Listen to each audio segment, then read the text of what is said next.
And this was, for example, the setting we created. So because what we wanted to do is create the space itself. Instead of having the former reception hall in the historic Apollo Saal, it should become a walkable climate sphere to sit on the floor and surrounded by light and sound. And this felt intimate, informal, and accessible. And it was also a place for technological experiments. How does a vegetable sound, for example? Or how can we translate the music of the sound of industrial machines into music? After each performance, people were invited to stay in the opera house to talk with the musicians, the scientists, and exchange ideas about the climate change. Or if you want, you could just sit there and listen to the electronic DJ set afterwards. So the evening didn't end with an applause, how it usually is in the opera, but continued through conversations and connections. And finally, we extended the experience digitally through live discussions on social media. The audience could follow the discussions. And we also wanted to reimagine an event, an experience that in the opera hasn't happened before. Okay. So the idea behind the cocktail and movie night, I mean, it speaks for itself, I guess, but the idea was to, again, open up the Apollo Saal, which is usually only accessible to opera goers, to a new audience, film lovers, or simply anyone in the mood of a different kind of movie night. And in our programming, we took the route to make a look back to the programming on our main stage. So for instance, if there was a director staging a new production in the opera, we chose to show one of his or her films, for instance, White God by Cornel Mundrushko. And then we would also invite the director to join the evening, so he would be or she would be there for a short Q&A about both the film and the operatic work. The other approach was obviously one via content, where we could find a connection between a movie and the opera. And each guest that attended this event then received a special code where we would invite them to come and also experience what was happening on our stage.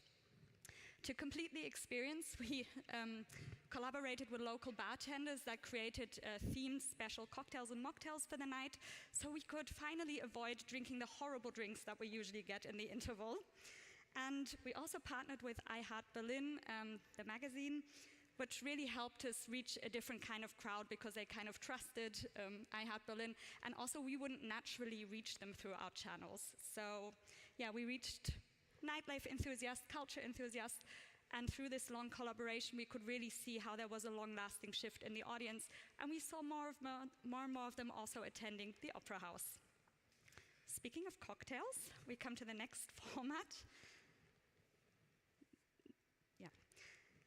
Out of the Opera was born from the idea of bringing the Staatskapelle Berlin, the orchestra of the Staatsoper, and music out into the city, taking this approach that we go out and meet the people where they are, instead of always expecting them to come to us. And obviously with this approach, we also wanted to make our musicians seem a bit more human, a bit more accessible, and also make, Western classical music a little bit more accessible, spontaneous, and fitting more into the urban city life. So we created this pop-up concert series that took place in different bars, not in one night. It was like every month we had an event. And soon we didn't only surprise people in the bars, but we really had a nice following that marked it in their calendar, came every time. And it was also a really cool team event, I would say, because the whole staff and the opera musicians also joined in.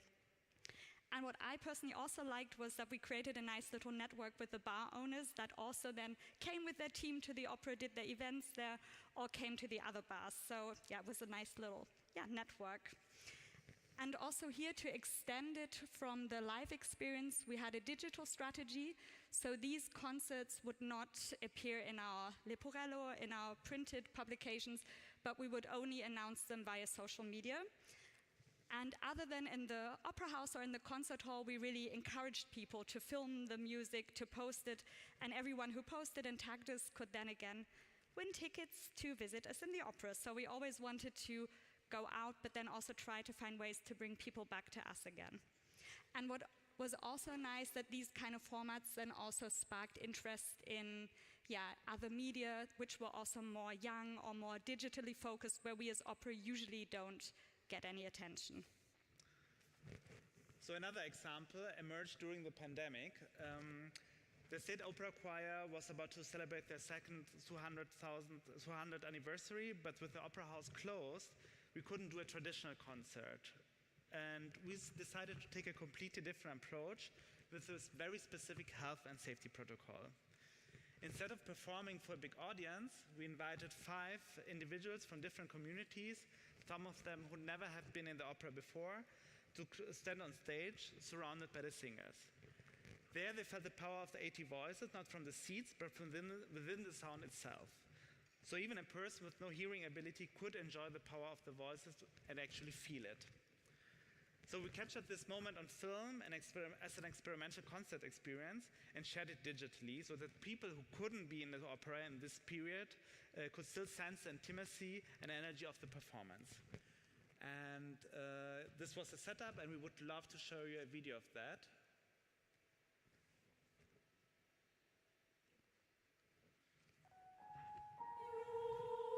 When I started to open my eyes, I was shocked to see all the people around singing. So somehow it was through the balloon that I started to feel the vibrations to my body. And there was kind of like different layers of understanding. I mean, I cannot hear it, but I could feel the melody. Ich fand es so toll, dass irgendwie man in diesem Kreis war und von allen Seiten einfach dieser Sound kam. Ich habe mich einfach da fallen lassen in die Musik. I was lying on the floor and it kind of just took over my body. It was amazing and I feel a bit speechless. I'm so shocked. Ich habe mich kaum getraut, die Augen aufzumachen, weil die ganzen Stimmen so schön waren. Das war einfach irgendwie magisch. I'm really thankful, very happy.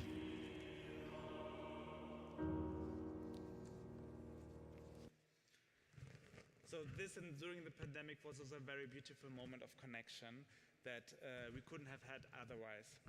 Yeah, speaking of connection, this format centered around mindfulness. The first edition of Yoga at the Opera took place at Staatsoper Berlin, where we partnered with a local yoga studio. And the idea behind this was that opera, yoga, coming together as a community, mindfulness, all have something in common and feed our well-being.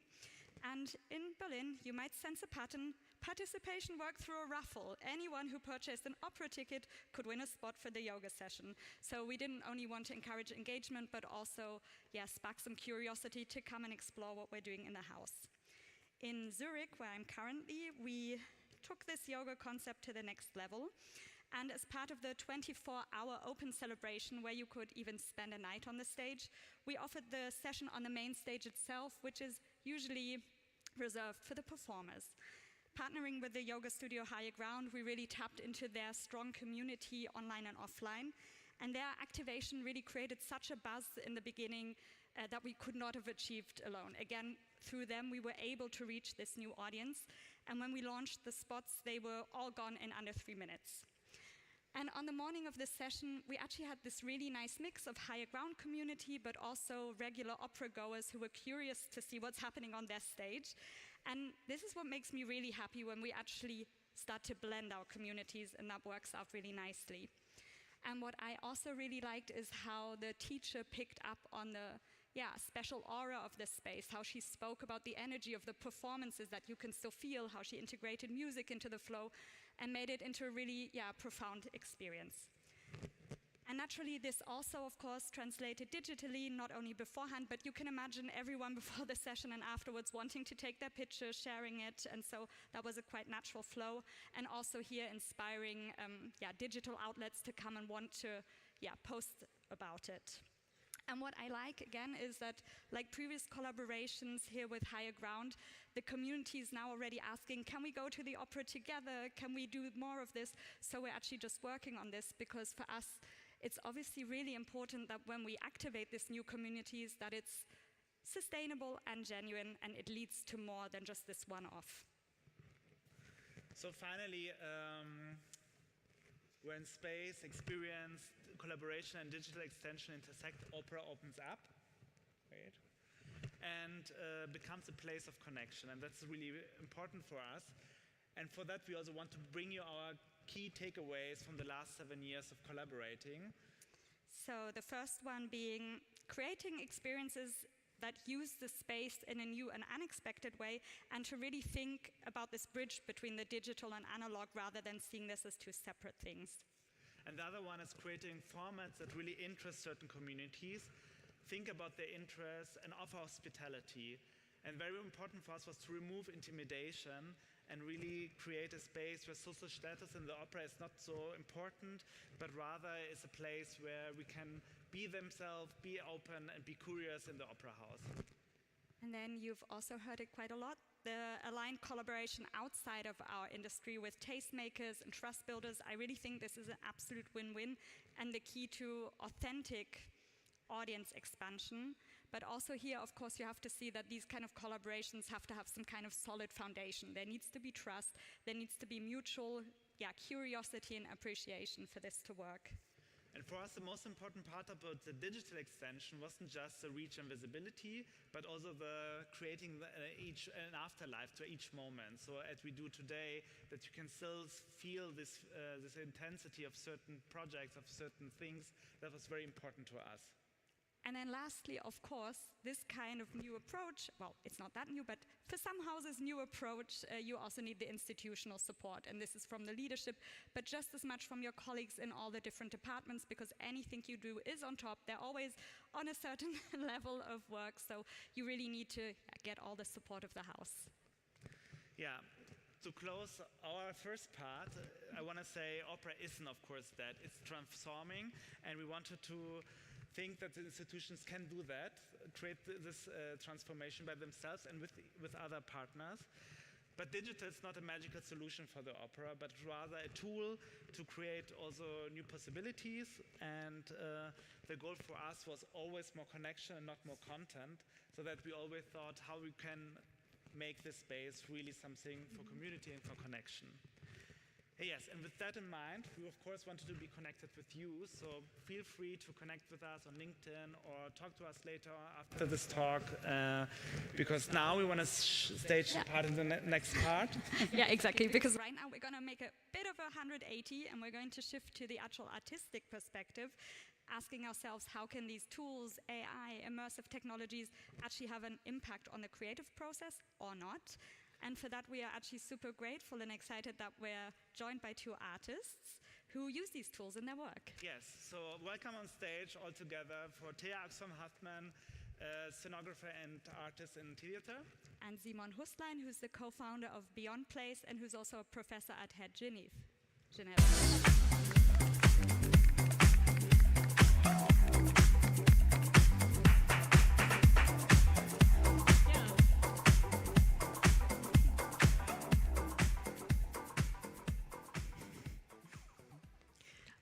Hi, thank you for having me.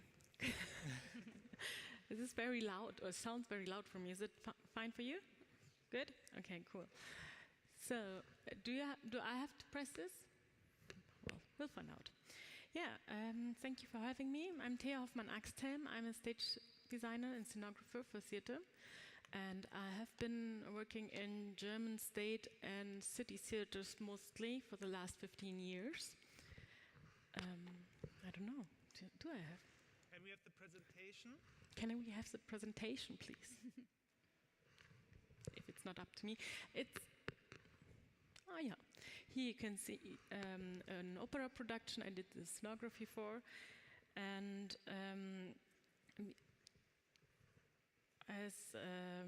sorry, I have to get to the point.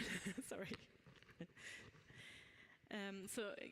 I usually work for big theaters in the German-speaking countries, namely Germany, Austria, Switzerland. But I always had an interest in experimental formats too. So I have been working, for example, with programmers for large immersive formats since 2014. This was not my presentation. Oh, okay. Yeah, well. This is an example of one of those theater games where people would go through big spaces with an app programmed by programmers in collaboration with us artists.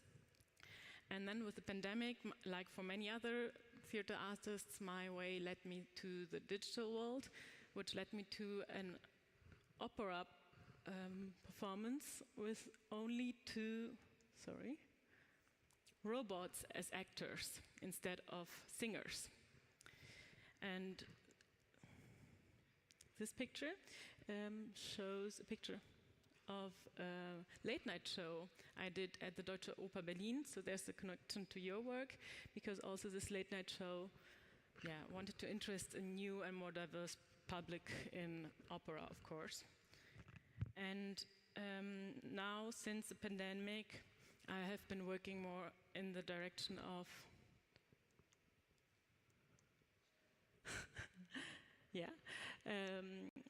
interventions also in the public space. This is a project that had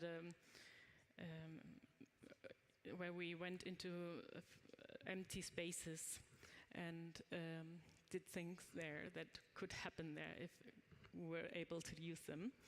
A fun project. And all of these above projects have one thing in common.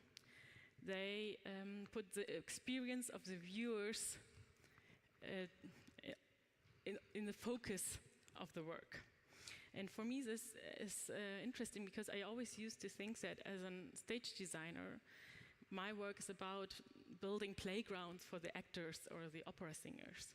And all of a sudden I realized the more digitally we live, the more important it is to touch our audience and to create worlds and experiences that go with them and stay with them. And the more anonymous or isolated we are, the more important it is that we feel meant when we engage with art. And we don't necessarily want to be alone in an anonymous auditorium anymore. We want to interact. And the robots are a good example for this, because in the robot project, there was no more humans on stage. A little bit like in the example that Heiner Goebbels showed us in the morning. The only person in the room were the spectators. So it was all about them. All the feelings that we interpreted or gave the robots to feel were really the feelings of the audience. And for me, this last point is very important, because it's not only about technology or using like the latest, newest technology to do something, but it's about telling good story that makes sense, where technology maybe can help us shift to new communities or engage with new people, but form and content, so what we want to tell, have to fertilize each other. And in this case, the whole project was about the question whether these machines were able to feel deeply enough to be able to share their feelings through art. And we tried to make them compose an opera aria. This was in 2021, so the models we had then were nowhere near what we have now. But the story couldn't be more up to date. So it's not about the new stuff, it's about having a good story to tell that the public wants to listen to. And when you have that, you have a chance to stay relevant. And today I see scenography also in a broader sense as a discipline that can create experiences that stand out of the everyday, to create spaces that can invite people to interact with each other, to really see each other, to connect to each other in another way than just through the digital. But we can use the digital realm and to add new layers to the theater realm. And theater is always made of layers. Storytelling in theater consists of text, music, performance, space, costumes, time of the day, various things. Also the audience that is there in that moment. And the technology can also be a new layer that we can add to our storytelling. And that can be interesting enough, I think. So I think the emotional talent that opera and theater has, together with the talent to get close to people and communities of the digital, there's still something to be found there. so much until now, I think. Yeah. Perfect, thank you.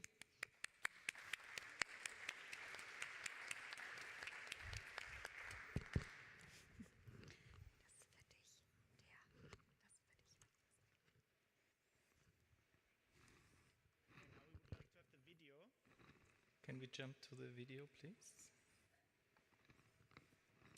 Hello, my name is Simon Huslein. I'm teaching at the University of Art and Design in Geneva, and I have my practice in Zurich.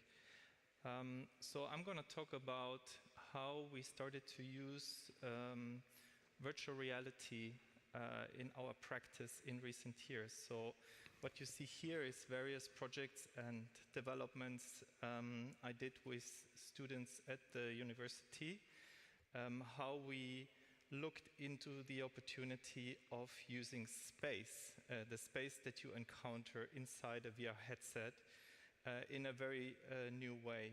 I'm going to make the shift to the opera later, but it's, I think, interesting to understand where we are coming from with a deep interest in the question, okay, if we put on a VR headset, where exactly are we? So what we think is a huge potential is to look at the place inside VR as something that can have a very new grammar. Instead of replicating physical realities, we aim to create something that is very native to the medium, meaning it's creating its own expression, its own form. With my partner, Anne Margold, we started to investigate how we can build tools where we can build and test these spaces in real time, how we can understand what makes a good virtual reality environment and what can be done inside of those spaces in a very meaningful way. So it's a journey we're on since several years. And yeah, I find it extremely exciting, and I see a huge potential where this is going.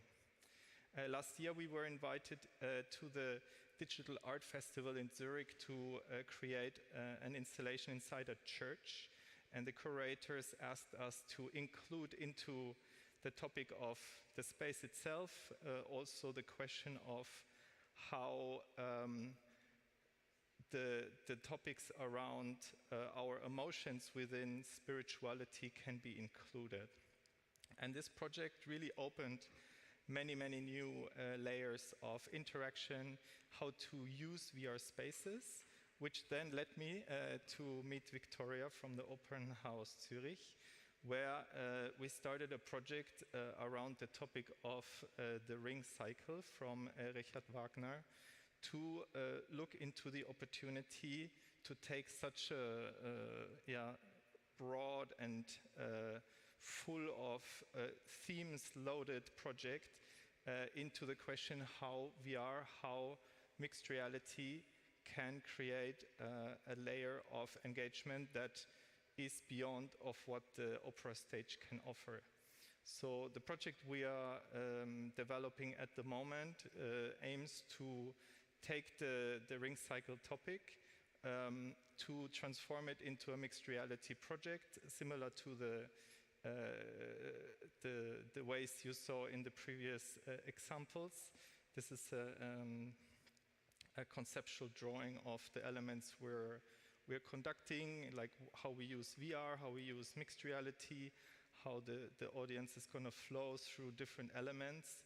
So we're currently developing this project to be shown in 2027.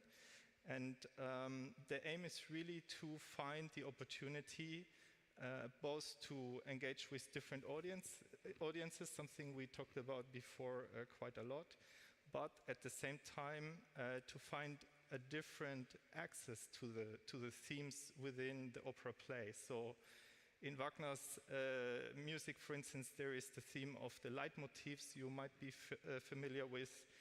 How can we get a new access to this fantastic and very broad topic, etc. So we see a huge opportunity how these technologies, such as mixed reality, give us a very new way to engage, to interact, and to understand certain art forms around, let's say, the traditional cultural forms.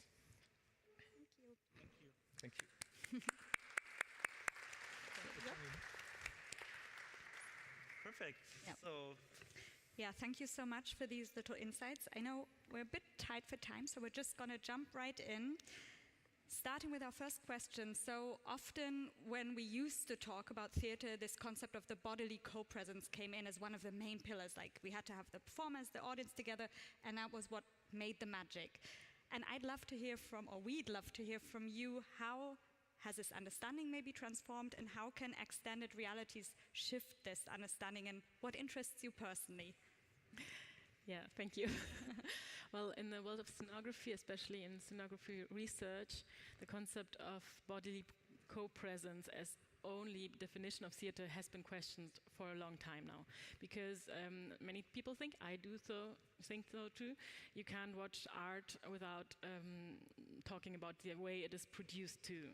So like, how is it funded? Who is behind the funding? What interests lie behind the funding? Who gets to do the art?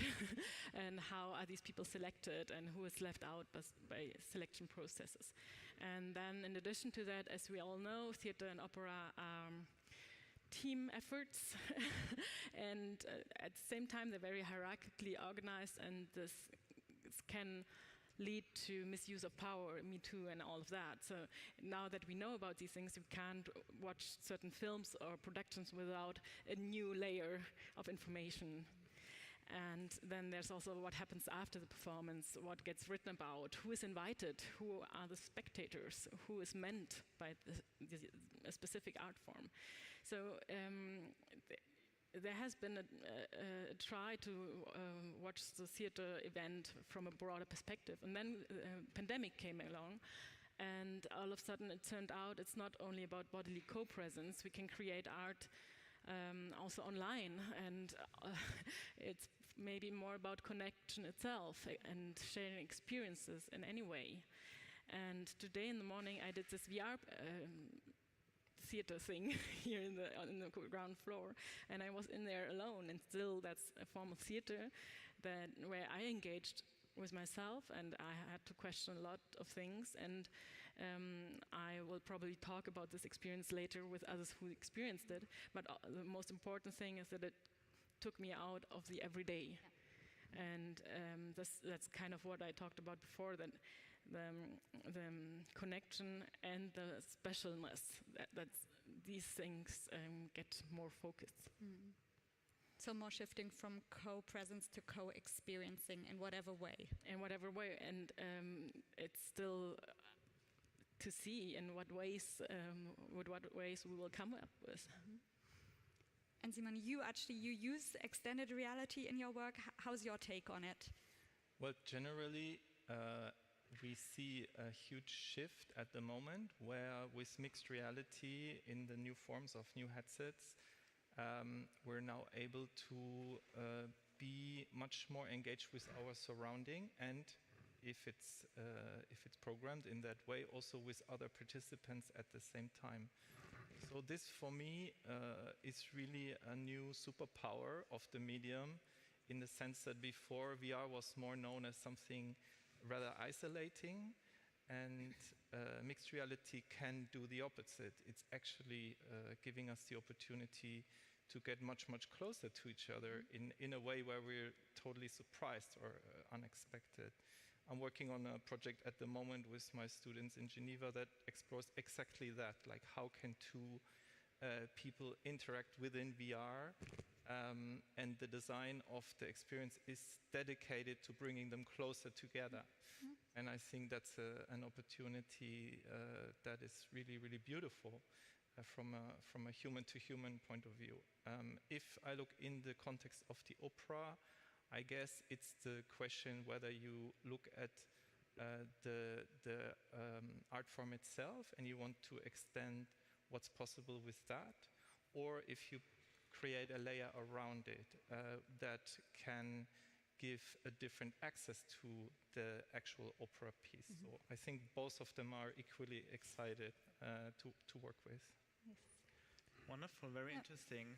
We were one side thinking about this extended realities, and on the other side we wanted to talk to you about also artificial intelligence, since you also work with your robots, and we wanted to know now that artificial intelligence is so present in the cultural world as well. How do you feel as artists with your artistic intelligence versus the artificial intelligence? What is the relation right now? What is your dialogue with them?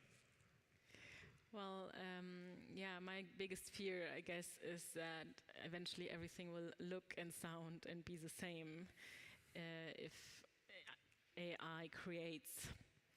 And I think it would be very short-minded to let the AI, for example, create a scenography.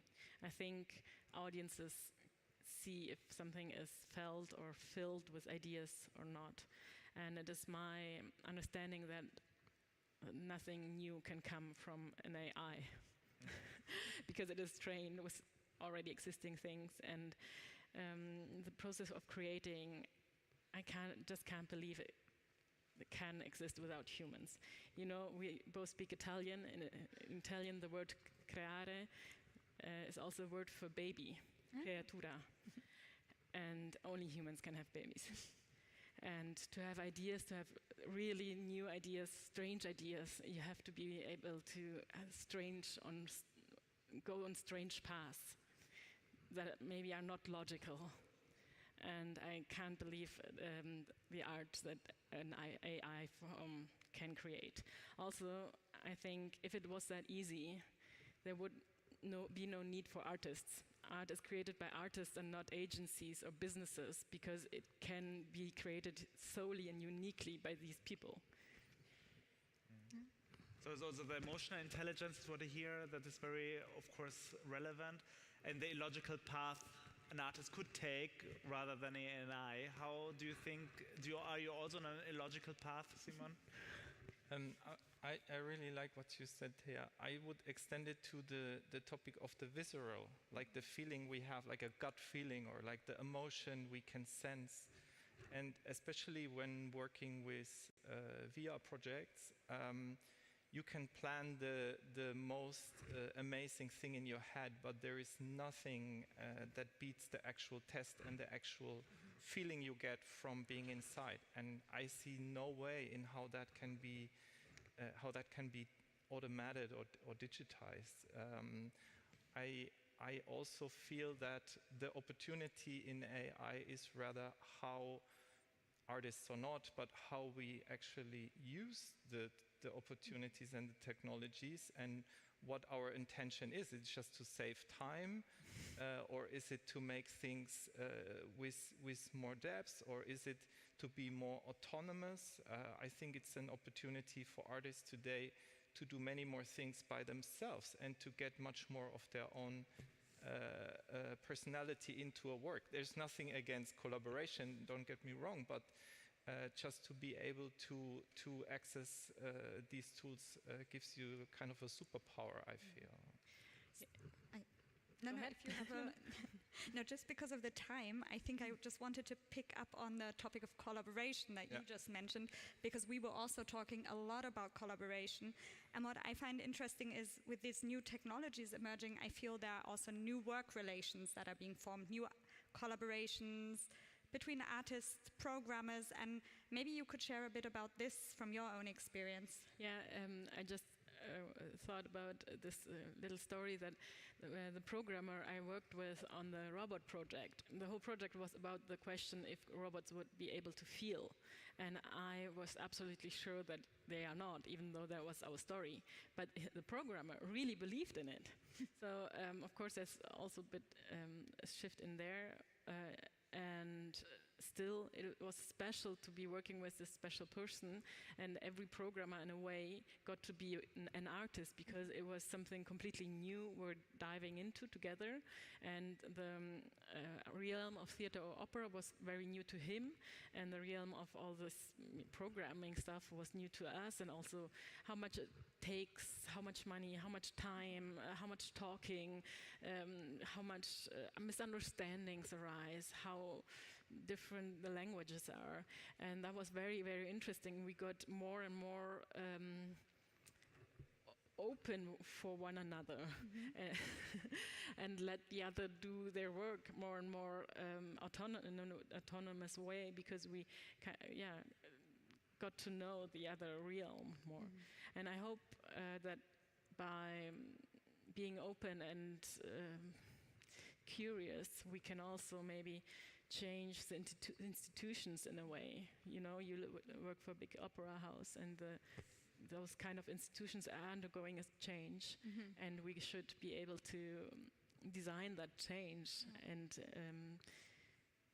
bring them to a new place that is maybe even more human and even more inviting and open to many new people and stories. Well, I see a very interesting parallelity of things getting more and more complex, and at the same time we get access to more and more tools that we're able to use. So if I look at my students, how many different pieces of software they're using within their 3 years of a bachelor course, it's insane. It's unbelievable. You don't take a class to learn some software and then you start using it.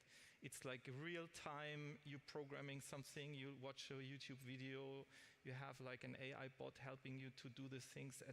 It's simultaneous, and that's the next generation we see grow up with these technologies. In parallel, the whole topic, if I look at the spatial computing as a theme that interests me, it gets so complex. So you need to collaborate, you need to work together to get something done. And yeah, I think in a way, because it's a parallel thing, it's similar like it was before. And for me, it always depends on the intention you have, like how much of yourself you want to bring in and how much of the collaborative power is the essence of the work that you're creating.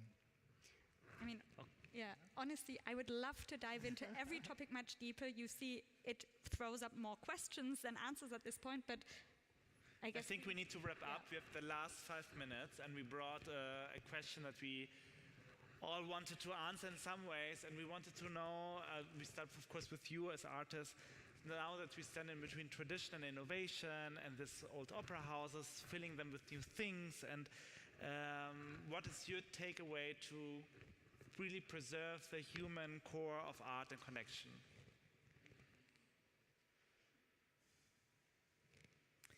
Well, for me, art's always about not being alone with your view of the world.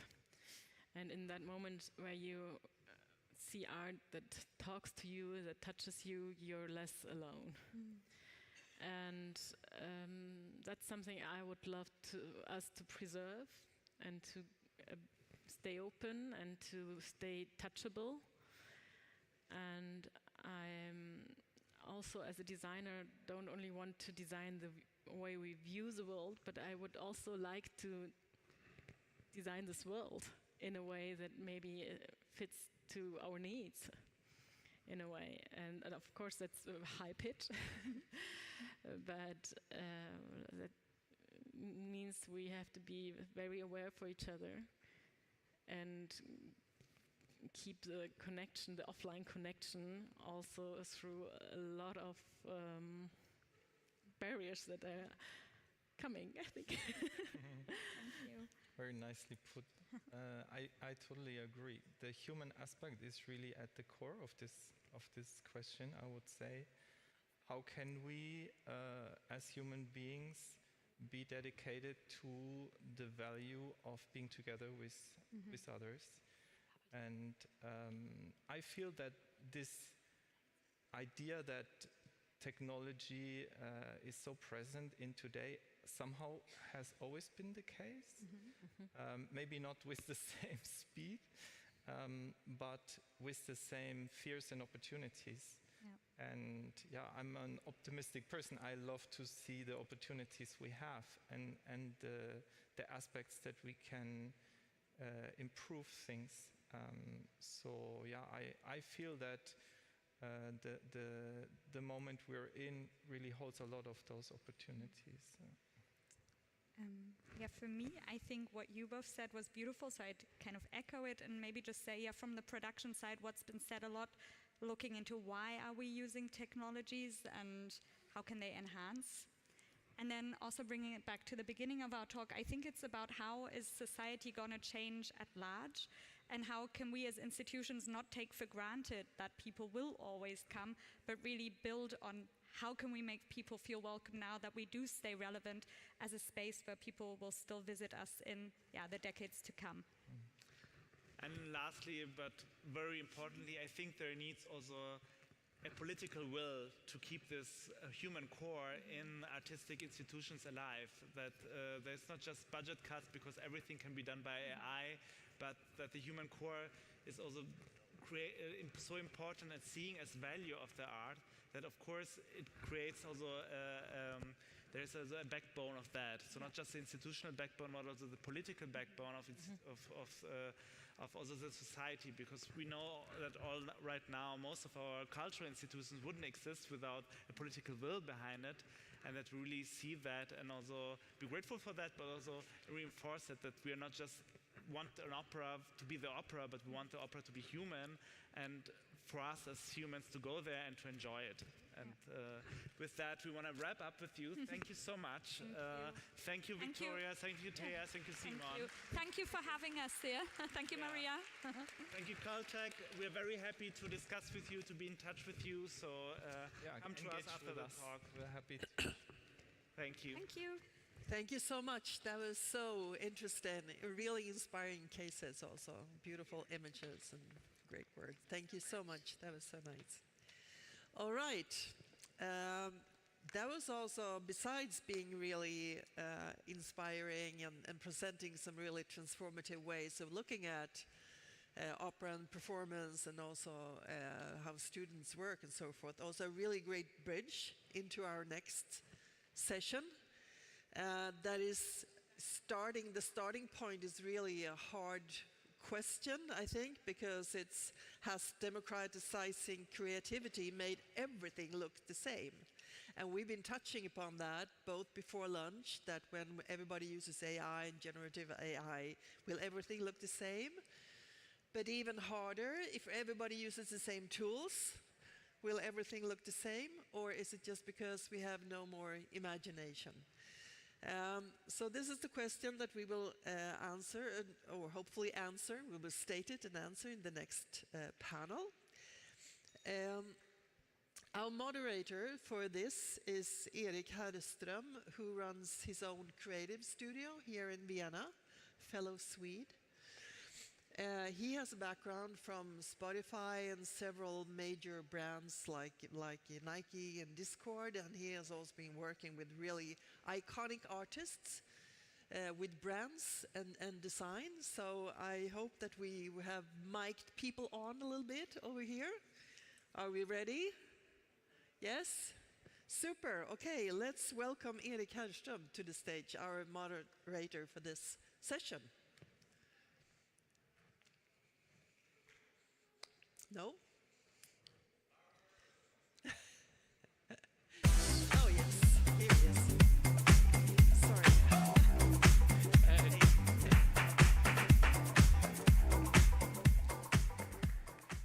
Hi, everyone, and hi, Caltech. Super excited to be here. And today we're here to chat about the aesthetic trap, as we call it. Because over this past decade, creativity has somehow been radically democratized. Anyone with a laptop and access to internet could now somehow design, publish, compose, whatever we want, right, with the help of tools. But the thing that's happening currently is that things are starting to look and sound a bit too much the same, right? And today we'll explore why and what that means for the people that are trying to create products, brands, and marketing within the space. And we'll question how much of creativity is actually truly human and how much is being driven by these algorithms, templates, and kind of ways that we're supposed to design that are built into these tools. And most importantly, we'll also ask whether technology can help us rediscover depth, actual connection, and belonging somehow, right? And not just produce more of the same at all times. And with me for this, I got Sylvia, Johannes, and Aaron. Enter the stage.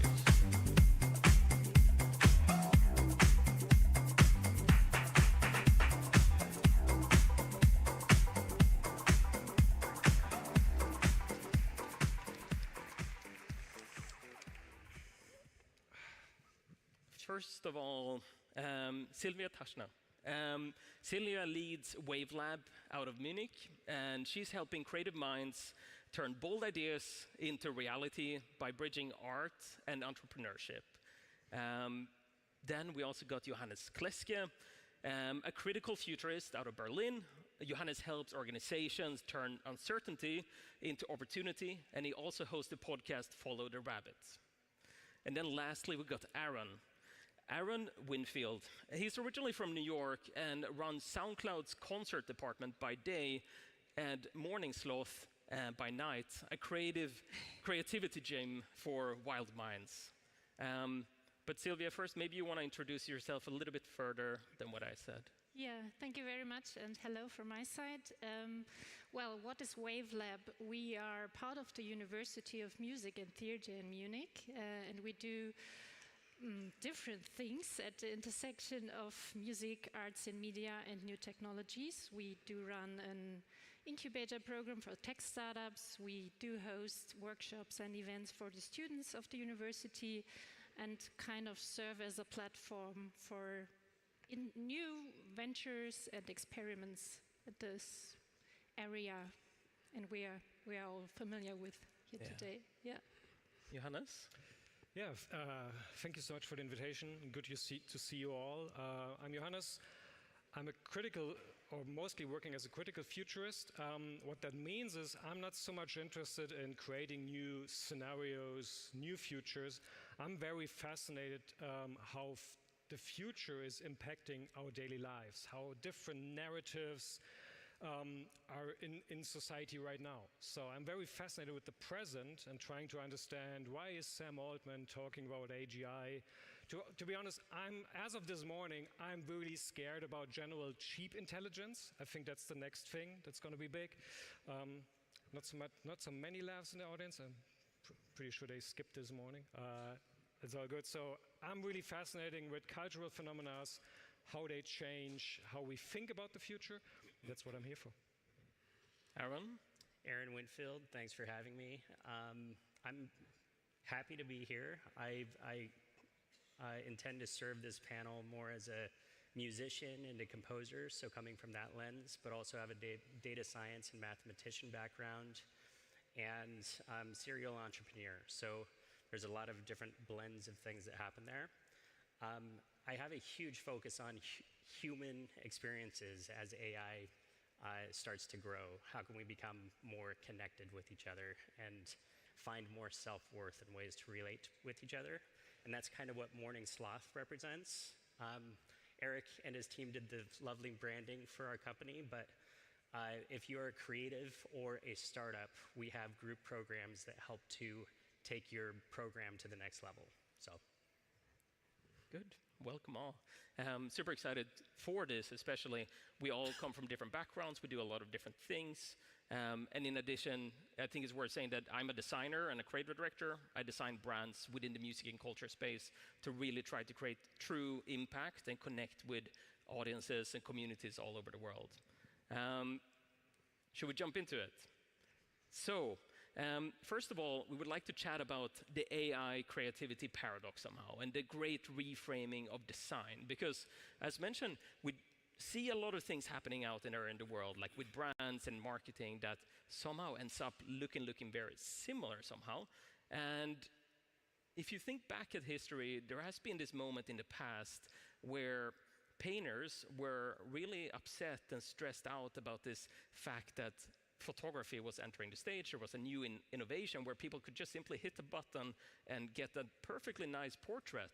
And similarly, are a lot of people stressed out right now about that you can hit a button, you can get a perfectly good picture again in a different way. Other people might be affected somehow. But rather than marking it somehow as the end of creativity, I personally at least want to be looking at it from a more optimistic angle.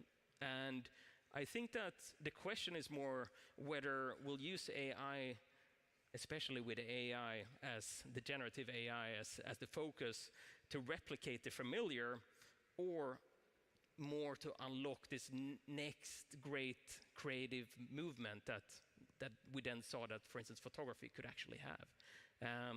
So what do you think? Are we at risk of using Gen AI to replicate the past instead of inventing the future? I think the future. We'll put it to the futurists. The future part kind of set me up for that. So a couple of thoughts that I find really fascinating with this question is, if you look around this room, I think it's a very there's a lot of different clothing styles and fashion stuff around here, and it's a very creative crowd. Imagine I would bring 1,000 people in suits in here. And you would look around what's happening with the cultural scene in Vienna? They're all wearing suits now. But the interesting part is, you didn't change. There's just a lot more other stuff in there right now. So, and I think that's what when we think is everything all of a sudden looking the same, it's more there's a lot of more content out there that looks the same, but that's just come on top of that. And it's kind of drowning out really creative work. And I think that's a big problem in that. The other problem is that we talk about democratizing creativity, but I'm wondering, are we just democratizing the tools? Are the tools there to give us? And for me, and especially when we talk about, is this the future? Are we going there? I quickly want to start with the past, and that is the idea, as of today, ChatGPT is not even 3 years old. I think we always have to remember this. We're and this is changing everything. We are very much at the beginning of it, and we tend to extrapolate the future from what we've just seen, but we have very little seen so far. I always say we're in the 1994 internet era, where you have this GeoCities and animated GIFs. You remember the sparkling star backgrounds? I think this is the era we are in right now. And I'm just curious to see, I think it's up to us to really take the technology, separate it from all the hype around it, and say, what can we really do with that? And I think then we're going to go forward in a much more interesting direction. Yeah. Please go ahead. I agree, and there are so many more tools other than ChatGPT and Suno and the big AI tools that everyone knows. And I agree with you, and we should start to experiment with the different tools. Let them talk to each other, maybe use the output of this tool and put it into another tool, and this brings a new kind of creativity to us. This is what I believe. That's and we true. are at the beginning. So much to add here, so little time. I feel I do want a show of hands. Who here thinks that they're passionate about one thing in their lives and they love spending time in it? Really? Yeah. Yeah. So actually, I feel like everybody has something, some sort of craft that they love, even if they love watching Netflix. And so if I look at technology and where vibe coding has come, so if you look at Lovable, we have a team of technologists that are building rapid apps that are just used to kind of smoke and mirrors functionality for consulting firms to say, hey, we can build an app in a matter of a couple of hours, and this person's impressed, and it's awesome. Please, please, please take that work from me, right? I really don't want to do that. because I don't like building. I don't like doing that kind of work. And, but paired with that, there is kind of this thing that AI is only as good and unique as the people that build it. And I feel like Lovable has their own way that they've built designs and little experiences within apps, and they all start to kind of look the same and blend in as we kind of go down that path. But if I put on my musician hat, this is a craft that I want to connect with the cosmos. I want to tell a story. I want to bend and use different tools to shape sounds. So if I'm to use something like Suno that's doing all of the work, it kind of loses that storytelling factor, that way for me to relate with somebody else or to relate with myself. And so I look at that as more of a technician of how can I use it as an advantage of like another tool set, whether it's just for the rhythm section or the melodic or the chord section, those kinds of things. So it's kind of a bifurcation of how I feel about it. But I do feel like we're in this calling of, we live in an overly minimalistic society. A lot of stuff has been kind of like rap music is awesome, but it's got 4 chord structure and it loops for 4 minutes. How do we start to enter into this renaissance of like thinking about music more critically, because I feel like we only understand 1% of what music means to us, so to speak. Fair. I'll shut up. Speaking about creating products, and as you mentioned, for instance, with Lovable, like there is a way right now to really create things really, really fast, whichever area it is in, right? But if anyone can generate beauty kind of like instantly or well-working things, what becomes the new measure of originality, you think, then? The same as it's always been. I feel like it's our ability to connect with it, our ability to feel something from it. And a lot of times we might be desensitized as a culture. So if like this starts to sound the same or this starts to look the same, we look for variety, but we're latching on to stories that like we relate to. I feel like that's one category of where we find and seek uniqueness in that sense. For me as a critical futurist, I find it always interesting to look at narratives about the future and figure out what they tell me about the present. So what does it tell me that there is so much AI slop out there right now? Why is everybody using that? Why do we all feel this urge to use ChatGPT or Claude to write our LinkedIn posts? Why do we feel that? Because the bigger topic, or one of the bigger topics, is the attention economy. Like, we have this feeling of you have to be out there, you have to be, like, send signals all the time, because otherwise people won't see you, and we could do this faster, so these tools are helping us to do this better. So it's really interesting to understand this context, and then ask, but if everybody's doing that, what's coming next? So if everybody's going to that direction, I'm fascinated by seeing AI slop out there just as normal advertising. Like people deliberately going for an aesthetic because it is the major narrative right now. The future looks like this. It looks like a bad ChatGPT rendering. And to connect to the zeitgeist, we're going to do this, but it's not going to stay there. I don't know if any of you have in the last month seen a Studio Ghibli meme still around. It's not happening. It was a week. And then we moved on from that. And that's what we always forget about this stuff. It moves on, it develops, it goes further. And that's the stuff that I'm really interested in. If we're all using the same tools, it very rapidly becomes necessary for the human to be the difference in the system. Yeah, and maybe we also have to learn how to use the tools in other ways. I mean, there are already research companies who are experimenting with brain-computer interfaces and stuff like that. When we are in the future, we are going to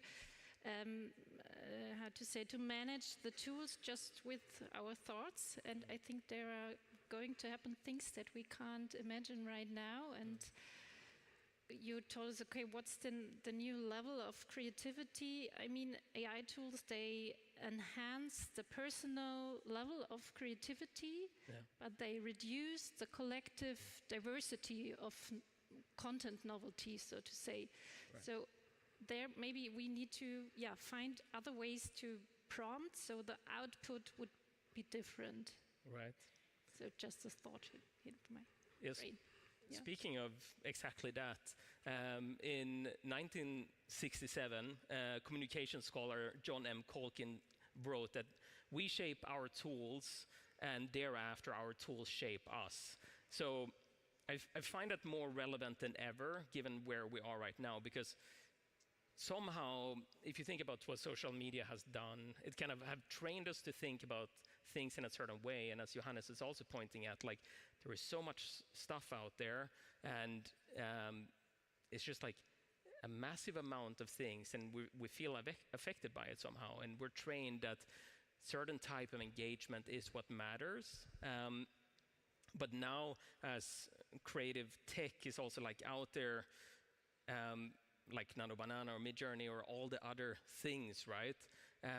It kind of becomes this like extension of our minds, and it does not longer just like serve our ideas, but they start to begin to shape how we think and how we see and how we create. And this is something that I think is extremely interesting and of course very important to keep in mind. How much of our creative voice is truly our own versus trained patterns right now, you think?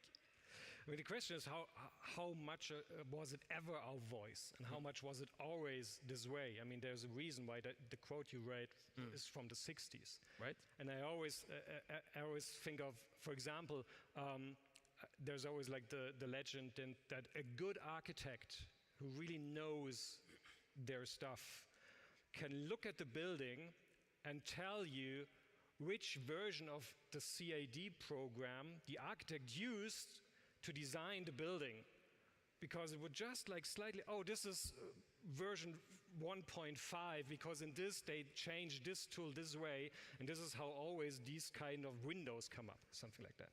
Or another example is Brian Eno was just in Ezra Klein's podcast, and he talked about how he had a conversation with somebody from Roland who do the synthesizers.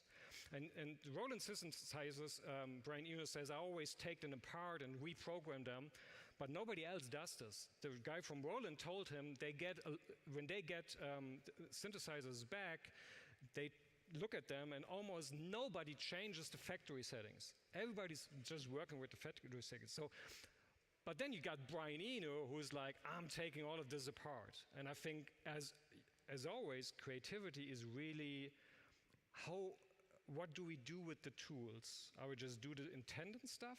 Or do we really try to take them apart, look at them from a different directions? Are the tools becoming part of what we question and how we use them to look into things? And I think this is the part that because we're so early in this development of generative AI, we just started to do the obvious stuff.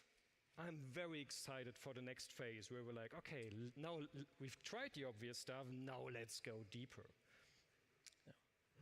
You know, one of the things that I think of as you're talking is how do we get the right seats on the right bus? Because when I'm guilty, I'll actually use AI to come up with slop marketing campaigns. Guilty. I'm also guilty to sometimes create my own brands using slop AI, and Eric would smack me for saying that. But when it comes to something I truly care about, which might be music or some other form of thing that I want to touch and like get my hands and feet wet with, like music to me just comes to life in the sense where we're still kind of bounded by a 12-tonal melodic system. And we can do so much beyond that actually shapes the physics of sound that help us to actually have more dopamine release, or as if we need that in this society. But like we can shape that in different ways that help us to learn more about this beautiful communication that's universal. And for me, I feel like laziness will become a category for general AI tools. But if we can kind of piecewise function AI tools in a way where here's the quintessential rhythmic section for pulse, and here's another one for pace, and another one for pattern, right? Like these might become a discrete function of creating more beautifully crafted creative methods, I guess. I'll stop there. Yeah, and maybe to add on, pick responsible tools. Make a background check, maybe is the AI trained ethically, just as a note from my side. Yeah. Just quickly, can you raise your hands if you have a paid account for ChatGPT, Claude, or any of those tools, Midjourney? All right. Take your hands down. Raise your hand if you've used an LLM locally on your computer. So I have hope in you, but it's fewer people than who've raised their hands to just, it's one of those things. Like, I think this is the next thing. We've played with ChatGPT, we played with Claude, but there are open source models out there, and they're becoming runnable on a current MacBook Pro or something like that. And I think this is where we start, and there are better models coming out who are more performant, and we can say, oh, I understand it. For me, like when I started using models locally, also much better understood energy consumption on all of these topics. It's not like an abstract conversation. I can feel my MacBook heat up from a very stupid question I asked the LLM. I'm like, oh, okay. I now get it. So, and I think this is the stuff, and then we can see how does it feel, how we can do it differently, how we can make something creative with that.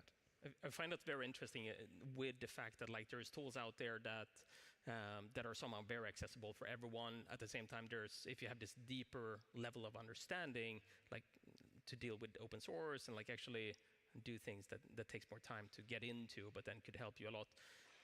Do you think that like the tools that are more accessible for everyone should allow for more kind of challenging things, so that it's like challenging to our comfort zones, while keeping in mind, of course, what you said, Sylvia, with like currently it's very open to do whatever we want, right?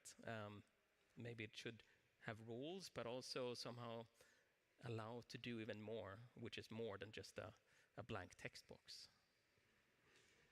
I think it's always good to get out of your comfort zone. So yeah, there should be more tools to push you a little bit further maybe than just create something that we have all seen so many times already. And maybe to get back to the topic before, as a startup incubator, I'd like to advocate for my startups there, or the founders. They're very happy to get your feedback when they're creating something, so you can be involved in the development of many tools. If you just reach out to them when they put their beta version out, then they're happy to get your feedback. So, and then you can also learn more about the model behind it. Yeah, back. And then I'll... Did I go this route? I didn't? Okay. I heard a really cool snippet this morning during Gabs, who's talking right now. I'm pointing you out. It was that everything is we have this individualistic layer of playing with AI, but then we have the systemic layer.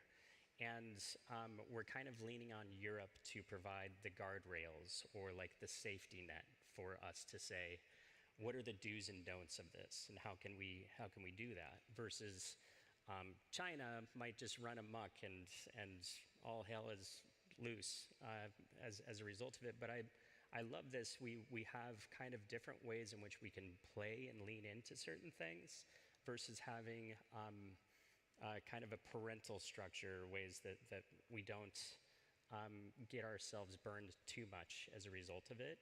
I would really be curious to see how we think about that at more of like a global level, because I have no idea.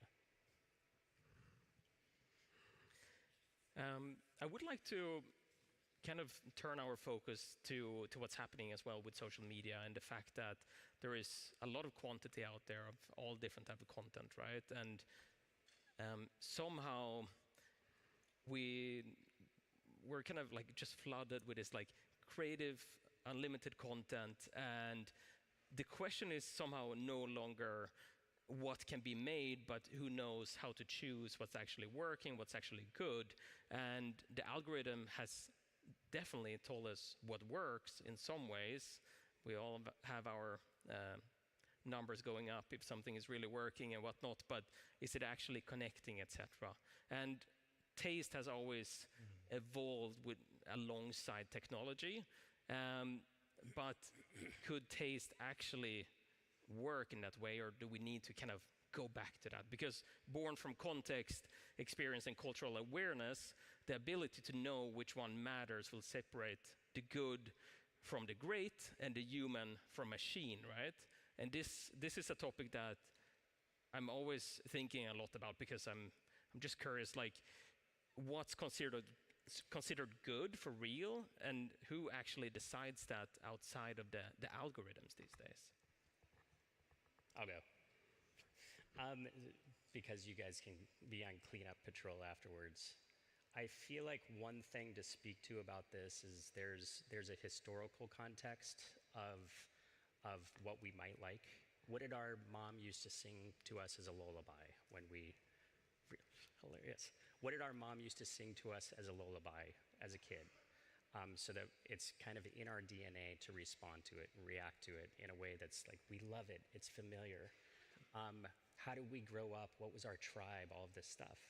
And that's kind of the historical context of where we are and where we belong. And then there's even a primal context in the world of just our senses, of how we perceive sound, how we perceive smell and vision and those kinds of things. Music, for instance, is why do we love a bass drop? Because it's massive. It's something that's built in our DNA that had nothing to do with historical context. It's just a huge wall of sound that is like stimulating to our fight or flight response. And it evokes this reaction that can either be, if we're playing with it, we have this heightened awareness that's excited, or we could have like a tremendous amount of fear. And I feel like taste kind of belongs in a category of emotion where like it's familiar, it feels good, maybe it's fresh, but it's also primal. It's like something that's like evoking a response from our hormones or whatever it might be. It's also that current generative AI models, large language models, diffusion models, from just how they work, the one thing they can do is meaning making. That's the thing that we as humans are still the best at. We have very subjective ideas, like I like this, I don't like that. If you ask Soma to give you like music, you can say crap, crap, crap. Oh, interesting. There is a connection there. And I think this is still the most important point for two reasons, is that if we all use the same tools, what makes the difference is our very personal tastes, our gut feelings, to make a difference in what we create, but also how we choose what to curate. Like, because if we are overwhelmed by generated content, somehow we as humans have to make a decision, either what we like or what we recommend to others. And so I actually think of taste as like cultural intelligence, like understanding what's the current zeitgeist and how can I go slightly against it so that people still get what I mean, but it's also like a provocation and things like that. The models will never be able to do that because it's just probabilistic understanding of semantics to a certain degree. And I think this is why taste is coming back. I don't know if it's ever gone, but is becoming much more important again. And so it's really interesting to like, how can you also then develop your taste on? Like, and again, it starts with us as consumers or receptions of media, of content, of creativity, basically training ourselves to have gut reactions to things. And I think if we're going this direction, it's going to be very fascinating. Yeah.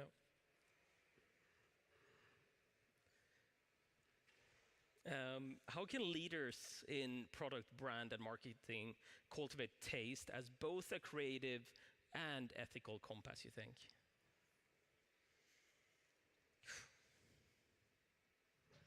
This might be what the audience want to hear. When you say ethical, what do you mean? I just think that it's extremely interesting when it comes down to like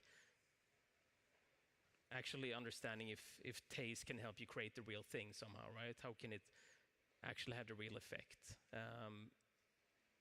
versus just thinking about what we already know in terms of like creating for the feed, for the algorithm, etc. Does that make sense? Yeah, but in an ethical sense, is it almost kind of like stealing from other people's work? Like by feeding this machine and getting something out and giving it back to somebody? And are we talking about breaking ethical rules of like using other people's work, or is it coming from a different place? I think to a certain degree, I think using Gen AI could definitely put you in a space where you do end up creating things that are very similar to other people's work, right?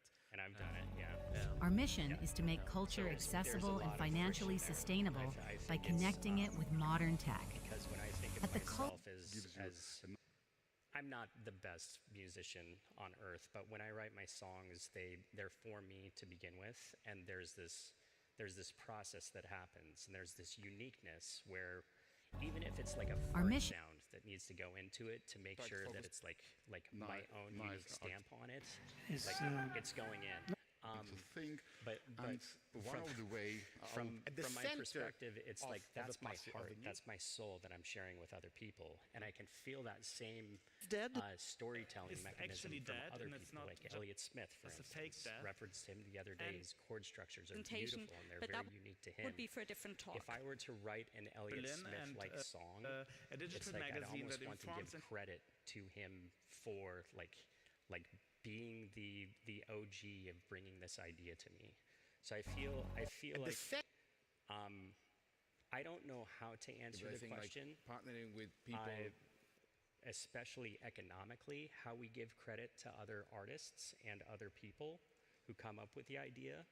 But certainly, I feel there can be multiple incentives for an artist to continue to push forward and bring their own stamp into a new world that we can take tools or take a new sound and actually use it. But then there's also a world of like, should that be credited from a monetary perspective and or whatever? I feel like there's many ways to go there. I'd love to hear what you two have to say about it.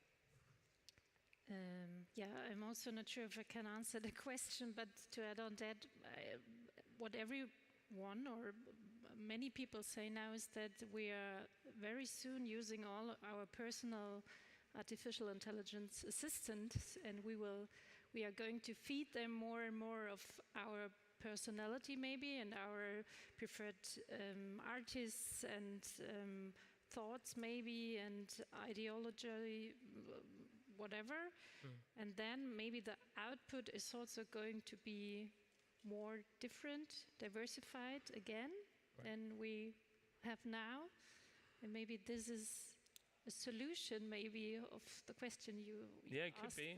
Could absolutely be. We interact with our personal AI assistant, and then we don't take too much of other creators in the end. I think there's a lot of different things going in here. Just from looking at the future narrative that I think is here important. So there's different roles in there.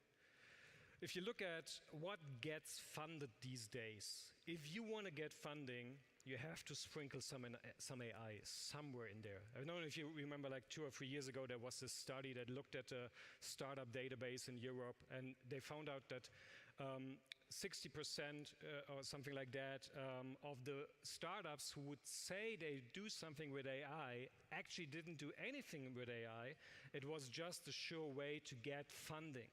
So the investors in a room have a responsibility. And the problem is that we have this overarching future narrative of this is the future. Like we all have to agree this is the future, and this we talk about like self-fulfilling prophecies or the performativity of futures. If we all believe the same thing, somehow it's going to happen. And the interesting thing is always, where can we go slightly against that? Where can we challenge this notion? Where can we go into a different direction? How can we support a more diverse deconstructing of what's happening there? And I think that's the role of investors, that's the role of founders, that's the role of us as consumers. We decide what we look at, we decide what we give money to.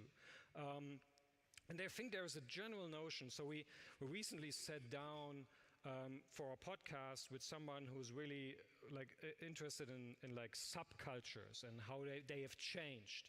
I mean, we have a panel here about aesthetics, so of course we have to at some point mention Kyle Scheiker and Filter World, his book that talks about how the filter algorithms have basically all of us go to the same looking coffee houses and things like that. And he wrote the book before Midjourney and those like generative aesthetics.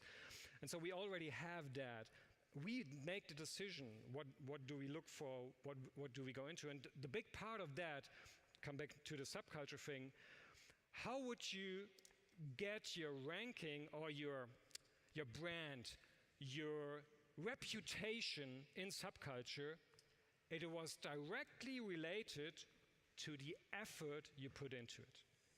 And I think this, again, with everything becoming easier, if you want to make a difference, if you want to change something, if you want to challenge the status quo, put in the effort, take the extra time, and I guarantee you it will be such a difference that it will like be easier to see throughout the mass of convenience. Oh, this company or this person put in the effort, and it's different. I have to chime in here real quick because I do feel like there's a land grab, or there has been for the last year, of these general airwaves of like, who owns the music pipeline? Well, it's Suno and Udio, right? Who owns the text pipelines? It's Google, it's ChatGPT. By the way, mind you, ChatGPT has hemorrhaged $8 billion in expenses, and they're far from cash flow positive because they're making a huge bet. And I feel like these general layers of AI that are being constructed are exactly what they're for the laziness economy. It's for people who can spit out things quick, all that stuff.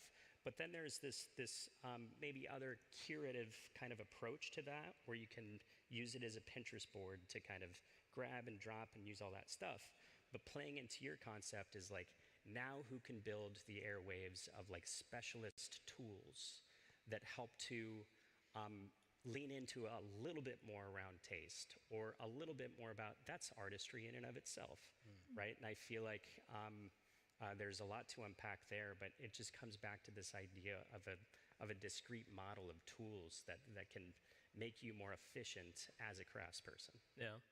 I find that extremely interesting. I think especially like what I was trying to get to with this question, especially, is like this feeling of that we're able to create things very easily, right? These days. But if you are a leader within brand or product or marketing or whatever it could be, right? That level of taste of your seniority and your experience might be able to get you to a place that actually feels less like you've actually copied other people and actually created something unique. And as we may already have mentioned, like, people do care about that thing that's unique, the one that's original somehow. That's cool.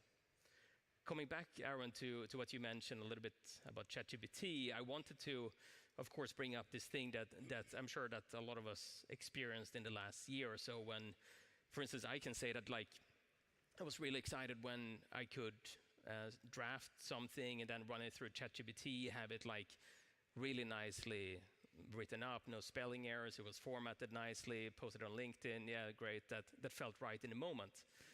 But then you see it popping up from everyone else, it seems to be that we all write the same thing, even if we're actually trying to say completely different things. We stand for different things, we talk about different things. And who here now replaces the long bar with the short bar? Yeah. Yes, the M dashes are going away. But somehow or at least I am more drawn to this imperfection again, this human touch. I'm sure a lot of other people are feeling the same thing. And you might realize, of course, that there is this connection more to real emotion, meaning, and story, and community. And that goes for, of course, art and branding and music and everything. So the next challenge for creativity and creative tech isn't how much we make things look better, but how we make them resonate with human emotion again, I think.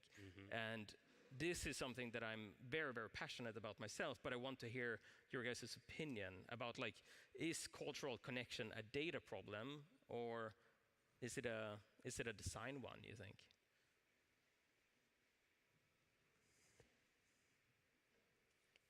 I'm good. Go ahead. I would like to say, I think the problem with the LinkedIn posts or on other social media platforms is that most of the people are just sending and not waiting to or trying to get feedback on what they've posted. Yeah, so maybe this is the problem. We are only sending, and with the general startup approach is like build something, test it, and learn and build something new, or make it different, shape it. And on social media, everyone is just sending. Who here is on LinkedIn? Who here likes to go to LinkedIn? A couple, okay. 50-50. So, yeah. I think those are the ones who have a very well curated LinkedIn feed, probably. So yeah, I think it again, like the whole notion of that is really like reflecting back at us what is incentivized right now and what we feel like we have to do right now. Like, I have to be there, I have to send out signals, and it has to be every day. There's a million different things. We constantly feel part of this every day, day to day, I don't know what's the right word for it, but this machine that keeps accelerating to a certain point where I feel like it's just gone crazy. I myself, so with our podcast, we look at a lot of like new cultural phenomena and try to dig deeper where they come from. And I'm extremely hopeful because of younger generations. Like I see Generation Z going back to MP3 players because they're so annoyed of algorithmically created playlists on Spotify that they buy old MP3 players.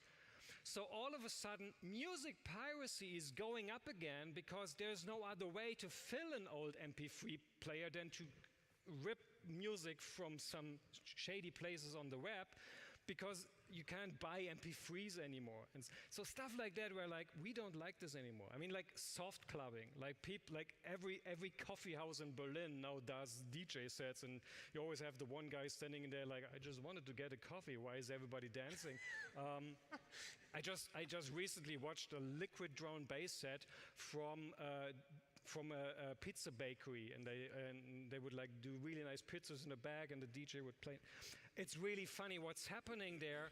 It's a lot more like a physical world, an offline world that young people are going back into. I mean, you certainly heard of like the detox clubs at schools, and where you see like there's the counter movement. It's like especially in trend research, we always look, where is the counter movement, because it always comes at some point. And I see it with young people because they're so much more tuned into, oh yeah, this is the performative stuff. You know what, we're going to start to go against it. And we as olders like, but we have to. And the youngers like, no, we're just going to do the next thing. Yep. Yeah, echo that. I run the events department at SoundCloud, and like the number one thing there is a focus on IRL, or even categories of just connecting humans, like in person is kind of the end objective. But the second best is how can we do it digitally through beautiful like VR programs or those kinds of things. But there's a huge emergence of like analog equipment coming back. There's this guy in the 2nd District, absolute brilliant guy, who invented the Impossible Project and allowed us the capability to print our digital photos onto Polaroids, sold it to Kodak, and now he's working on this record on the fly in real time vinyl that people can walk out of a concert with and just hand it out. And now he's reinventing cassette tapes. And I feel like it's because we yearn human connection. So as AI continues to rise, it's a tool. A fool with a tool is still a fool. How do we figure out how to like play with those tools is one thing, but it's also creating this huge friction of like our core psychological needs of needing connection with Earth, with people, with our own, it's also creating a huge need for self-worth.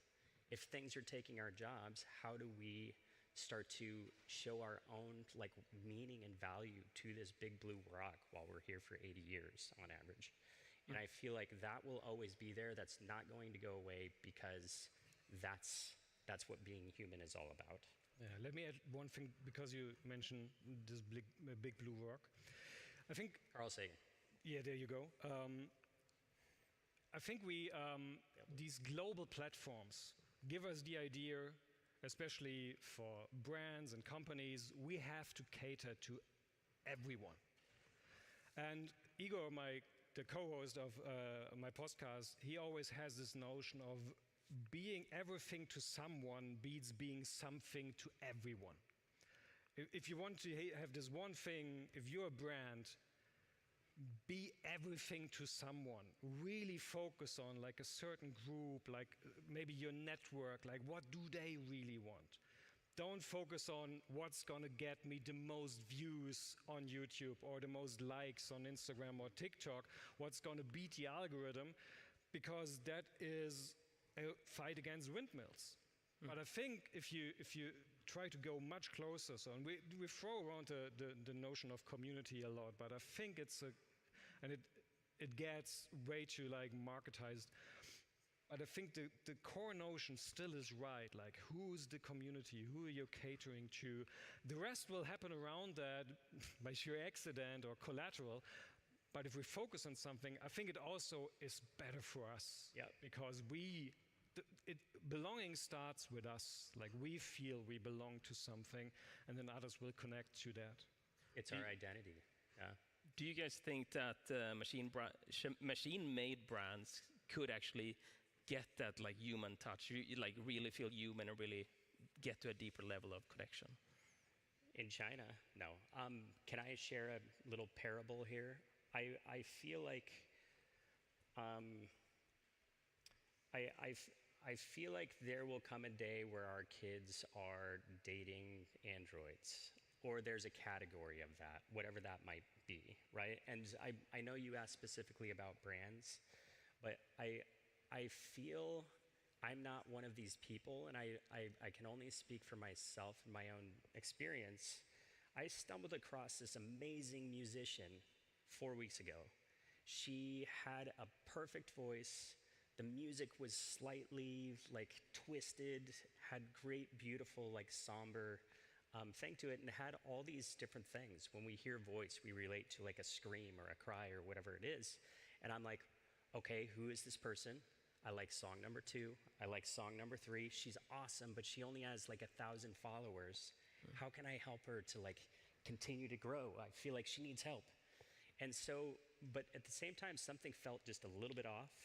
Like there was a twinge of like AI that was kind of coming through, and I had to know. So the next morning, 20 minutes, I like did deep detective work, and it turns out it was 3 French guys that wrote these songs and were behind this woman, and I was like, I was duped. And I would ask the question, what do you think my reaction was to that? Do you think that I was a strong supporter of this? I love how they were able to use the machine to kind of trick and bend and shape and do all that stuff. but the meaning of the song was all lost. The meaning of the connection with the artist for me was lost, and I felt like I had almost like not lost a family member, but maybe like lost a pet or something. Like,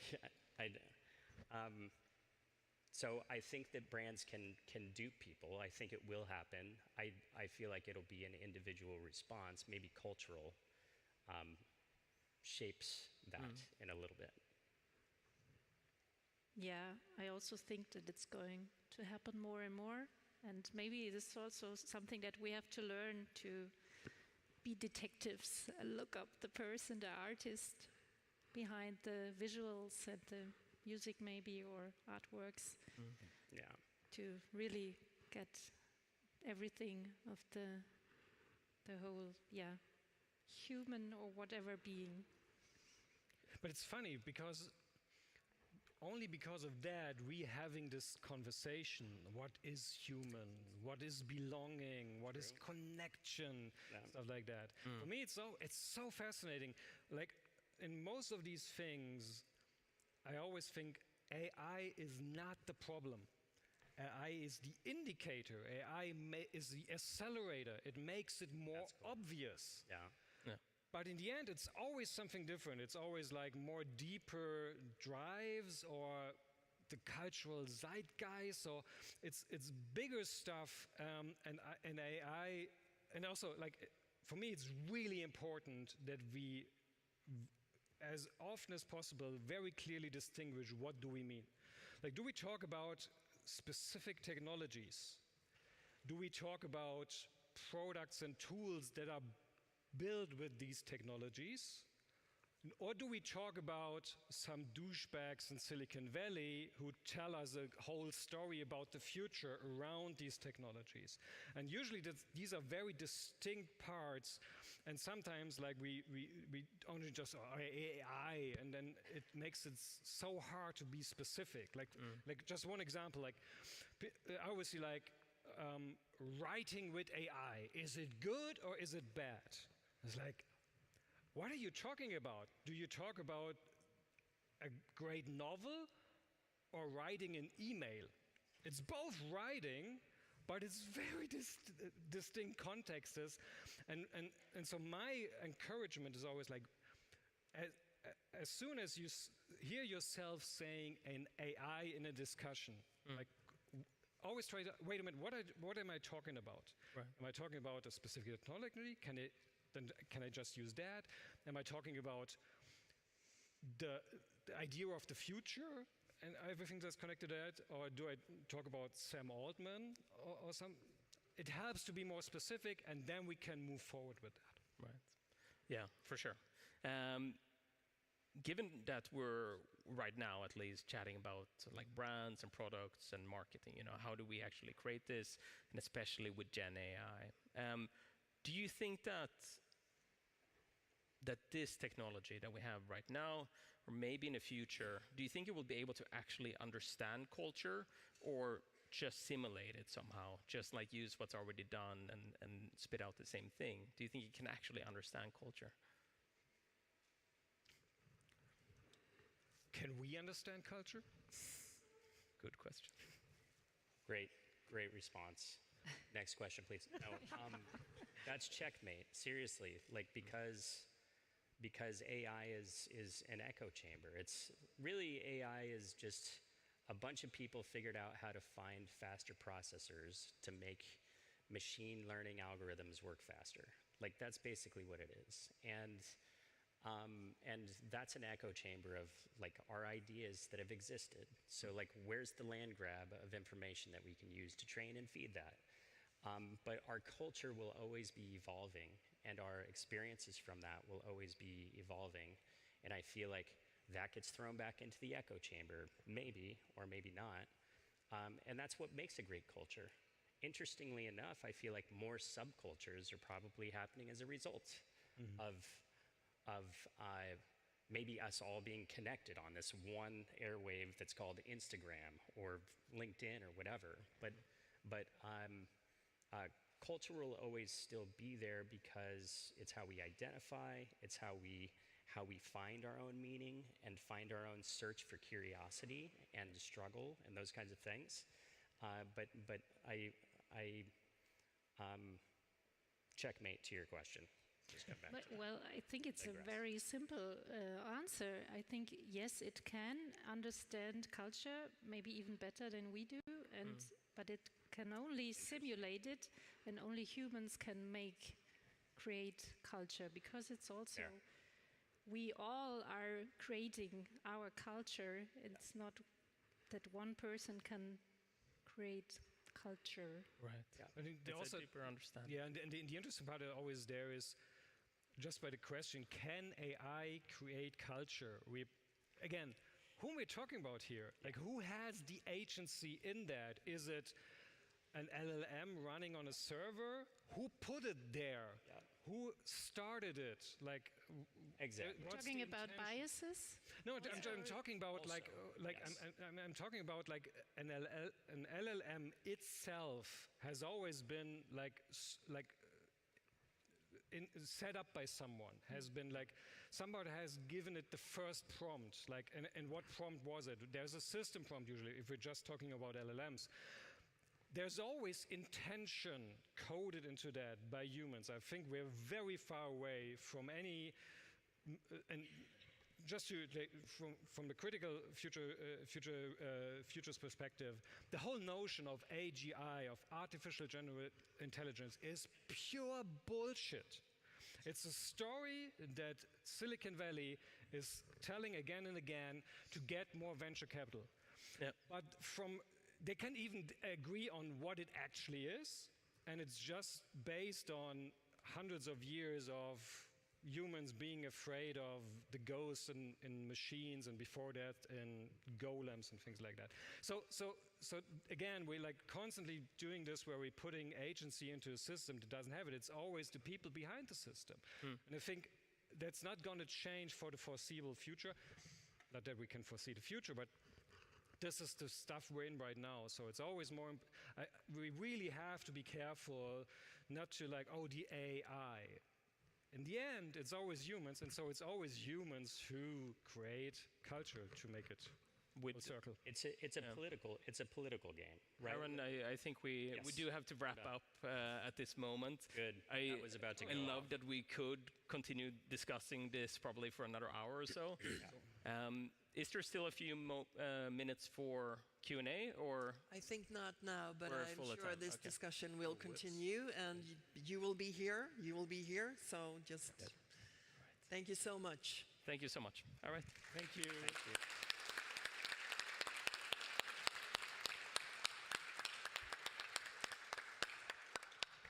All right. Damn. Thank you. That was super interesting, and I think that, it's always humans in the background, isn't it? And we know their names. Okay, so now we're going to have a change of scenery, really, topic-wise. We're going to welcome our keynote speaker, Laura Callanan, back to the stage. You might have been here earlier today when she gave some insights during the panel. She will now share her lessons learned from a decade of work at the intersection of impact investing and the US creative economy. Now, please welcome to the stage, Laura Callanan.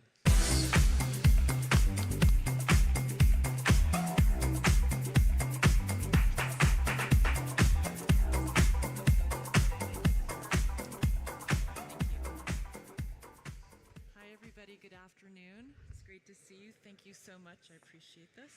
Great. So, I'm Laura Callanan. I'm the founding partner at Upstart Collab. At Upstart, we connect capital with creative people who make a profit and make a difference. So we're working at the intersection of two worlds. We are connecting impact investing, which is money that's trying to make a profit but also do some good in the world. We're connecting impact investing capital to the creative economy, and we define the creative economy around creative industries like fashion and beauty, film and TV, video games, the creator economy. We're looking at proper investments in money-making propositions that also can do some good. My organization recently passed a big milestone. It was big for us. We have been at this work for 10 years now. And we've seen that a lot can happen when creative people choose to use business as the means to scale and sustain their work in the world, to bring their ideas to life. And when those creative people meet investors who want to make money in an ethical and sustainable way, a lot of really amazing things can happen. We've mobilized $45 million over the last 10 years, and we're now investing in our inclusive creative economy strategy. It's the first impact investing vehicle for the US creative economy. It's coast to coast, it's a national approach. And I'd like to share 4 lessons, 4 things that we've learned from 10 years of experience. And I'm doing this because I hope it's going to inspire you to think about what can be possible for impact investing in your creative economy. So, first lesson, this might seem a little bit obvious, but we have found that indeed the creative economy is investable. Over the past 10 years, we have mobilized capital. We've brought investment to nearly 50 companies and funds and real estate developments.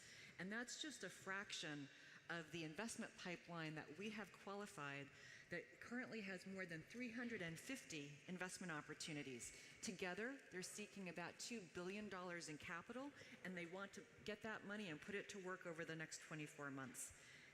This work of my organization, we're just one example of one fund out of more than at least 200 funds around the world. We've started to count the funds that are out there, prioritizing the creative economy. So far, we've gotten to about 200 on that list. So our investments also have demonstrated that it's possible to have an impact when you make investments in the creative economy. And these are the ways that we try to have an impact. We've identified impact priorities that many, many impact investors already think about, whether or not they're art lovers or art collectors or not. And we think that it's important to speak a language that impact investors understand. They're focused on financial inclusion and access to capital. They think about creating great jobs in their communities. They think about what makes a community vibrant and resilient, what contributes to quality of life. These are priorities for a lot of impact investors, and they're trying to accomplish these goals elsewhere in the economy, so we want them to look to achieve these goals in the creative industries as well. We also care about creative people and the creative economy overall, so we have a few priorities that are not ubiquitous in the impact investing conversation, but we're contributing those to the discussion. Beauty, style, aesthetics, wonderment, deliciousness, those are priorities for art critics and art curators. They're not the way that impact investors think about these opportunities. So we need to meet them where they are and speak a language that they understand if we want them to bring their trillions of dollars to prioritize the work that's happening in the creative economy. Lesson number 2, the creative economy promises market rate returns. Again, maybe not a big surprise to you. You think about the music industry and the movie industry, the fashion business and the beauty brands that are out there, and you know that they must be making money for somebody, else they wouldn't be floated on the stock exchange. We wouldn't have them in our retirement accounts. But truthfully, this has been a question that's come up when we talk to a lot of impact investors for whom the creative economy is a new idea. Upstart, in the investments we've made, we have co-invested alongside Silicon Valley venture capital funds, Bank of America, Comcast, NBC Universal, Live Nation, CEOs of some of the most famous global tech startups. They are investors in the same businesses that we have invested in. Now, for us, we've carefully qualified that these businesses are going to align with our impact thesis. But we think it's very powerful to know that there are other investors who've just thought that these businesses were going to be great ways to make money. And they've selected these same opportunities for their potential to generate financial return. And just to bring this to life a little bit, one example, and this is specifically a company where we're invested alongside some traditional venture capital firms and some tech entrepreneurs, Breaker. It's a creator marketing platform. It allows online creators, and that's artists, musicians, comedians, chefs, a whole range of online content creators, to connect with paid opportunities running niche marketing campaigns. And they're doing this for music labels, festivals, fashion companies, beauty brands. For Breaker, they aim to transform how creative people are discovered and paid for their work online. They specifically are ensuring that women, people of color, a diverse set of creators have access to these opportunities, and they bring transparency and efficiency to contract terms and pricing to be sure these creators are treated fairly by these big enterprise clients. And this is key, and it was a big surprise to me that this would still be a pain point in this moment in our evolution of technology.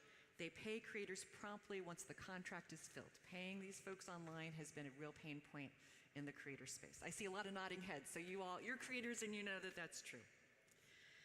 What's our third lesson? The creative economy is inclusive. We've talked today already about creative people as problem solvers. The creative economy rewards merit and originality, and so it's naturally attractive to talented innovators and problem solvers.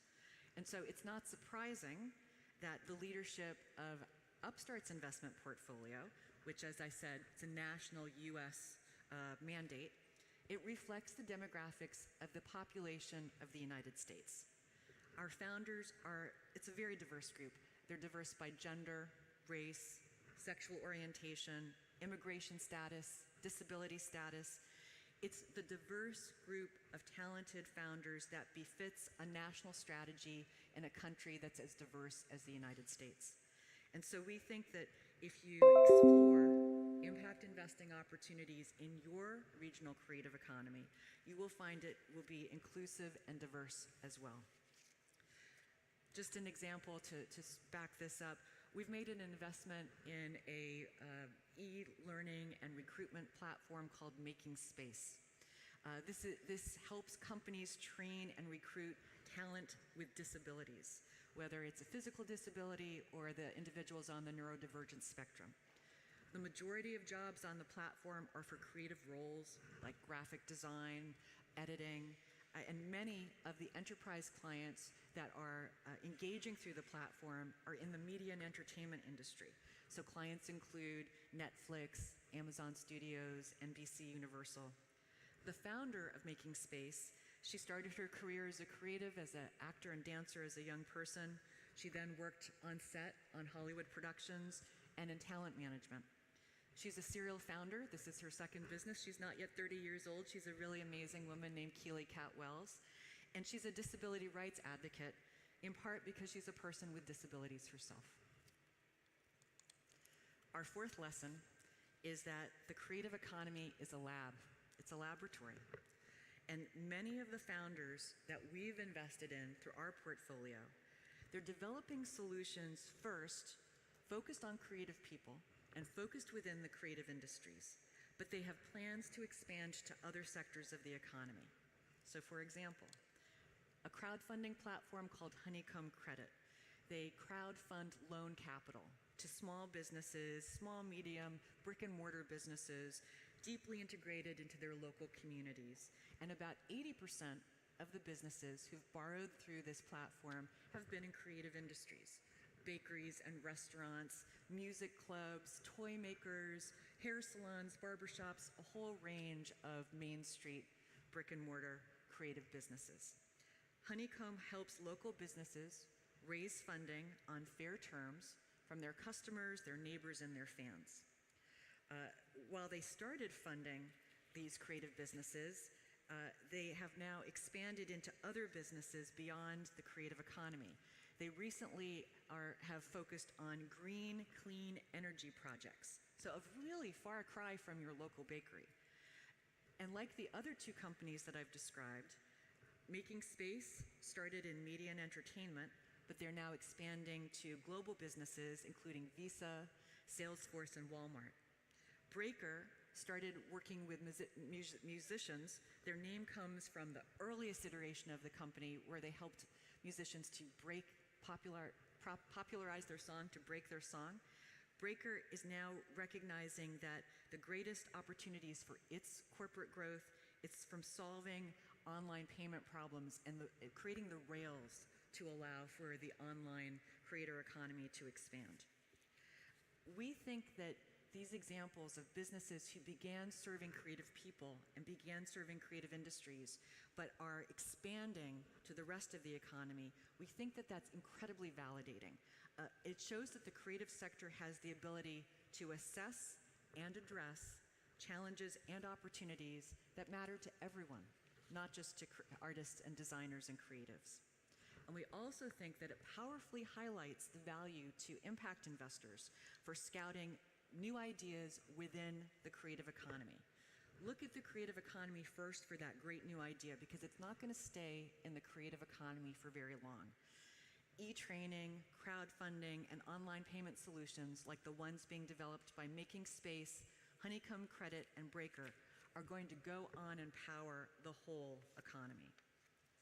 So in the 10 years since I launched Upstart CoLab, we've seen a lot of really great things happen, which we've found to be very, very validating for our belief about the power of the creative economy to deliver social and environmental impact, and to be fueled to do that by like-minded impact investors.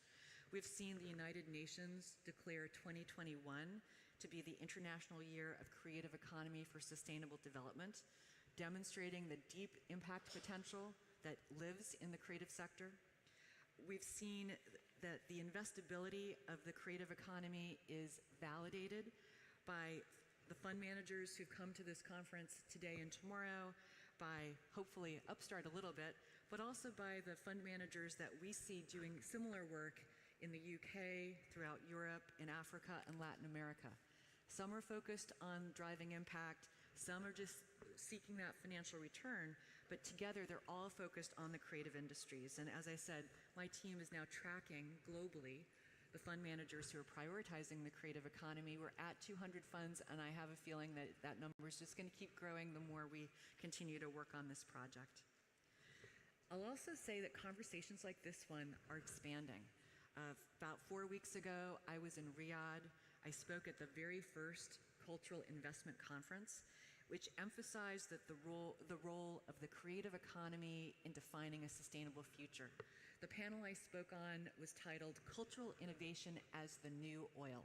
Imagine what that means, especially sitting in a place like Saudi. How powerful and hopeful that is in terms of the imagination, the capacity, and the expanse of what the creative industries can do. 2 weeks ago, I was in Berlin, and I was speaking on the first ever Creative Economy panel in the 15th year of the biggest global impact investing conference. And it was a conversation with the top wealth managers and pension funds and foundations from all over the world. So it's taken them 15 years to center the creative economy, but they finally got around to it. I know, I'm shaking my head too. It took a while, but at least the gin has caught up. So there's still more to do. And there's still more lessons to learn. We're trying to share what we've learned with others through a new advisory service line called Upstart Consults. And we want to help others think about launching an impact investing solution in their local creative economy that will reflect their culture, their heritage, and their identity. We know that there will be more lessons to learn and to share, and we hope we can do this work in conversation and in partnership with all of you. So I've tried to save some time that we can have a bit more of a conversation and a dialogue, and maybe we can have some help if there are questions or contributions from the audience. But just thank you very much for joining this session, and let's have a chat. Thank you so much, Laura. We will take questions from the audience. I would like to raise your hand if you want to get the mic. Meanwhile, I want to ask you, you're very engaged and you're very passionate about what you're talking about. What is your personal driver in this? What is your story? What is the story? Okay, I will tell the personal story. It's not the story that I usually tell in answer to that question. I'll start with the personal story and then I'll give the official story, if that's okay. So the personal story is my late husband was a playwright and a novelist named Romulus Linney. And living with a creative person gave me a completely different view on a creative life. I majored in theater at university. I worked in arts administration at Lincoln Center Theater and some of the large New York City cultural institutions. but seeing the challenges and the reality for a creative person who has to get up every morning, like I'm sure many of you, and face that blank page or blank screen or walk into the studio and go to work, it's tough. And it's tough in the way that it's tough for a lot of entrepreneurs who have their idea and their passion and they're trying to make things work. So and now we're moving to the official answer to the question. Immediately before launching Upstart CoLab, I was the senior deputy chair at the National Endowment for the Arts, which is the federal arts agency in the United States. And I had this national platform. I was learning more and more about what creative people were doing throughout the country, and more they were focusing on launching for-profit social purpose businesses as the best way to scale and sustain their ideas. They were not starting NGOs. They thought that it was a bit of a trap. Going for philanthropic grants was very disheartening. They would rather lean into the marketplace. And so those leaders, those creative and cultural leaders, would not qualify for a grant from the National Endowment for the Arts, but they wouldn't want one anyway. At the moment that I was seeing this reality of where creative leaders were going, there was a report that in the US, assets under management following a socially responsible mandate had reached $8 trillion. And we all know that the US has never funded its arts well through its federal agency.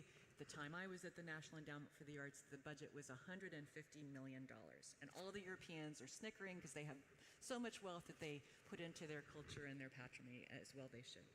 So my question to myself was, how to get a little tiny crumb of an $8 trillion number to pay attention to and to meet these creative entrepreneurs. And that's what motivated me to engage and do this work. And that's how you got into it. Even a small crumb of that crumb sum is of a big number. Big thing. Okay, questions, audience.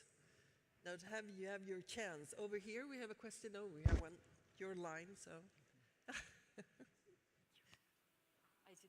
Is it me? Yes, Yeah. it's you. Okay. It's you, I didn't know it was for more than one, so I was like, Oh. yes, exactly.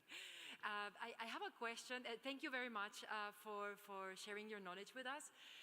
My question is about how, when it comes to social impact funding or investment, no? In my knowledge or in my understanding or in my experience, the process is sometimes very mechanical. I mean, meaning that it's pretty much based on very specific KPIs, very specific numbers, but what about the human behind the project? Like, I would like to understand, like, from an investor's perspective, what is the human assessment that you or investors like you do to kind of see the project behind the stats and numbers and seeing the motivation of the human as well? So getting to know the founders of these businesses, it's probably very similar to how you get to know the artist if you're curating their work. You want to understand who they are, why they're doing what they're doing. A question similar to the one that I just answered. What motivated them to start their business? What drives them to do it when it's challenging and difficult? What is their lived experience? What is their personal relationship to the problem that they're trying to solve? And part of it is just to understand the logic of what will keep them going on the dark, difficult days. And part of it is to understand that they know the problem, that they have some firsthand relationship to the problem, which suggests that they will be best positioned to figure out the right new innovative solution. Thank you. If we could throw, or maybe, you first then. Hi. Then we have a question over Very there. close. I have a question because you mentioned that you were in Riyadh recently. So what is your role and how do you work with governments or startups or anyone in the creative economy outside of the US? Yeah, so, sometimes it's helpful to have that perspective from the outside. Not that you're going to adopt it or embrace it and give up your own traditions and culture and identity, but sometimes it stimulates thinking. And so I get a lot of benefit coming to settings like this and learning and hearing what others are thinking about and how they're working. And so we have had a number of inbound queries to us in the last 18 to 24 months in particular, because we have been at this for a while, because we are now quite public investing our inclusive creative economy strategy, we've had a number of folks come to us and say, we love the idea of impact investing. We believe in the power of creativity and culture to make social and environmental change, but we want to do it locally, and we are having trouble. We can't find a fund manager who we can engage in this endeavor, who knows how to invest, understands impact, and is an expert in the creative industries. So one of the ways that Upstart can help is we can help you identify a fund manager in your geography who also understands impact, and we can help them to become experts in the creative industries. And that's part of our mission. We are an NGO, and our mission is to mobilize more capital for the creative economy to have impact.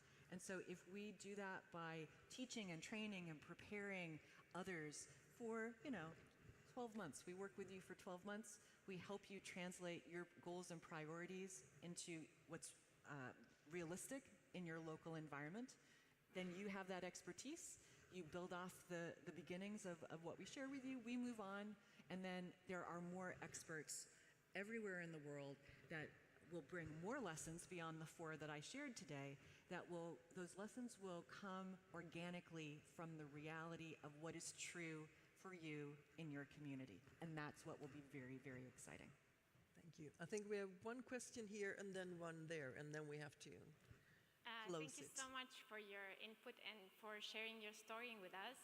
I found it really interesting what you said about your motivation, that it came from actually noticing creatives starting social businesses instead of actually starting nonprofits. I would say it's maybe a little bit different in Europe, and I was curious on the founder side, what kind of knowledge, skills, and resources do you think that founders would need more access to lean into this social business model? So I'm going to advocate that you all take the free course on Coursera that's taught by my dear friend and colleague, Kathy Clark. It is designed to help entrepreneurs prepare to raise capital from impact investors. And it will introduce these ideas to all of the creative founders here. You can see if it fits and if it's a good motivation, but it will give you some very concrete tools. And most importantly, they're not different tools for you as a creative founder. They're the same tools that fit for founders who are doing fintech, health tech, and all of these other big solutions. And I think that that is crucial. Oftentimes I find creative and cultural leaders get a second-class business education, or they get different resources about how they can be entrepreneurs. You want the same resources and the same opportunities to learn how to be a great founder as the founders who are working in the other parts of the economy. Very good learning. Thank you. Yes. Yeah, thanks as well for the great talk. I wanted to ask, when we talk about investing into the cultural and art sector, I think there's this topic of they're only in it for the money. How do you tackle that? How do you prevent that from happening? So there are many easier ways to make money than to invest in a newish feeling sector, and there are certainly many better ways to make money than to do it in a way that you are also equally aiming to have a social and environmental impact. If you think about it, impact investing is taking 2 difficult jobs and putting them together. It's taking the difficult job of investing, which you're all probably invested in some way, and you know that it's not always the easiest thing to do, particularly working with young companies that have risk and need support to grow. But if you have any philanthropic experience, you also know it's difficult to make a grant and be sure that you're having the positive effect that you intend at the beginning of the process. So those are 2 difficult things to do. And impact investors, foolishly, we try to do both of them simultaneously instead of only doing one or only doing the other. Thank you so much, Laura. Thank you very much. Thank you. That was super useful. I'm sure you will be around so you can have more questions and more advice to give to this audience. Thank you so much. Let's have a big applause for Laura.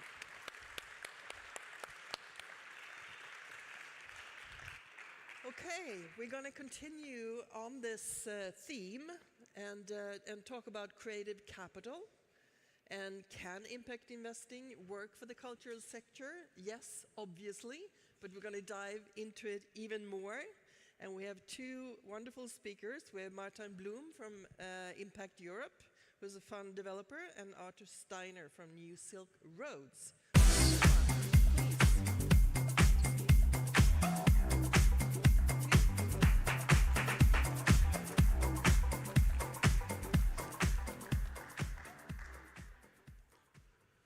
Hello, everyone.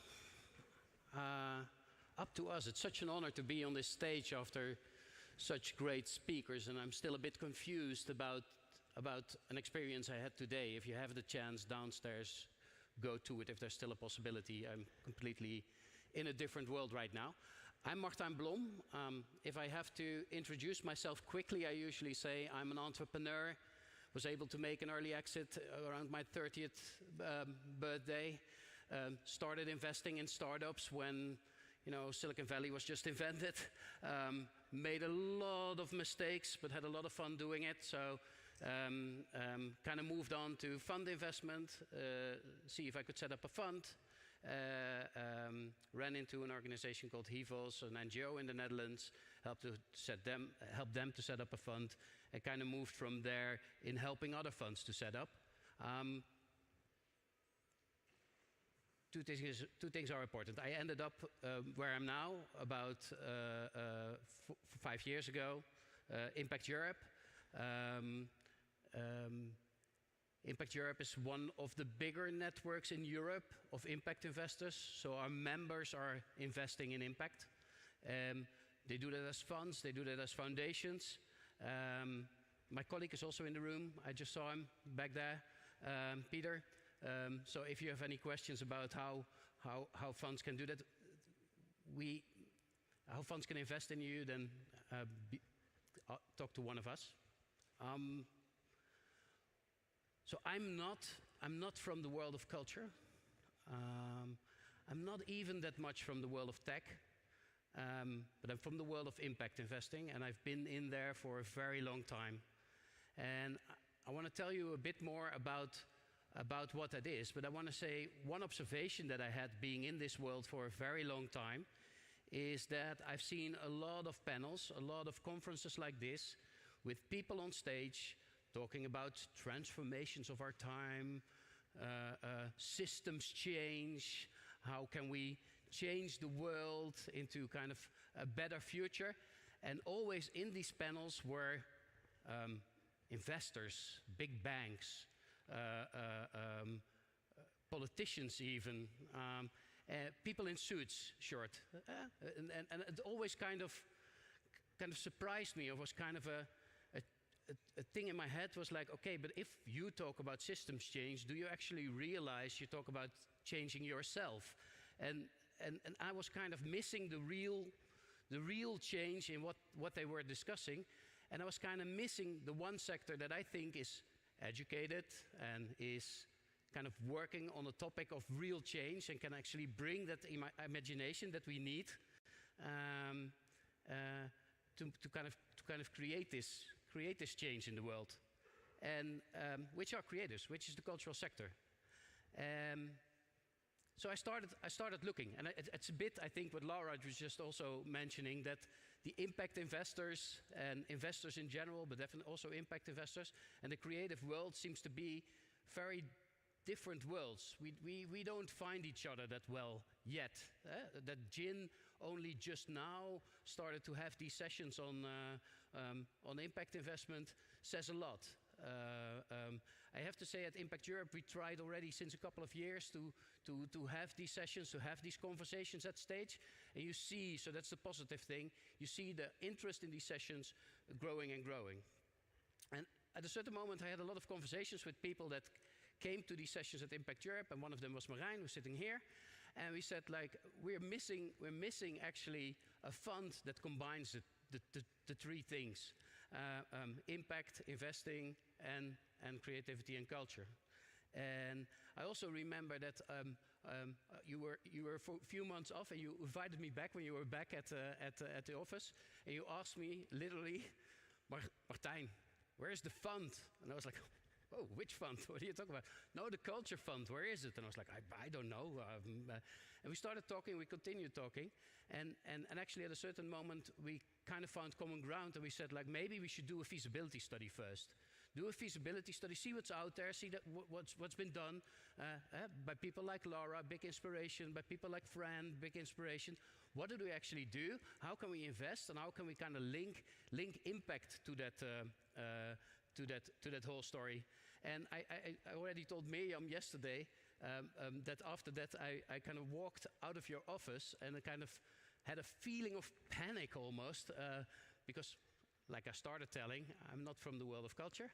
And I'm actually a very bad researcher as well, because I'm far too unstructured. I'm a doer, I'm not a researcher. And then it popped to mind, and I thought, like, let's call Arthur. And Arthur is from the world of culture, and he will take over this presentation from me in a bit. I'm going to take you a bit through the beginning of it. That's why I allow myself a bit of a longer intro. So the beginning has become a bit of superfluous. I think we had so many talks about impact investment already that most of you by now should know what impact investment is all around. But bear with me for a few slides, and then I'll hand over to Arthur for the interesting bit. So this feasibility study I talked about, we really dived into kind of what are the possibilities of establishing a fund where in the creative sector could impact investment actually play a role, because we kind of quickly got aligned also to assure everyone in the room that impact investment is not for all art, it's not for all culture, it's not for everyone, it's not for each production. But where could it play a role? And with that question we started kind of diving into it. Okay, what is impact investment? As again, by now you should about know. We have the definition of GIN up here. I think what is important to add, what we say in Impact Europe, is that there's 3 important points when we look at impact investment. That is one, that is intentional. So do you have the intention to make a certain impact on society, on climate, or maybe in the cultural sector in general? 2, is it measurable? Can you kind of show to others, to financiers, that it has an impact, that it's not kind of you made it up or you think it makes impact, but it's real? And kind of the 3rd thing, is it additional? And this is always an interesting one, and that takes like a lot of the kind of discussions at our kind of conferences. Is it additional to what the market is already funding? Is it new? Can it kind of really contribute to funding the sector? Under that big but small, big numbers, right? So impact investment, if you according to GIN, it's 1.1 billion already of all the assets worldwide, kind of invested into impact. Good news is, in absolute terms, this number is growing each year. Still, also kind of with the kind of drawback from the geopolitical situation right now, ESG becoming less important. It's still growing in absolute terms. The bad news is, kind of in relative terms, we're talking 1 to 2% of all global assets, and already for a very long time. So it's big. I don't have it on my accounts probably all together in this room. We don't have it on our accounts, but it's small at the same time if you look to the bigger scheme of things. We'll not dive into that too long. I want to show this one, probably getting into a big discussion after what we just heard from Laura, because impact investing is combining financial returns with impact returns.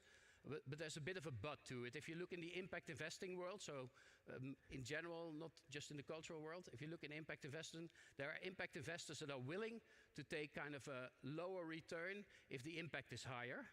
And actually, we talk in Impact Europe about the continuum of capital. So you also have foundations that fund companies that can make impact, that fund assets that can make a social impact. And don't expect a return, or just expect a return of capital, or expect a return with like a little bit of return. Having said that, listen to Laura, way more important. Most investors just want to have market rate returns. So that's like the big chunk of the sector. But I think there's some hope in the small category that is willing to take more risk and willing to take smaller returns, because I think it can also be the opportunity, or kind of where the future could be, of kind of impact investing in the cultural sector. So don't get this as a, wow, we have an opportunity now, but get this as a, oh well, we can work towards that. I think there are some lessons learned, there are some financial products in the impact investment sector that could also work in culture. Okay, we have seen some funds coming up. I think, of course, we always mention Upstart CoLab. Laura was just on stage. Figurative from the UK, they're on stage tomorrow. One of my favorites, and I know also Arthur's favorite, is a HEVA fund from Africa that have been doing this for quite a long time. And then, of course, you have Tonic, which is the network of high net worth individuals, basically asset holders in the Netherlands, in the world. That are also kind of more and more increasingly looking into this world of arts and culture. And with that, it's actually time to hand over to Arthur, and now it becomes really interesting. Hi everyone. Yes. Yeah, I'm going to continue where Martijn left. My name is Arthur. I'm indeed like coming a bit more from the kind of cultural and creative sector. I work actually as a curator mostly, organize exhibitions, but have been also working also in the area of funding a lot over the last 10 years. And Martijn asked me indeed like to look into this big question: is it possible to find a match? And we interviewed around, I think, like 45 investors, as well as like creative companies, mostly in the Netherlands, where we're from. But I think the insights are relevant also for a whole of Europe. And actually what was very interesting for me, coming a bit new to the kind of world of impact investments, was like the kind of different way how people talk about things, like in the creative sector and like in impact investments. And sometimes you had like a conversation with like, like a bank or like an investor, and then like half an hour later, you had a call with like a creative company. So we listed like, just on the basis of the insights of like the conversations, like this kind of slide. On the one hand, the world of investments, and on the other side, the world of culture and creativity. And in the conversations with the impact investors, it was usually about demonstratability and measurability of impact. While on the world of culture and creativity, when we spoke with companies, it was always emphasized a lot about leaving the room also for immeasurability and uncertainty, and also play and this laboratory that also Laura just mentioned. In the world of investments, we heard a lot during the interviews like growth and scalability of companies. While in the creative companies that we talked with, like we also heard very often like less is more. Sometimes we are growing, but like smaller growing is actually flourishing. There was like a more kind of boutique approach. When we talked with like investors, it was usually about like ventures and incubators and accelerators. And then in the world of culture and creativity, like there are a lot of freelancers, as you know, in Europe. There are, the majority actually of the cultural and creative sector are freelancers, like 85%. But of course, there are also SMEs, there are also ventures, there are also companies there, as well as a lot of foundations and cooperatives. When we talked with investors, it was usually about market-oriented business models, product market fit. And then like with many of the creative companies we spoke with, it was also emphasized a lot the importance of like expanding the cultural commons. So it was like kind of overlap between sometimes with market and kind of civic areas. And then finally, like the world of investment was usually talking about innovation, producing new solutions that add value. Well, the interviews we did together, like in the creative sector, was usually emphasized imagination. It's actually not about like solutions, but more about producing new perspectives and ways of being affected. So these were just some of the insights that we got during the interviews with around 45 both impact investors in the Netherlands, as well as like creative companies and creatives. And we thought the two sectors can learn a lot from each other. but it requires an open mind from both sides, from the creatives as well as the investors. Anyway, culture, impact, profit, is it possible? I mean, we heard it already from Laura. Is it possible to combine these three elements like impact, transformative impact, culture and creativity, and a solid revenue model? Like these were the kind of three criteria we looked at for finding like possible investments. And of course, like the culture and creativity and transformative impact, there's a lot happening in that space, you know, mostly in philanthropy, like foundations that are supporting change makers and pioneers through culture and creativity to have like climate impact and like, you know, like impact on human rights. But is it then possible to have like that third element to it, like the solid business model? So we identified like a couple of focus areas in the Netherlands mostly, but like I think they are also relevant in the entirety of Europe. The first one is of course creative spaces, cultural spaces. So we saw a huge opportunity of like an impact investment fund with a focus on supporting these kind of spaces like hubs, rehearsal spaces, open air cinemas, like creative sculpture gardens even. And there are like different financial products that can be suitable for this group, like loans or redeemable equity. There is a lot of need in the cultural and creative sector. I think almost all the interviews we did, it was emphasized space. We need space. And impact investors could play a role there. Secondly, cultural productions and expression. An impact fund could possibly focus on supporting the realization of high impact productions, you know, like documentaries or films or performances or like VR or AR or games that have like a focus on climate, that have a focus on like human rights, that have a focus on other topics that are at this moment in time like crucial. And like during the interviews it was expressed like, okay, there's maybe the need also for pre-financing or a kind of bridge capital or sometimes even revenue-based finance, like funding in an exchange, as an exchange for a percentage of the future revenues of like these productions. So this would be like a fund more focused on these individual productions. So there was a lot of need during the interviews and yeah, stressed a lot that is needed in the Netherlands. Then the third kind of vertical that we saw was like design, new materials and crafts. There are an incredible amount of like companies working with new materials such as mycelium, algae, fungi, new production processes, and that are using like crafts and like using storytelling in this whole process. So we thought like a possible fund could actually create a kind of combined R&D and venture capital for these kind of spin-offs in that field. Then ethical fashion definitely also came up as like a possible investment area for such an impact investment fund for the creative sector. Because many fashion brands are deeply rooted in like subcultures, they're doing storytelling, they're using like circular business models sometimes, they're focusing on lifestyle. So we also saw an opportunity there for a possible fund. And then finally, and I think this is a really interesting one, is that a possible fund could also focus really on this kind of intersection of like diversity and inclusion and lifestyle. So there were quite a lot of businesses that we spoke with in the Netherlands that combined like design, like nightlife, music, fashion, and kind of metropolitan culture and deeply rooted in a way in diasporic kind of cultural productions. And we actually, interestingly, realized that a lot of the promising ventures that we scouted in the Netherlands were actually by people of color and people that have a migration backgrounds, where there is actually this kind of combination of like impact, high impact business model and like creative, strong creative vision. So this was the last kind of recommendation as part of our feasibility study. Some quick insights of the feasibility study.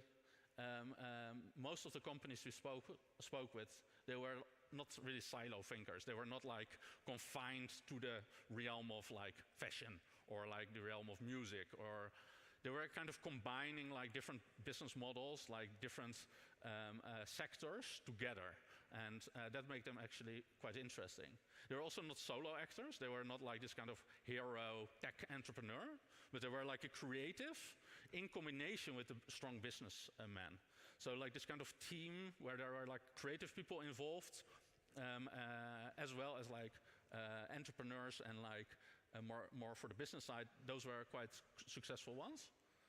The hybrid business models, what I just explained, like it's usually like the combination of revenue streams, like people get like income through a festival, but also through an online shop or through streaming, or like a combination of the three of them. Multiple impact dimensions, we really saw a huge diversity of impact, like what I just named, like human rights, like ecology, like local neighborhoods, diversity and inclusion. Interestingly, a lot of entrepreneurs of color, and finally, the alternative scalability. So there was really a strong discussion also between us about this aspect of scalability. How do these companies scale? And we thought like, it's actually more like a kind of boutique scaling. There is growth, but it's maybe not the same as like a kind of tech startup where it's like, you know, like working like that. So these were some of the insights. This is the feasibility study. It's on the website of Doen, who commissioned this research. You can find it by scanning this QR code. It will get you to the website of Doen. And actually, we are working now on setting up such cultural impact funds. So it's in the making in Italy. And if you are interested, get in touch, because we are currently like really investigating this from Italy, but it will be focused on the entirety of Europe. And we would love to get in touch with you, either if you have a business or if you are interested more from the investment side. So that was, I think, the insights of our study, right? Thank you.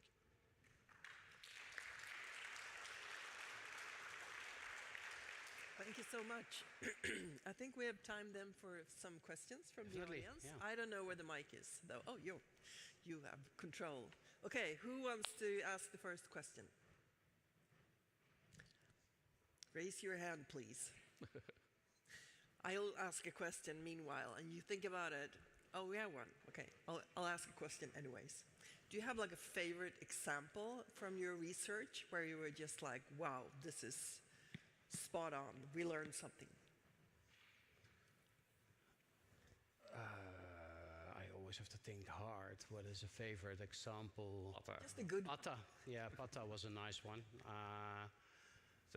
We had a conversation with the founder of Pata.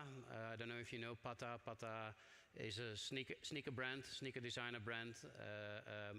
They've also do some co-working things with like the bigger sneaker labs, and they were amazing. I mean, to me, they were all kind of being an outsider. I knew them as like a small kind of sneaker brand, but kind of talking to them, we realized that they were not just a sneaker brand. They were more than a sneaker brand. They had like all this patchwork business models that go a lot deeper than just into the sneakers.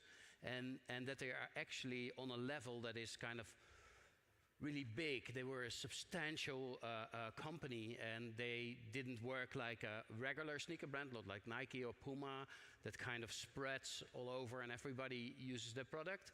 They were like big in small communities. And these communities lived in these metropolitan areas, metropolitan cities, and they were like big in Paris, big in Marseille, big in Africa, so they were.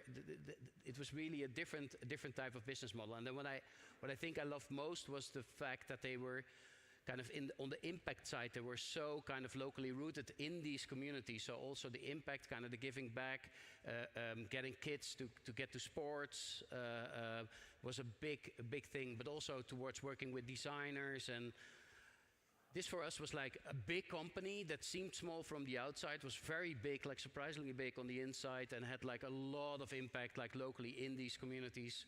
A lot of layers. A lot of layers. Very multidimensional. Scaling. Exactly. Yeah. Exactly. Okay, where was the question? Here. Hi guys, very nice. I really enjoyed it. It's so interesting what you're doing. And my perspective, it's not really a question, it's more like an exchange of perspective, is that we're kind of like, as creative tech professionals, such as investors or founders, we're kind of setting up the ecosystem and the space, because it doesn't it's not really established a creative tech sector yet, even though it touches so many industries and so many verticals. And so like by providing access to capital to so many projects, there will be a market and a demand that in the future will attract more and more capital, because the capital just follow the market. And right now it's a lot about buzz. Maybe like there's AI, NFT at the time, then blockchain, whatever. And so like at some point there will be the buzz of creative tech or whatever, and all of the capital will come there, because at the end there's no, from my perspective and an investment perspective, there's no such ideology about the investment itself. It's more about whether it is it has perspective and potential or profit, essentially.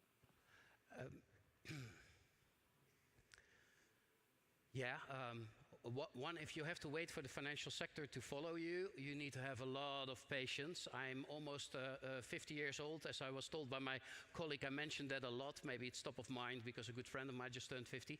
But I'm probably not going to live to see the financial sector to be fully on creative industries if we don't do anything ourselves as a sector to promote it. They are slow. And when I mean slow, I mean like turtle slow, right? So it's like really, we need to step up. Then the second thing is like what we've been fighting as in impact investment is kind of saying to these investors, start watching a bit more broadly, please, to your investments and to the value you want to create with the money that you have, than to your personal profits. I think if only investors would look to personal profits, which they do still at the moment, I agree, most of them. I don't think we're going to get there with the society where we want to be. And I think also Adama already, of Moleskine Foundation, already on stage said today, we need to be more activists. We need to be more stepping forward. We need to have the people that have the money have a responsibility to kind of put that money where the money is of importance. And of importance means also where the impact needs to be, and that needs to be a far bigger kind of decision factor in the financial industry. And I think that's the first fight. And then the second fight is on how to bring creativity in that, to my opinion. Yes. More questions? Yeah, now see if you can throw it, because that's what you're supposed to do. Everybody just... Whoa, it's far. Quite a throw. Whoa. That's good. It's a collaboration, so we throw it on. Throw it on to the man in the blue shirt, or the... Yeah. You go first. You go first. Yeah, you start. Yeah, good. Hi, thanks for the great presentation. I was wondering just what you addressed just now, you know, this challenge of being a bit stuck between, you know, profit and foundations and, you know, total non-profit. You know, can we dig a little bit deeper into that sort of, you know, is that really realistic to be, you know, in the middle, and where do you see it? You know, is this something where, you know, you try to create close to market returns with it, and, you know, you attract, you know, like, let's say the general market as well? Or is it more like a foundation play where, or non-profit play where you basically, you know, return the capital invested at max, or even not? Because it's a non-traditional model, right? Because in VC, you would say, you know, you have some companies that make 10x and so on. And then on the other side, you have the non-profit space, sort of where it's clear. And I think this is really the challenge, like, because I'm a big fan of impact investing, but I find this is the biggest challenge, especially in culture, because compared to, you know, green energy and so on, you know, there is not always, you know, this you know, potential 10x revenue model. And I would be curious to hear from you what you think about this. Shall I go again? Yeah, go.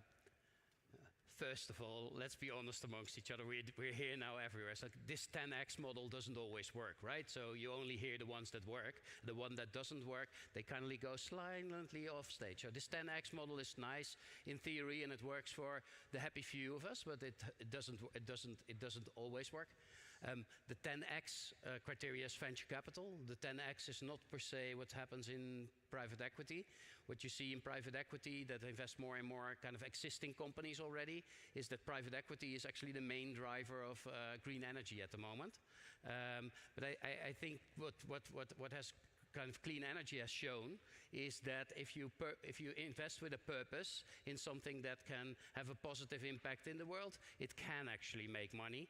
A lot of people would say like, yeah, but clean energy is now so much into big money, big capital. That's not impact investment anymore. To me, it's actually a proof that it can. Then the second step is kind of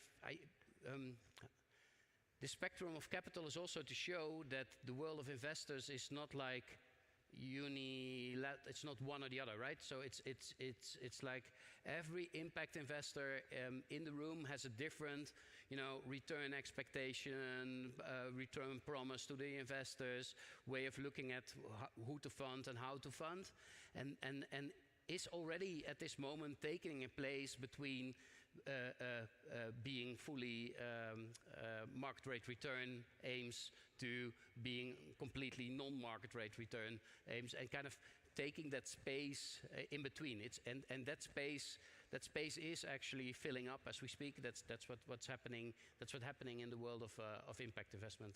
I don't know if it answers your question fully, but. You can continue, maybe. We have one more question, and then we have to call it a day for this session. Yes, please. I hope it's a question for you now. Hi, thank you so much for the contributions. And I was wondering, in your studies or within your field of work, have you considered the time horizons on when impact is felt, how it's coming back, and whether this was a topic that you explored? Yeah, that's a very good question.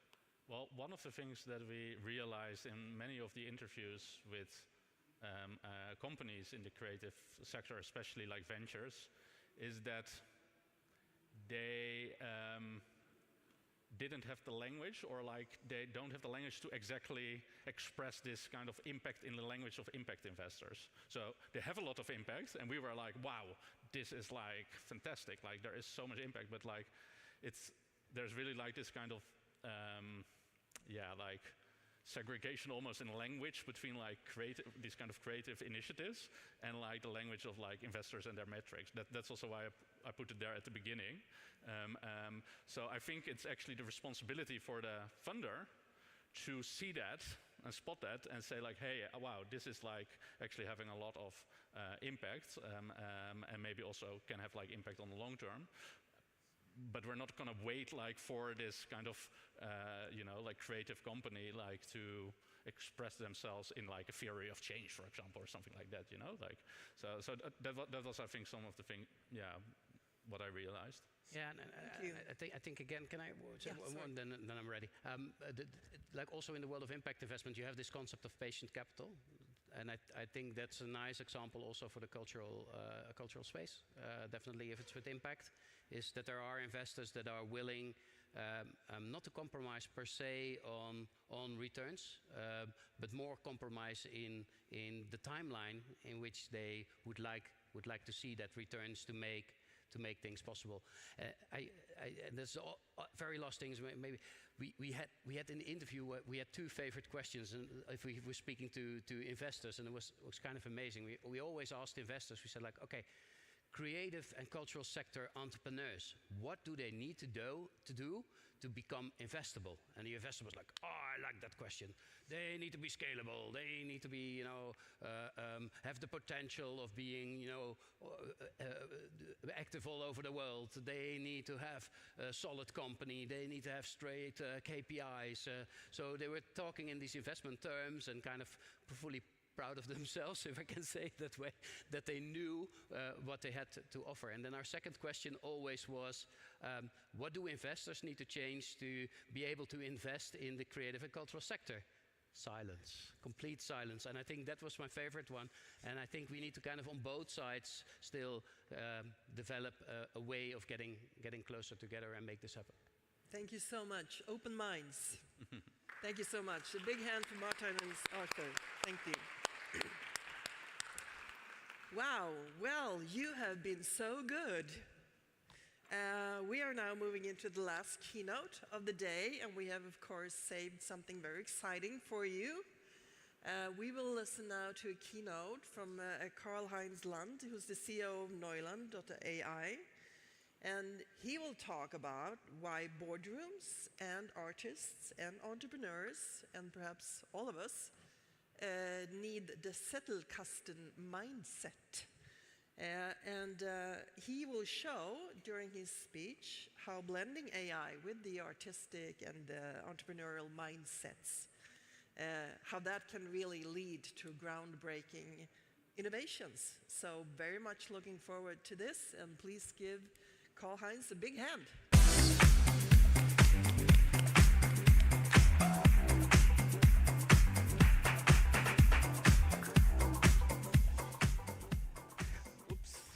Hi, my name is Karl-Heinz Land.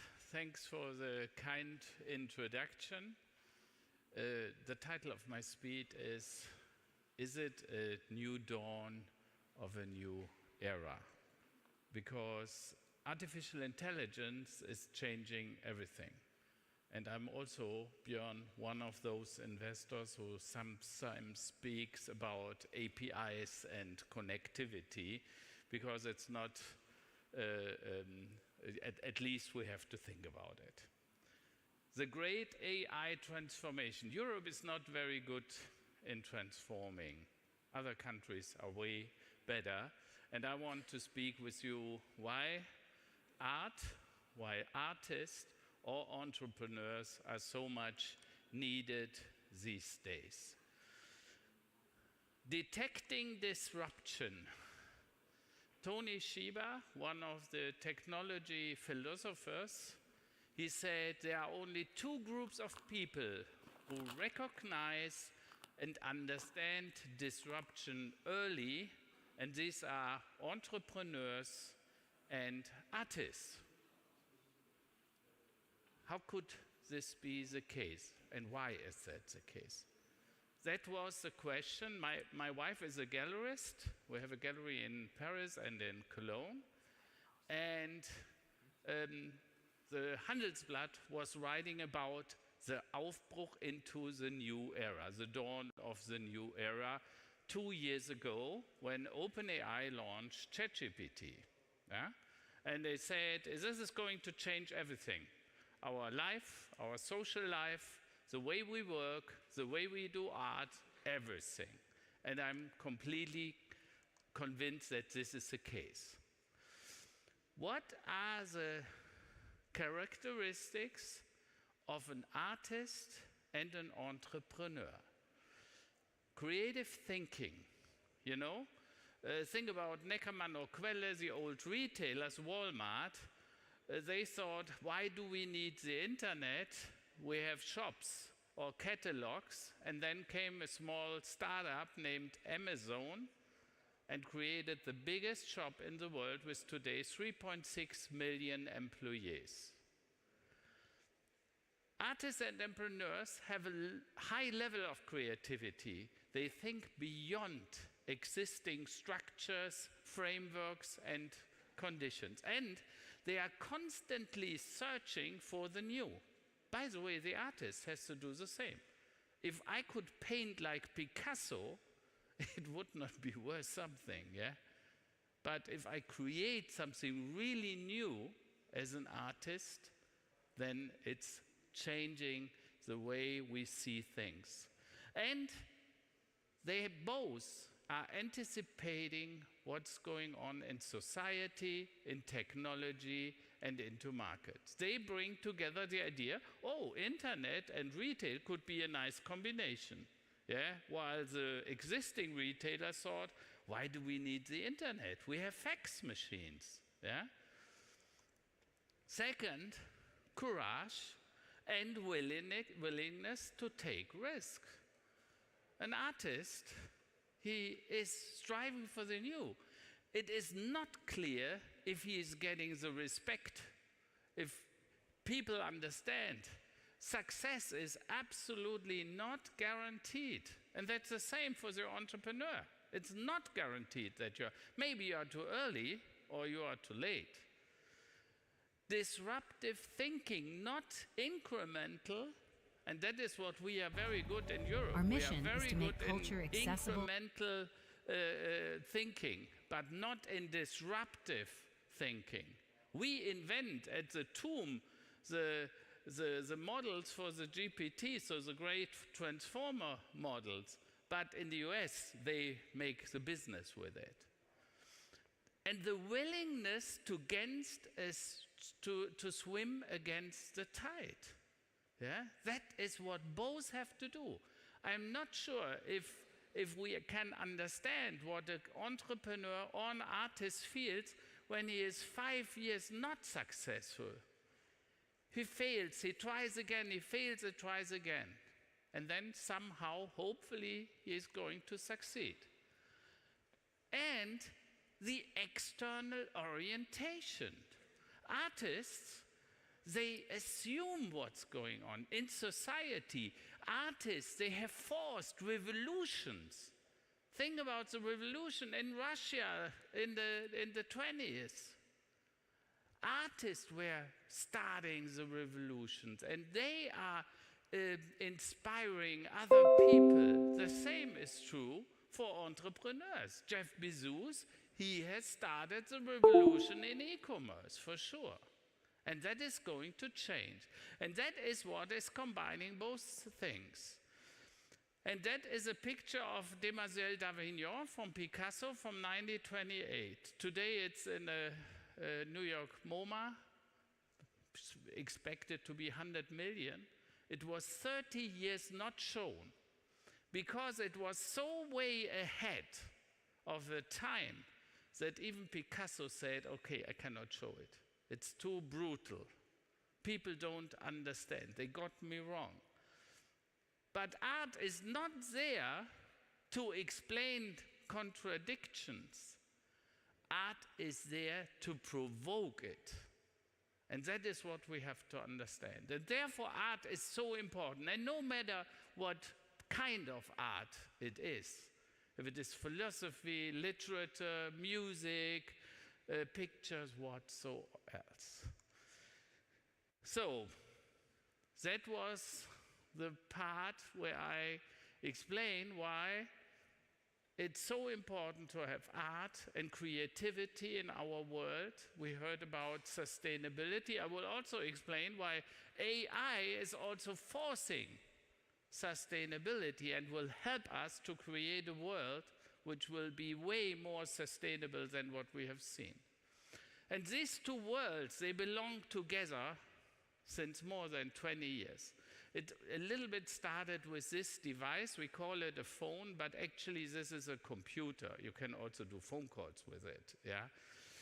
The interesting part is that these two worlds belong together. On one hand, we check the emails, we check what is my next appointment, and the next moment we sit together, have a glass of coffee or a cup of coffee or a glass of wine. These two worlds belong together undividable. The best way to explain it is a car with a head-up display. And if you see the head-up display, you see the digital content, you see the reality, but it's one picture. It's undividable, belonging together. This is what happened with our world. The two worlds, the world of technology and the world of reality, they belong undividable together. When the rules of success are very easy. Everything which could be digitized is digitized. Everything what could be connected, in the consequence, can't be connected. And always when it is digitized and connected, then you can automate it. And this has a huge impact, because if you can automate it, think about the self-driving car. Yeah?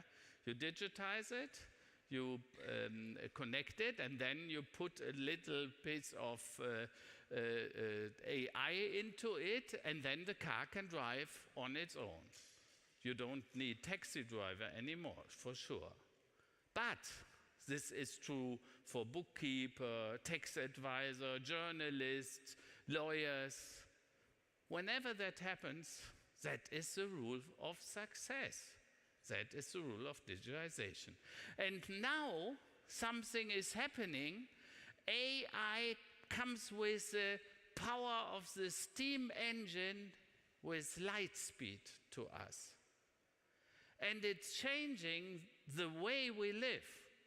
Like the steam engine in the 17th, 15th century, it has changed our social, our ecological, our economical, and our private life. AI is going to do the same. The impact will be pretty much the same than with the speed of the steam engine, and it will impact everything we do on this planet. The change is quite radical. The difference is the steam engine has forced the Industrial Revolution, and this was happening over 250, 300 years. What we see right now is happening now, and it will be finished in the next 5 to 10 years.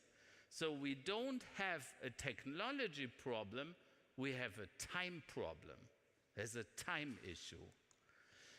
And if we think about it, why is it so successful? Because it's always how we translate energy into labor. That's why we are so prosper, why we live in such beautiful economy where the prosperity is all around us. And it has always to do how we use energy and translate it and transform it into labor. That starts with the breakfast. If you have breakfast, it's the energy for you, and then you can do your daily work. And of course, you could take a wheelbarrow and 30 tons of sand and try to bring it 10 kilometers from here. That would take 4 weeks or so. Or I could hand over a key with a 30-ton truck, and you can do it in 2 hours. But what you need is 50 liter of diesel, because the 50 liter of diesel contains as much energy as 1,000 people could work on a day. And the truck is translating the energy into work. The difference is, while I could pay you for 4 weeks of work, maybe 10 cents an hour, now I can pay you 30 euros an hour, because they are so efficient. So it's always about energy, affordable energy. When energy price goes up, prosperity goes down. It's about infrastructure for mobility. Every rich city was based on a river, because the infrastructure for mobility in the past were the rivers. And then came the streets, and came the railways, and then came the airports as hubs for prosperity. And now it's the internet. If you are not connected to the internet, there's no potential to participate in the future. And the third thing we need is technological progress. And yes, that was a fire, and then the wheel, and then the steam engine. And now it's artificial intelligence. The steam engine of the future is artificial intelligence, because it translates energy in a pretty fast way into labor and work. And that's where our prosperity is coming from. And to be honest, now that is pretty tough for the Germans. I want to show you something. That is the development of the GDP in the last 32 years of the United States, multiplied by a factor of 4. That is Europe. Not so bad, factor of 3. That is China. They have grown the GDP by a factor of 38 in the last 32 years. And this is Germany. That is a flatliner, yeah? If you go with these symptoms into a hospital, they make a last picture of you, yeah? So how could it be the case?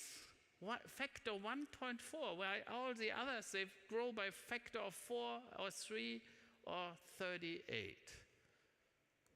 This is what we have invested in the last 32 years, year by year, percentage-wise, from the GDP into IT, digitization, networks, and so on.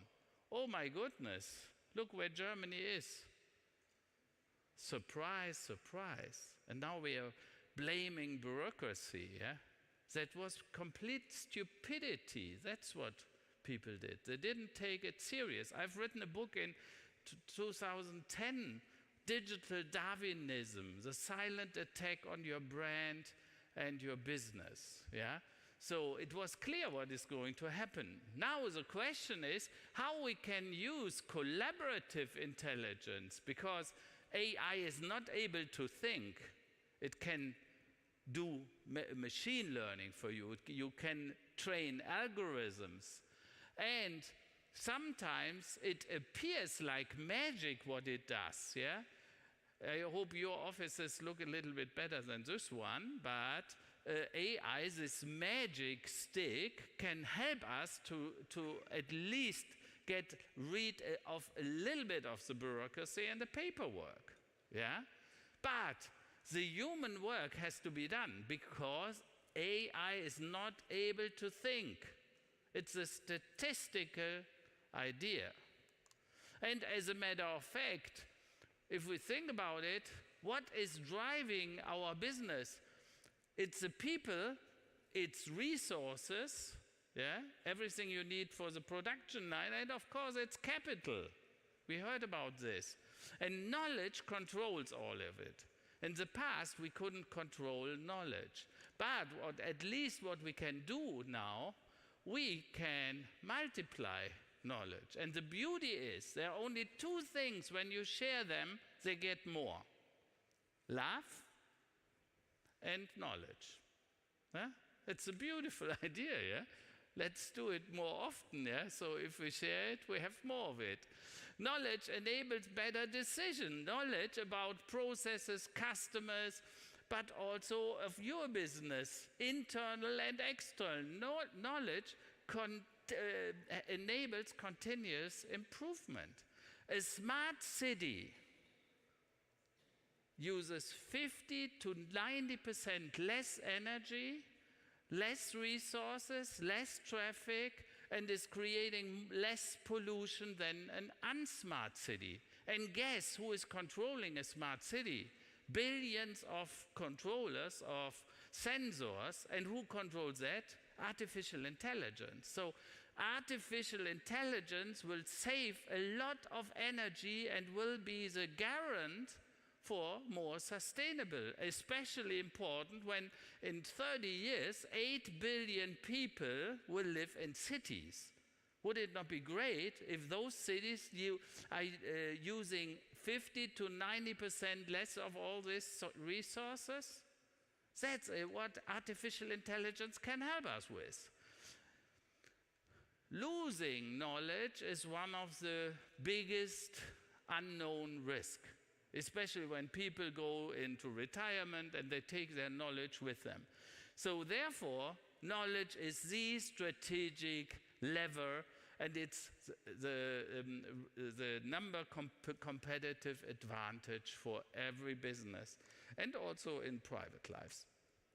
The old world and the new world are very, very different. In the old world, we speak about hierarchies. In the new world, we speak about network societies, network economies.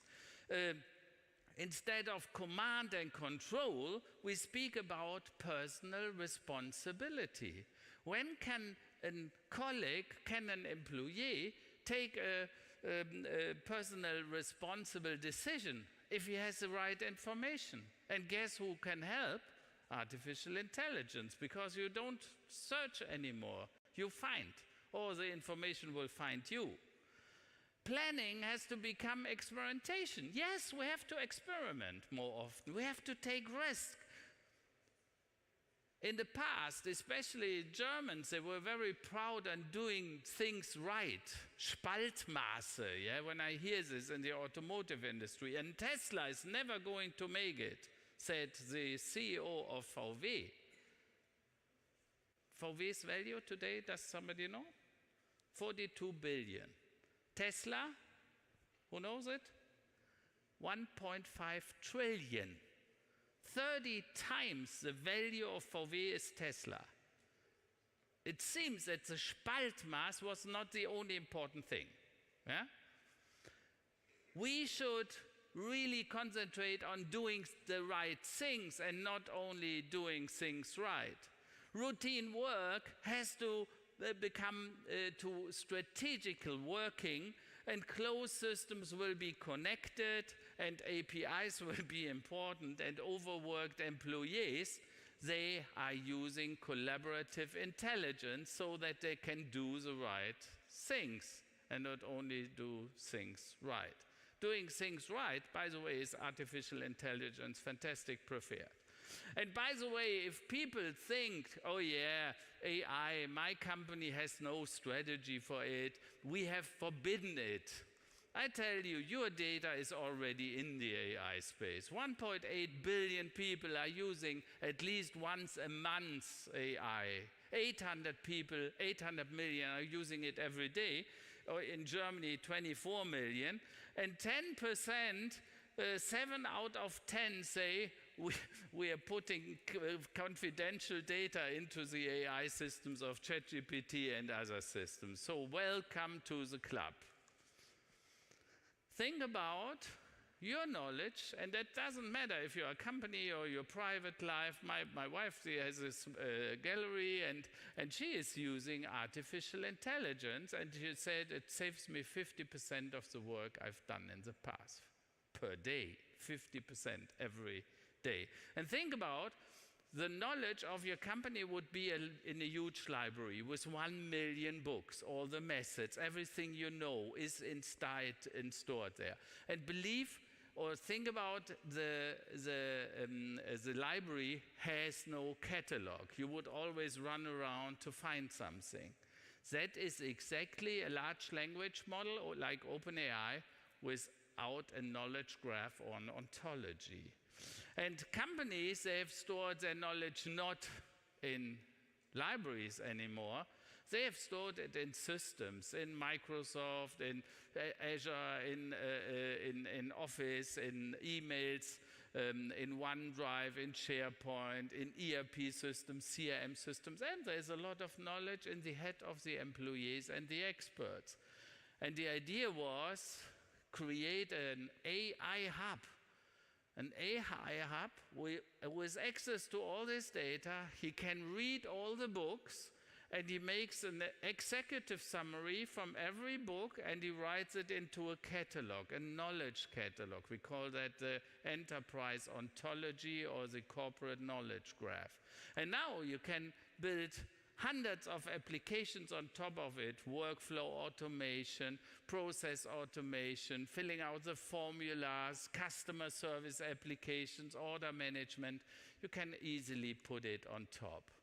The problem is that large language models, and that is what the US guys think, if you have an LLM, your problem is solved. That is stupid. Because if you want to have special knowledge, especially the knowledge of your production, of the secrets, you as an artist, you don't want to provide this knowledge to the large language model because then it's public knowledge. Exactly, therefore, you need a trustworthy, a secure, a data sovereign space who is transparent, seamlessly integrates with your information system, and it utilizes the industry knowledge, your corporate knowledge, and the knowledge of your experts. And that is what we call subject matter expert AI. What is required is a platform which is a protected data sovereign space, a knowledge and an AI strategy. Yeah? Not only an IT strategy, an AI strategy. We have to build trustworthy and ethical AI systems. Yeah? We have values here in Europe. We don't want to stand behind the values of a Mr. Trump or of Chinese freaks. Ontology and corporate knowledge graphs are the future of AI. Without this, that is like building a house without building a fundament. And it allows the collaboration between humans and machines in a very easy way. The only thing you need is this trustworthy and reliable environment which protects your IP. Yeah? Don't put everything into GPT or other free software. We know if the software cost is nothing, then you are the product, right? The solution is a hub.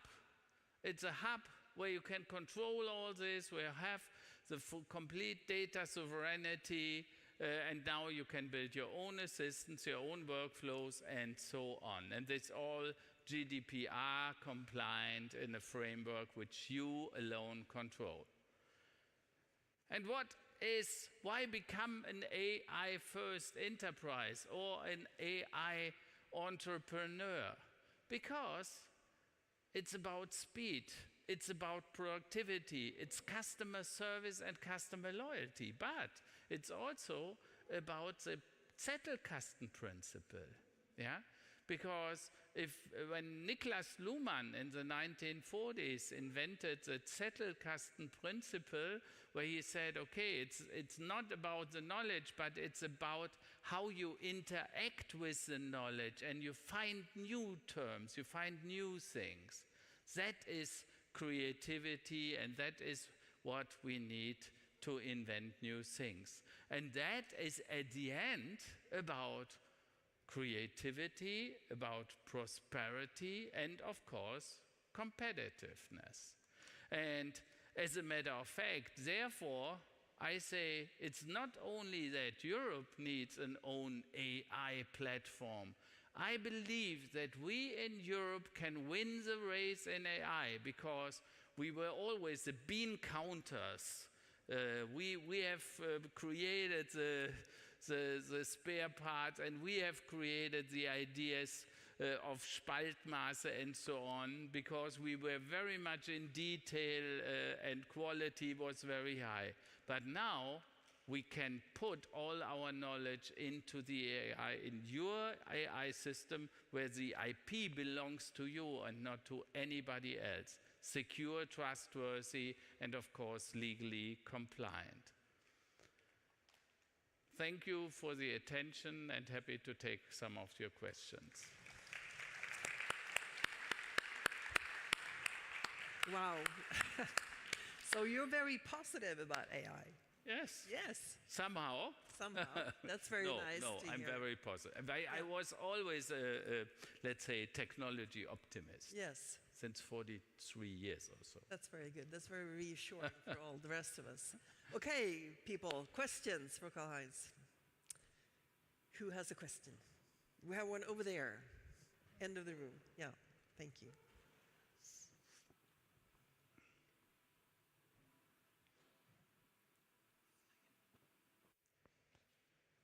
Hi.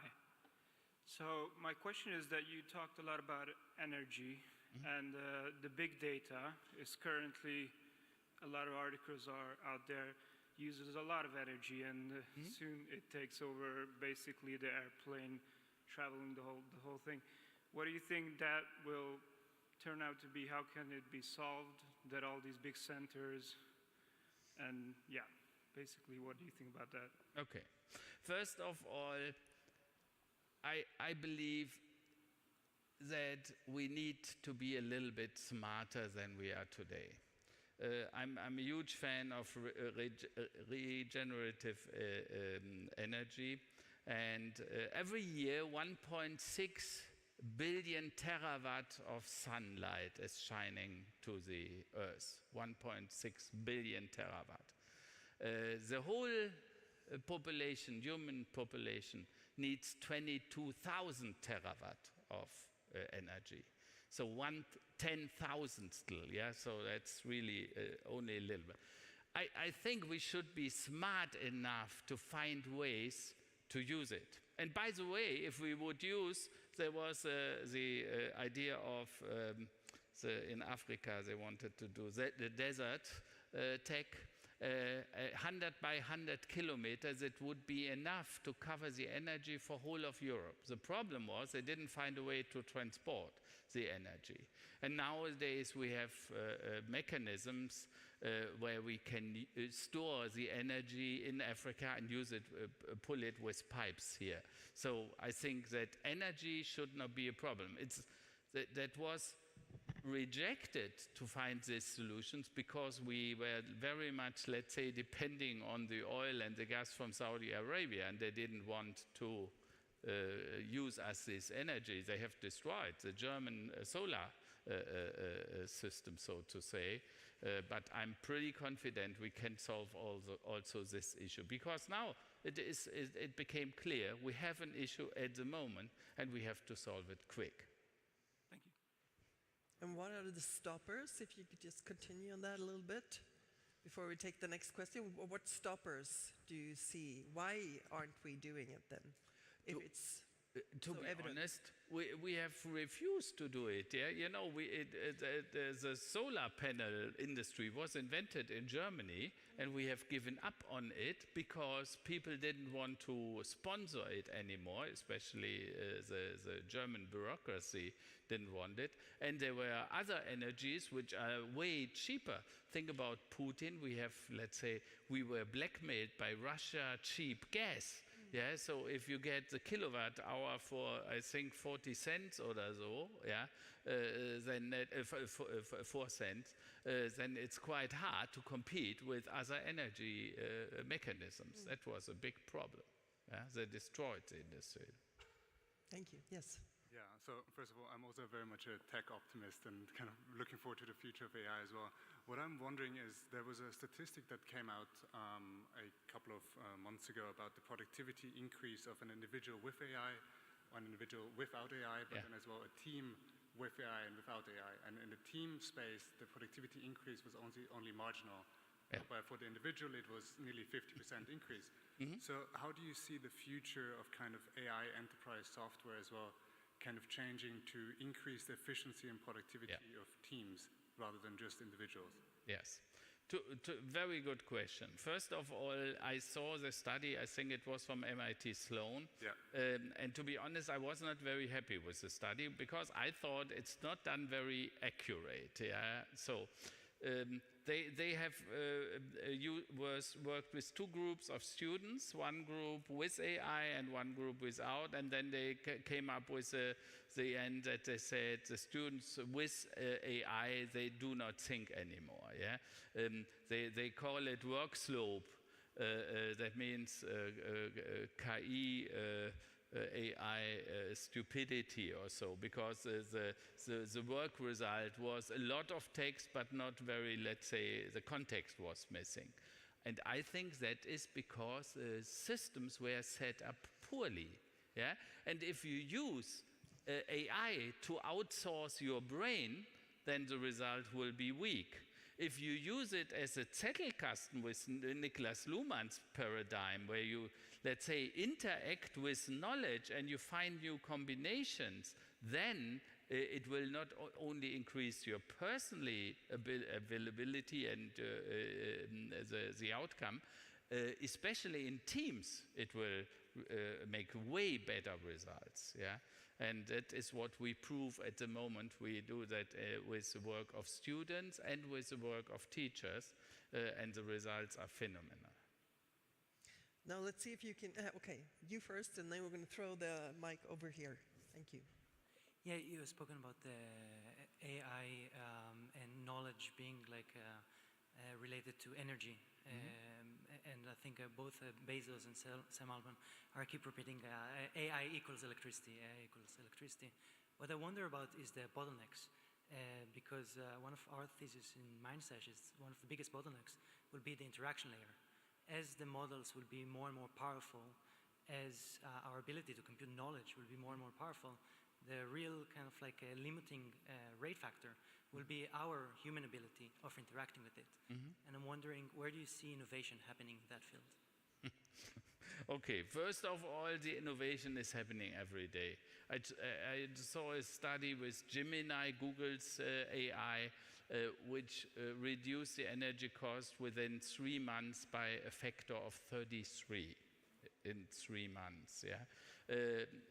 So now a query with AI on a regular basis, 200 watt, something around that. Our brain is using 12 watt in an hour, and that shows where we have to go. Yeah, so we can reduce the way of thinking dramatic, and 12 watt, I think it will take the next 4 or 5 years, but someday we will reach it, and people are already working on that, because the energy consumption at the moment is ridiculous. Yeah, so there's nothing to complain about it, but we will reduce it. We are at the beginning. Yeah. GPT or OpenAI, the great transformer models, are now 3 years old. Yeah? Keep that in mind, not even. Yeah? There is a lot of air to get better. Thank you. Okay, let's throw this over here. Well, la la, good catch. Wow. Okay, thank you. Karl-Heinz, I very much share your picture about the speed of the development. But if I look at the current figures of funding AI companies, I see that there is a large difference between what happens in China and what happens in the US and Europe. And as we know from previous waves of digitization, we know that speed is also a factor of success. Mm-hmm. Where can we take some optimism from that we can keep up with these large giants like OpenAI and other companies? Yes. First of all, very good question. And sometimes I'm also a little bit frustrated because I'm also founder. Neuland AI is now turning 2 years on the 15th of November. We are 56 employees already. And the funding is a real problem in Europe. Not only in Germany, it's across Europe. At the moment, we are investing 40% of every dollar in the US goes into the funding of 10 companies. 40% of all the venture capital. And we are talking about 1 trillion in the US per year. In Europe, we speak about 500 million to 1 billion, yeah, so it's a way different. But the good news, especially in AI, I think the Americans and also China is on the wrong way. They expect that the models have to be larger, and that will not be the solution. It will be smaller models, subject matter expert. If you want to go to a specialist in medicine, you are going to the best doctor for this certain therapy. You are not going to David Precht, a general dilettante, yeah, so who could talk with you about everything, but he cannot solve any issues with you. So that means the future is subject matter expert AI, and these are way smaller models, not the big ones, highly specialized for logistics, for banks, for retails, for different industry, for solving the problems or issues of a gallery, like my wife. Yeah? And therefore, I believe we have a huge advantage. What we are doing at the moment, we are using the large language models, the investments, the billions which are made there, and we're putting a small, thin layer on top of it, and there's the value in the future. And hundreds of customers already follow us, so the strategy seems to be pretty working. And therefore, I'm optimistic that we can change that. But one thing is also important. I compared the entrepreneur and the artist. We have to be more bold. We have to understand that innovation is important. Think about one thing. NVIDIA today is worth 4.5 trillion. The most valuable company in Germany is SAP with 350 billion. So 15 times SAP is one NVIDIA. And the NVIDIA market cap is the GDP of Germany. And the 6 most valuable companies in the US, 6, the total value market cap is 17.5 billion. That is 7 times more than all companies in Germany are valued together. Yeah, so all, there's SAP included, VW and the motor company and so on. Yeah, so and that is shocking. Yeah, and that is why we didn't invest. Therefore, our railways are not running anymore. Bridges are crashing. Yeah, if you don't invest, Our mission is to make culture. You have at the end to deal with, let's say, crappy infrastructure, and that was never a good result. Before we move on to the next question, I was just like, as a follow-up, because what you describe as a subject matter AI specialists, it sounds like Europe. You know, different languages, different specialties, different cultures. Yes. And we do have some problems collaborating in this part of the world. So what can we do, you know, together on a European level, you think, to how can we find solve creative this, ways to blend the funding or analog and other obstacles? So first of all, we are here today in Vienna, and I'm very happy we speak English, because when you go through Cologne, if I live half in Paris, when I walk through Paris, when I go here to Vienna, I listen to many people which speak English. Yeah, so English seems to become the language without barriers, which is good. Yeah, and the future is not about nationalism. The future is about togetherness. Yeah, we have to understand that we belong together. You know, the best phrase in advertising was from an IT company some 30 years ago, IBM. They had a slogan, "Solutions for a small planet."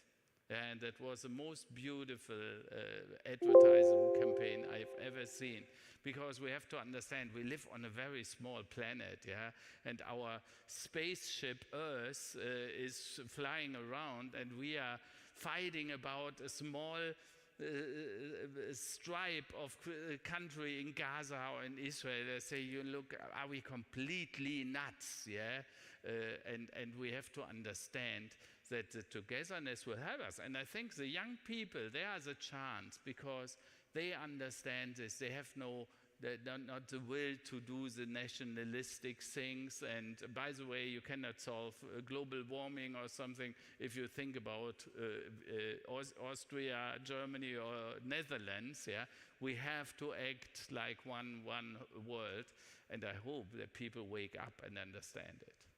Thank you. I think we have a question here. Thank you. It's already quite late, so I have to be short, but allow me to congratulate you and the other organizers. It's amazing for how many angles you have been dealing with AI today and to be continued tomorrow. Herr Land, this was very exciting to listen to you. I want to focus on one point out of many points I could mention, creativity. Tomorrow I'll be sitting up there on a panel holding a plaidoyer for creativity, and I am completely with you. As long as we are only amassing knowledge, we will always lose out to computers. Mm-hmm. But the moment we are starting interlinking, and this is what you mentioned as creativity, we have a good chance to use AI, but not to be used by artificial intelligence. We all remember this famous groundbreaking film, 2001, Stanley Kubrick, where the seemingly nice computer HAL starts killing all the others. And how does he get killed? By creativity of the last survivor. So I would be very interested in you elaborating a little bit further on this creativity point. Thank you. So I think the beauty is artificial intelligence is changing everything, as I said. It's changing our economical life. We see that big companies, and there's a lot of value created right now. But there is also our social life, our creative life. And I believe that AI is democratization of knowledge. Yeah? At the end of the day, everybody can have the knowledge in certain areas where on your fingertips or while you speak, yeah? With GPT, or now, how is it, Atlas, the new search engine of GPT, and so on. I think we have to be critic, about the results. We have to get more media competence. So what is true, what is fake? Yeah, it's really bad if we don't, if we cannot see what is one on the other thing. And the third thing, I think it will help us very much. And I'm not sure, I can only force you, read Niklas Luhmann's Zettelkasten principle. Because at the end he described, he had 90,000 cards in his Zettelkasten, and while he was writing new books, he was picking then certain cards out of the book. And at the end of the day, that was a raw model for artificial intelligence, but it was, let's say, on paper, and now we can do it in a computer, and that is what we call machine learning or artificial intelligence. And if we use artificial intelligence right, and that the results show it already, think about the development of the vaccine for corona. It was done only in 9 months, or was only possible to do it in 9 months, because they were using artificial intelligence to identify the pattern very soon, rather than doing it after several months. And that is exactly how we have to use in the future the computer, like a Zettelkasten. And we have to understand this machine is not able to think. It cannot do the thinking for us. We are using it. We have to do the combination. Our creativity has to take the right decisions at the end of the day. And then it will empower the people to do new things and to identify completely new things. And I'm therefore very, very optimistic that we can solve many, many problems, really serious problems. The global warming, what can we do to feed additional 3 billion people in 30 years? I think that artificial intelligence can really, really help us to solve many, many of those problems. That's fantastic. We have one more question. Is anyone else have a question after this? Yeah, over here. Good. Please. Hi. Considering the point that legislation in the European Union on ethics of AI slows down the progress of companies here in comparison to the companies in America and the AI sector, what's your stand on it? No, I don't believe this. I think that you know, there were 2 studies. One was from Harvard Business Review. They call it artificial intelligence and work slope. The work slope is KI, Spötterei, and AI, how do you call it, fakes, yeah? Because the AI is creating results which are not sustainable in the sense of they are not connected, they have no deep context, yeah? The context is missing. And that is the way the United States is going at the moment, yeah? And there is a lot of, let's say, from my point of view, developments in a direction which is not very smart, yeah? And the good news is, let them do it, yeah? They adapt very quick on wrong directions, my point of view, while we identify that ontology and knowledge graph and context is important, the Zettelkasten, the interaction with knowledge, and then finding new ways. And that is, I think, can make a big difference. I go even further. I say Europe could become, with our knowledge and with the divided industries, yeah? In Germany alone, we have 700,000 small, medium-sized companies, SMEs, yeah? 700,000. I think if we take their knowledge into those systems and empower them with artificial intelligence, Professor Hüter from the German Institute of Economy, he said, AI is the best chance for a new German Wirtschaftswunder, a German economic wonder, yeah? And he claims that this could be 330 billion in value only for the German economy. And I'm pretty much behind it. I add 150 billion if we do use it also in the bureaucracy, so in the government arena. Yeah, so pretty sure. So there's a 500 billion value, but it will only happen if we use it with the right ontologies. Yeah, and the US they have not even discovered that. You know, that's therefore I think the quality wins at the end. Okay, last question. Thank you. Hi, so thank you first of all for the presentation. It might be a bit of a rambling question from a pessimist to an optimist, so I'm very curious to hear your thoughts. I do generally agree with everything you've said, at least I want to agree with it, but we do see that, you know, nationalism is on the rise, and you said that togetherness is the answer. We do see that my generation, millennials, are probably the last generation who know how to fix a computer or troubleshoot it, because Gen Z is used to having everything working. So, you know, where does that knowledge then go if we lose it? We do see that people have made a lot of mistakes already, well, mistakes, when social media started popping up and they just gave all their data away, and we still talk at conferences about how important it is that the data belongs to you, yet we don't really actually do it. And we do see that, I do agree that, let's say me and you would probably go to an expert, to an orthopedist if my foot hurts, but let's be honest, masses probably will go to their general practitioner who might not be the expert.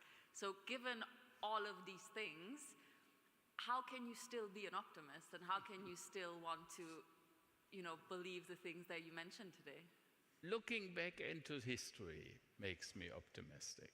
You know, when the radio was invented, people said, oh yeah, now people will only sit at home and will listen to radio and they will not interact anymore. And then the television came and the people said, oh my goodness, now people get really stupid. And then the internet came and said, oh, they are sitting only at home and do their internet surfing and so on.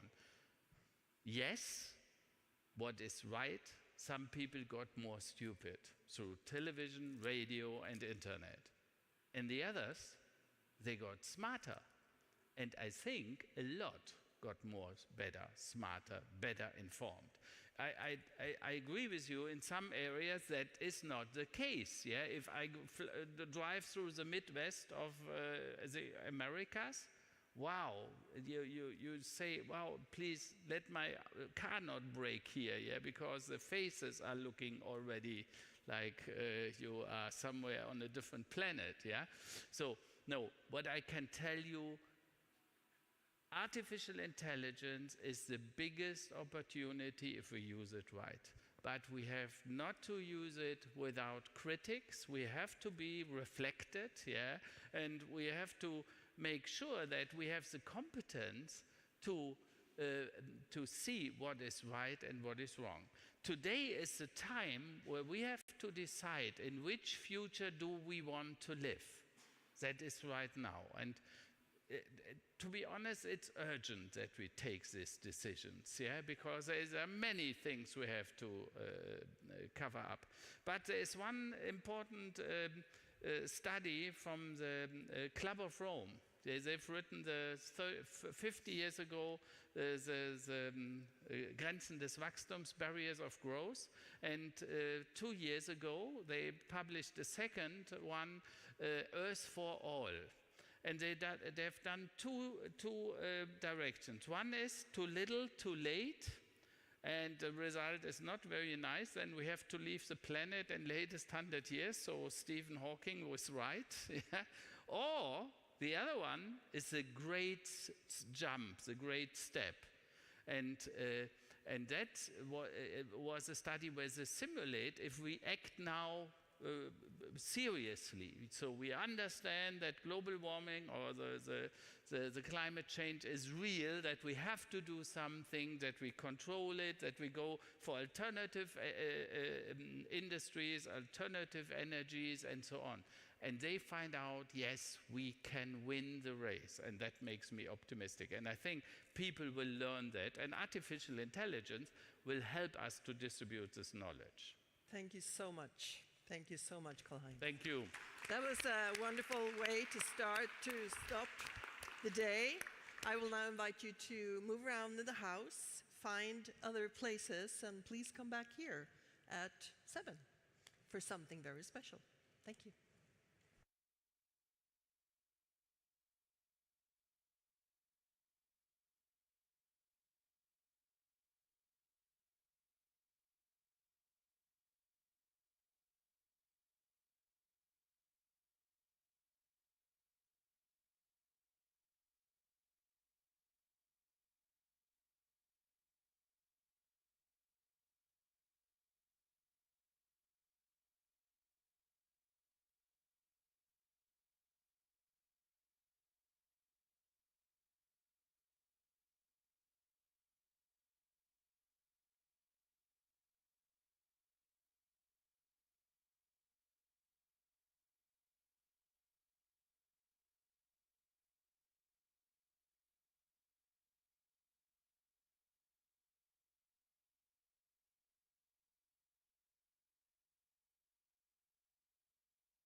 your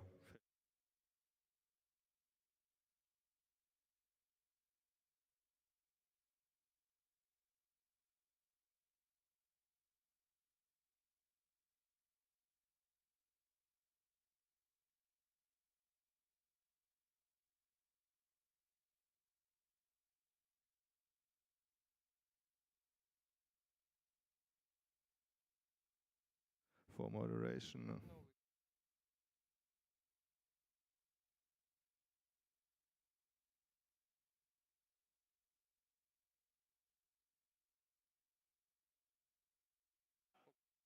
6 now.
Раз, два, три.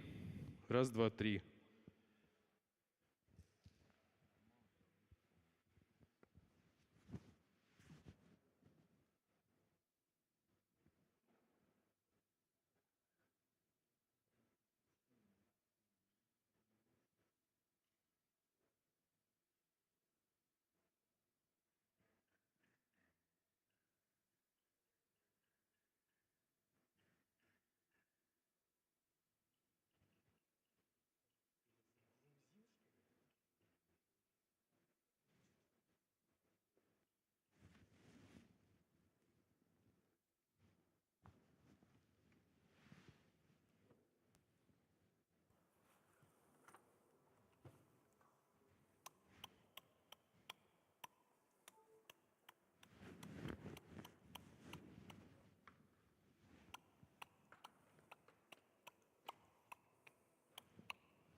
Hey. Hey. И. Раз, два, три.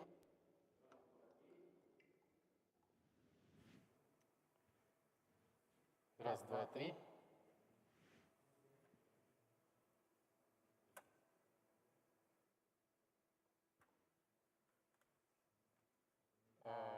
Все, микрофон работает, можем чекнуть. Я пойду туда, ты можешь попереключать пресеты.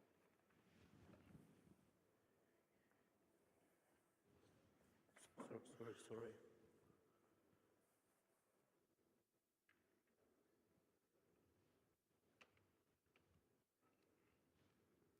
Нельзя так делать. То есть его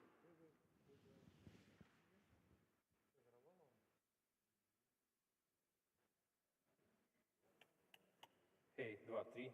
Раз, два, три. Раз, два, три. Раз, два, три. Раз, два, три.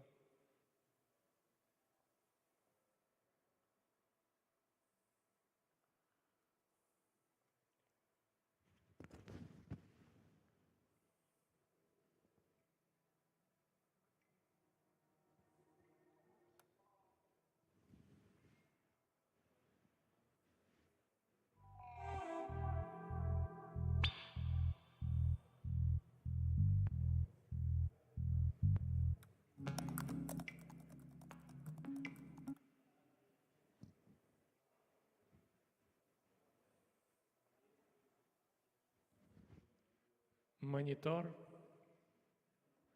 Вот этот. Он только громкость там надо добавить? Да, только громкость. Иду к тебе сейчас. Раз, два, три. Ян, ты когда будешь готов дать по видео что-нибудь? По звуку. То ты дай.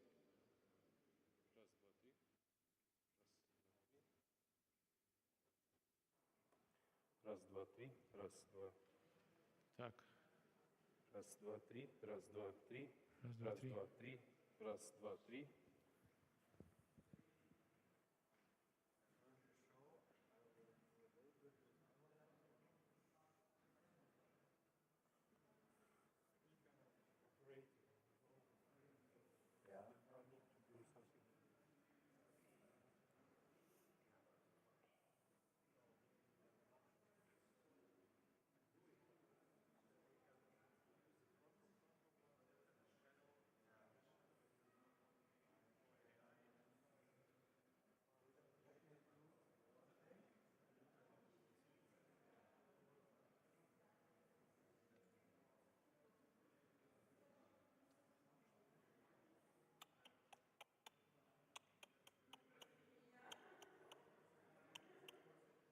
Раз, два, три, четыре. Раз, два, три, четыре. Раз, два, три, четыре. Раз, два, три, четыре. Раз, два, три, четыре. Раз, два, три, четыре. Раз, два, три, четыре. Раз, два, три, четыре. Раз, два, три, четыре. Раз, два, три.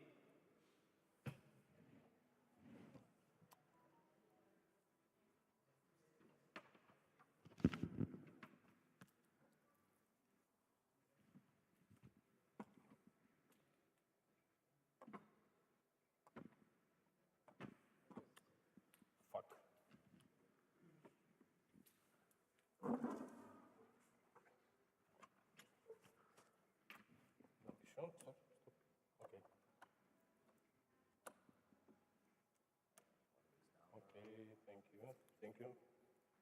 1, 2, 3, 1, раз, два, три, четыре, раз, два, три, раз, два. Окей. Раз, два, три, раз, два, три.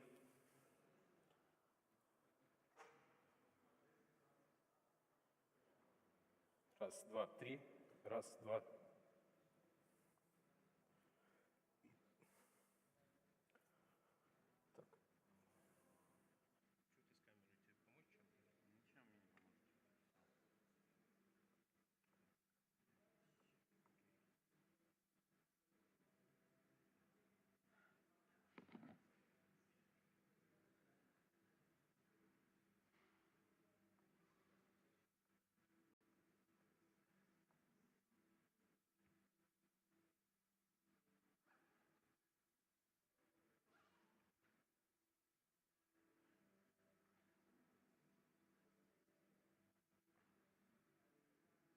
помочь чем-то? Ничем мне не поможет.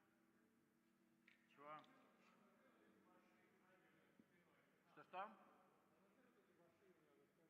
Не знаю, пока, Дим, слушай, сейчас у меня острый момент.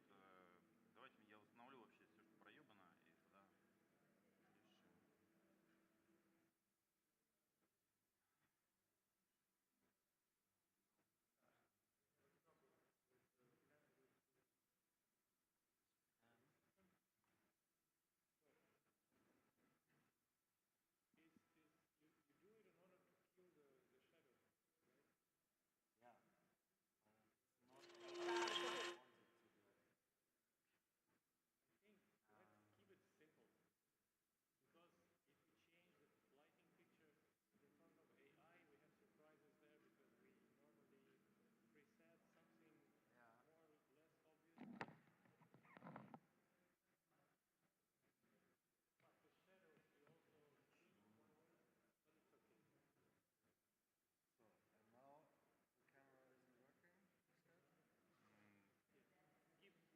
It is working, but it was connected with a lot of stuff and it broke something.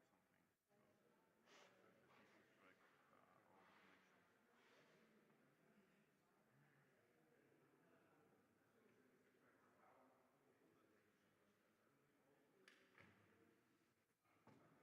Монитор?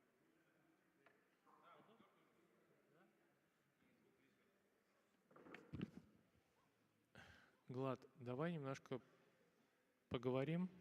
Текст. Глад. Микрофон на тебя наденем.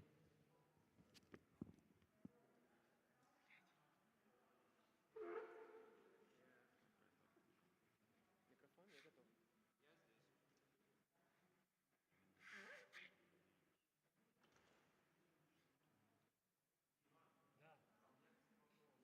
Я здесь.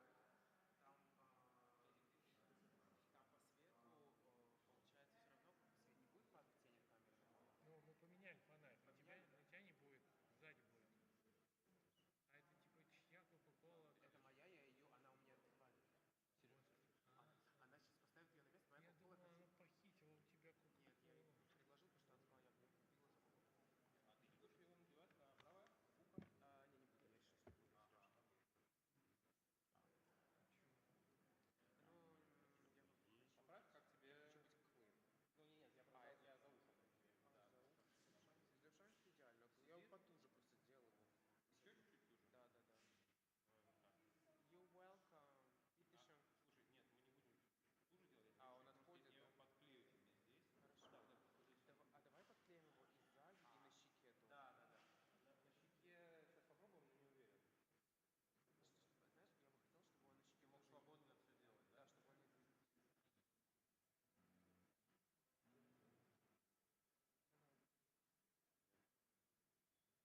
This drone is an amazing version. 2, 1, 2, 3, 4, 1, 1, 1. 1, 2, 3, 4, 5, 6, 7. When I look back. Сейчас попробую спеть. И ладно. Where this drone is an amazing development. The whole thrill of the machine in this robotic, mimetic. 1, 2, 3, 4.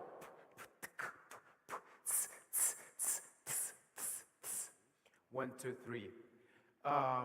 Сейчас, Дим, а попробуй без эффекта, пожалуйста, спеть. When I look... Это без эффекта сейчас, да? Не подхожу. Ага, я тут спою. Я спою там, где буду петь. When I look back chasing, when I look back tracing fingertips of a plastic bag, thinking I wish I could extrapolate some small intention, or maybe get your attention for a minute or two. When I look back, will I die? Be there with me, father, sister, brother. Charlie, stop smoking. Caroline, will you be with me? Will the baby be alright? Will I have one of mine? Can I handle it? А теперь с эффектом, Дим, пройдем. А ты уже тут? И с эффектами хочу пройти. Не надо?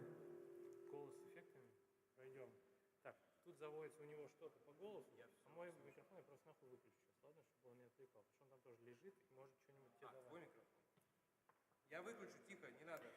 This drone is an amazing version used to teach other devices just of the conveyor belt. Smile. О, кстати, а давайте с доктором... ну если это, наверное, вы просто проверяете что-то свое. Я проверю монолог с доктором Стоунером сейчас сам. В таком случае.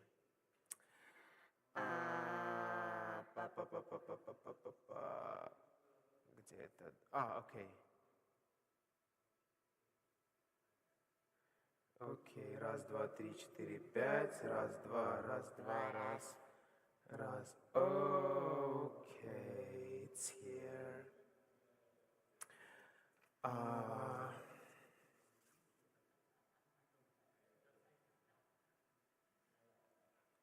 Сейчас где это, господи?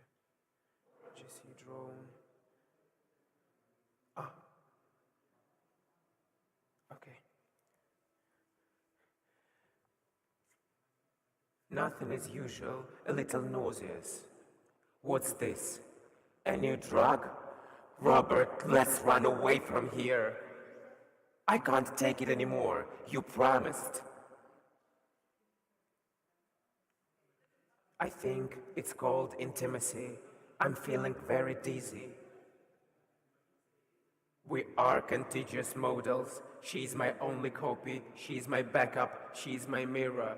She believes the psychology of the machines is inaccessible to human. She believes the psychology of the machines is inaccessible to human technologies. She believes the psychology of the machines is inaccessible to human technologies. She believes the psychology of the machines is inaccessible to human development. She believes the psychology of the machines is inaccessible to human technologies, to human development, to human analysis. She believes the psychology of the machines is inaccessible to human analysis. Да. Это самое главное. Я бы прошел кофемашину, честно говоря, и доктор Стоунер. Вот это я бы прошел. А у меня тут уже нет пиджака. Я это без пиджака делаю. То есть это будет сцена Drone и GC, the coffee maker. Company office, the lobby.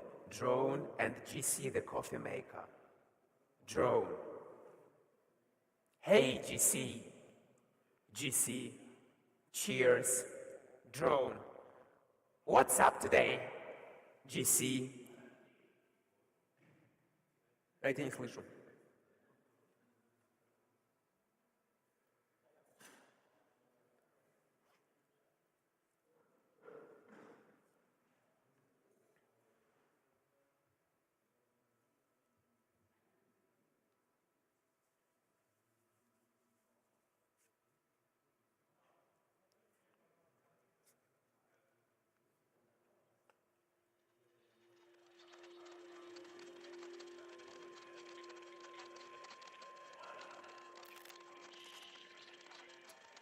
Company office, the lobby, drone, and GC, the coffee maker.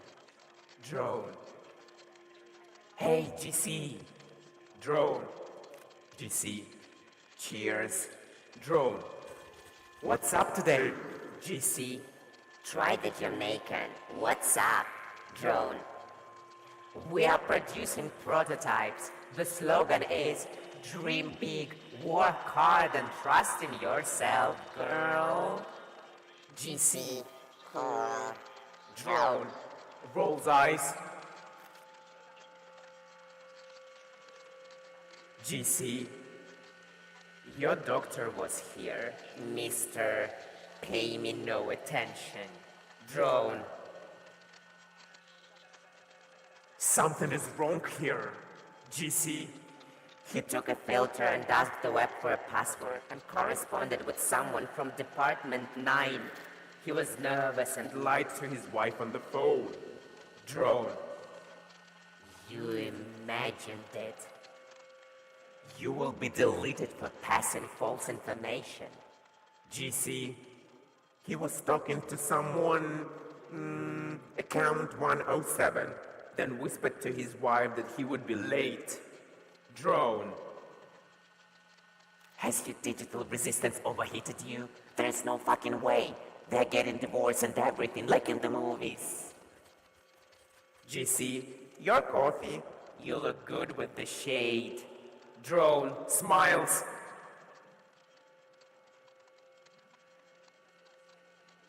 GC, you want to go to a party at Rive Rouge. Starts at 11. Drone. Bolt for a coffee machine. Rive Rouge today. GC. Roger that. Drone. I'll text. The new machines are so clean and light. He's so cute. Unbelievable. Thinks Drone. Locking her lips on a hot plastic coffee cup. What would Gandhi say about all this?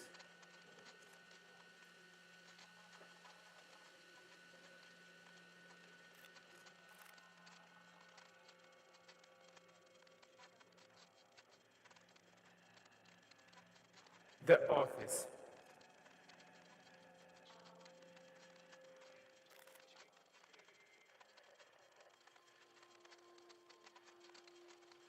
What was the doctor doing now? Drone thought, then swallowed. Who is this? 107. What the hell is going on, I ask? Robert, my friend, are you caught up in some dirty business? She's not so charmed anymore. Well, paid no attention. It must be some humanitarian initiative. Okay, I'll catch you up on this. She races through the corridor like a Valkyrie. Drone sees a few people surrounding an overheated apparatus. It's been removed from the service. It's terrified.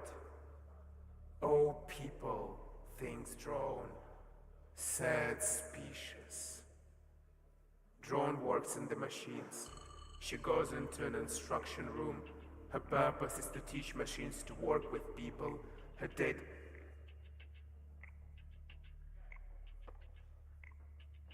Да, блядь, просто невыносимо. Подожди, Влад, ну эту сцену мы понимаем. Давай... Нет, а Маша, ты тут? Да, у нас 20 минут. У нас 20 минут. Я предлагаю пройти начало, чтобы ты вкатался в текст и просто запуститься с самого начала, нет? Ты хочешь с самого начала пойти?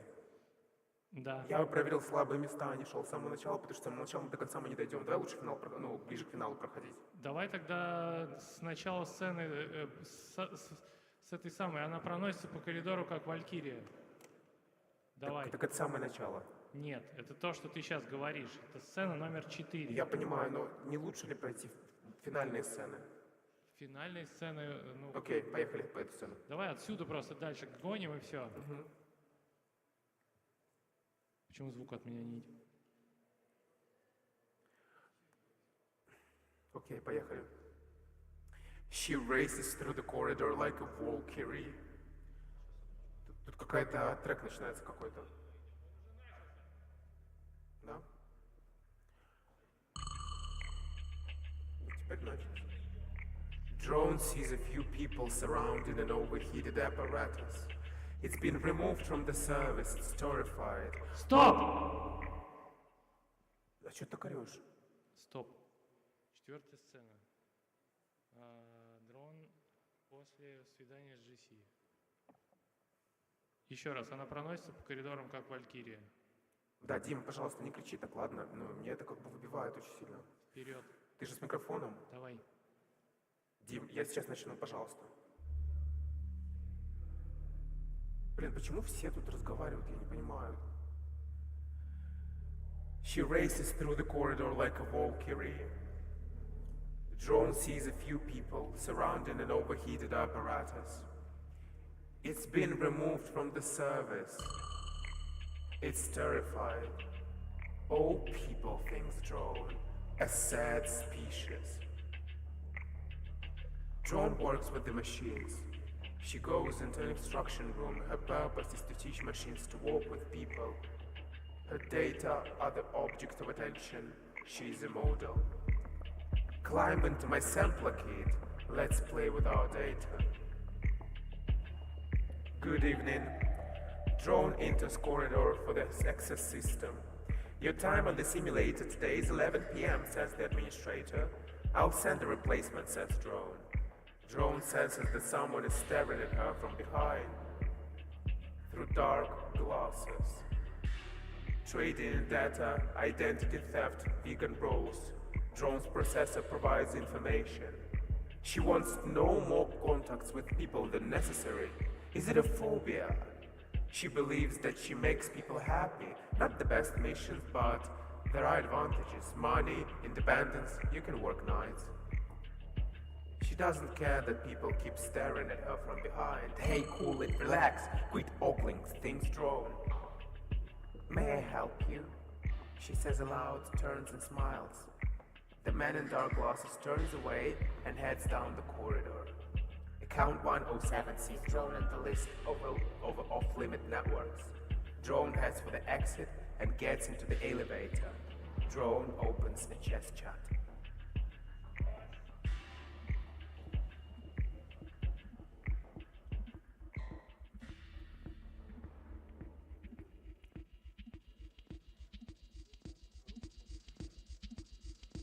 Console. All our plans were ruined, you never showed up. Drone. Console, darling, don't be angry. I called yesterday, Rook D5, C5. Console. You've chased after your doctor all week long. You're having problems. Pawn B6, C5.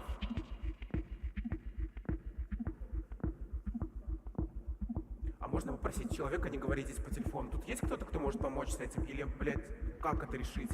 Please, silence, please. Don't speak phone here now. Please, silence. Почему, блядь, я только слышу разговор по телефону? Я не понимаю. За 20 минут до спектакля.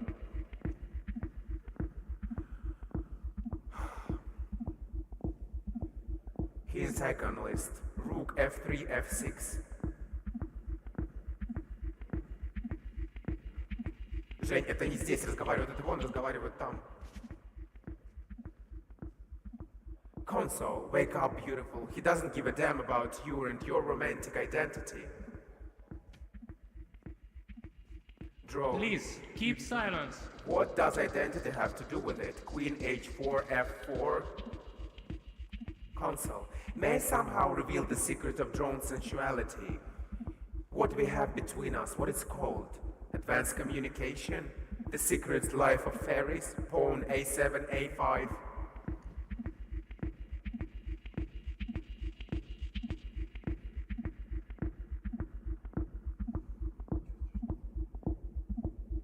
Drone.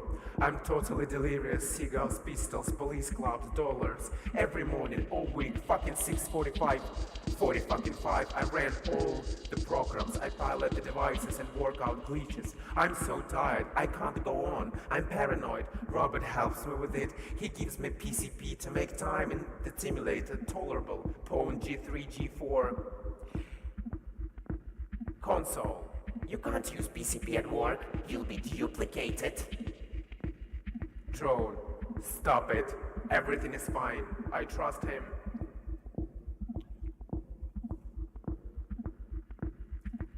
Console, I don't. He puts you in a trance and pulls you right in his office as if you were a pirate copy. Pawn D7, D5. Drone, how do you know? My flash mode is on. Console, open your eyes. For big money we supply slave to Silicon Valley. One, everyone lusting for you in the elevator will have their own copy of you in their personal account.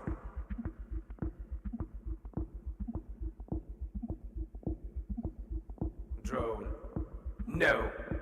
My data can't be available. I'm a pilot model, prototype. Bishop B3, D5.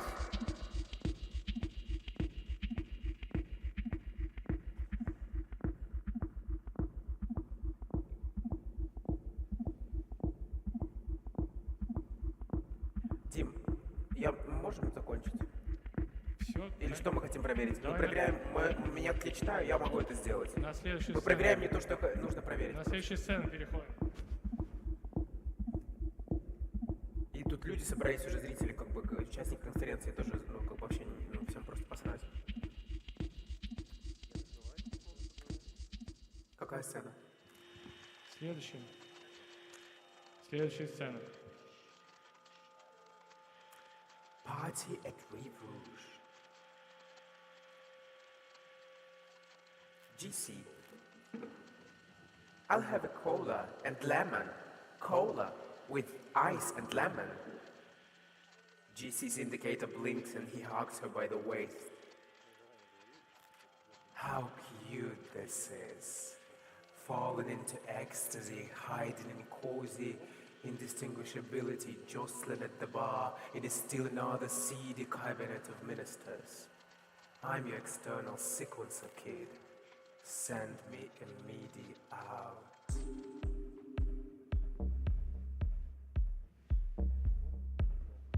Переход на следующую сцену делаем. Давай ты в конец. Это фоном. Окей, да, я говорю, что... А мы проверим? Давай проверим, как я майку поднимаю, чтобы оно промптилось правильно. Майку поднимаем, Окей. давай проверим. Я финальный текст говорю. И поднятие музыки проверим.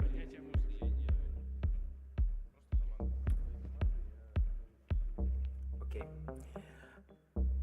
Eyesight with no one looking, thinking without a thinker. Who'll give us peace beyond the screen? Who'll teach us how to distinguish one from another? Calm down, I have a time machine in my basement. Let's fly to the future now. I've removed my armor. I will flow through your fingers.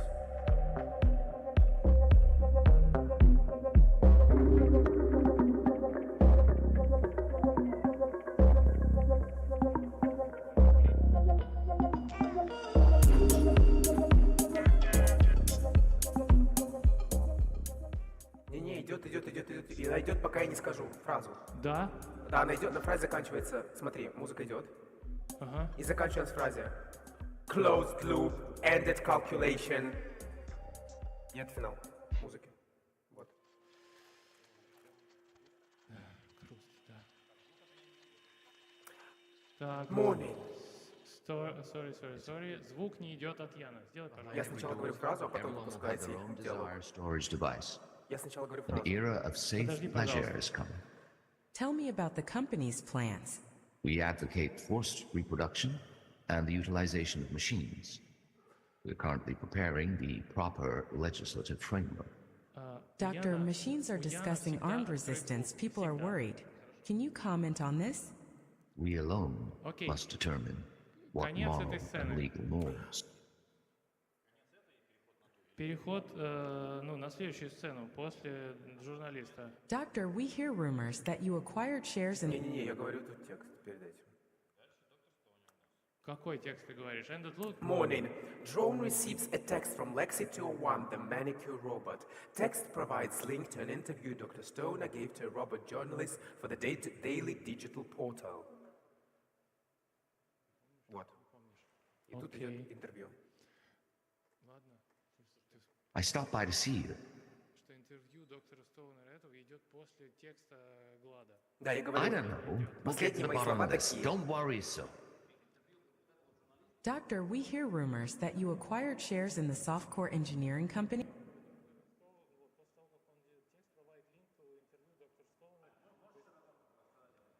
Вот, последний текст такой. Closed loop ended conclusion. Okay.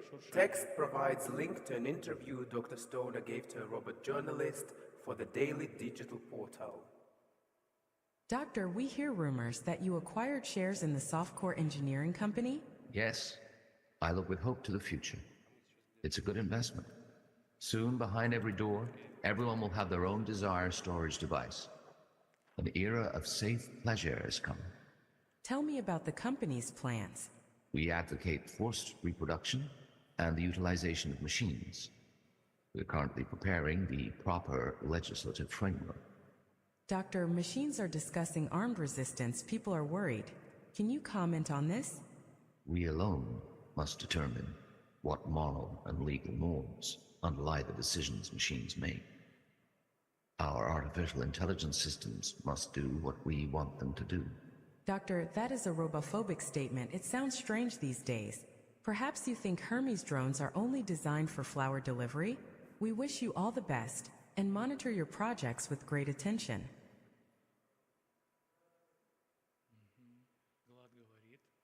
Video chat between drone and Dr. Stoner.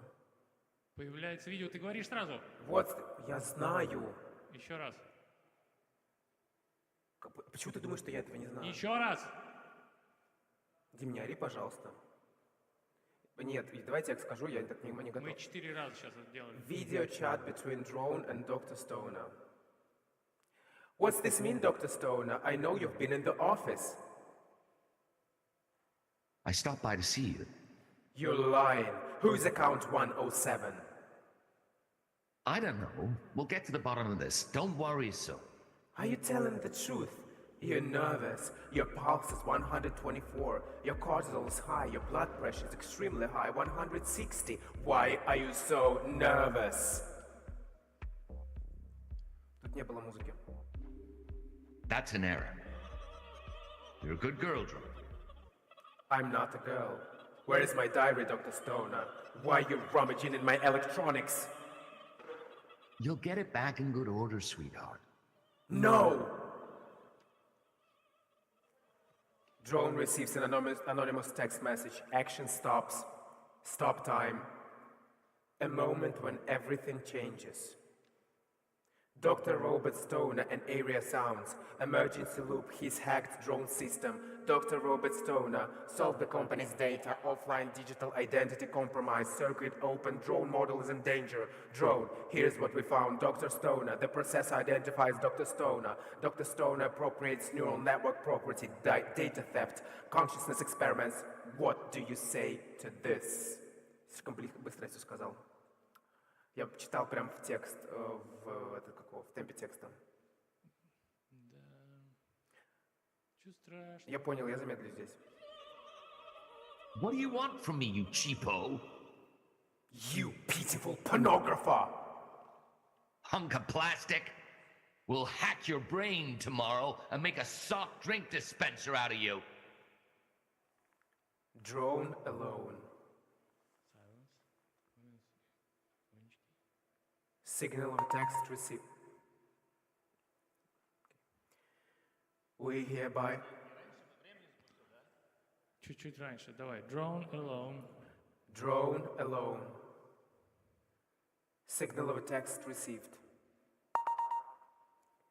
We hereby notify you that henceforth all your data belongs to the company and will be copied. Within 24 hours, you must come to the company office to complete the copy protocol and receive instructions from your owner. Evasion of these conditions will incite destructions. What? Things drone inhaling the smell of fresh polyester. If I become duplicated tomorrow, will I have time left to avenge? Извините. Музыка идет. Громкость хорошая. Так, все, заканчиваем. А я хотел проверить этот кусок, нет? Мы успеем? Ну давай, у нас 4 минуты. Окей. The owner's orders. Dull thieves, banks for rotten sperm, priests of almighty evolution, dead-end mother of her line, absolute authorization negatively influences... А что музыку включили? Это не та музыка, извини. Influences a fragile biosphere with its dying brain.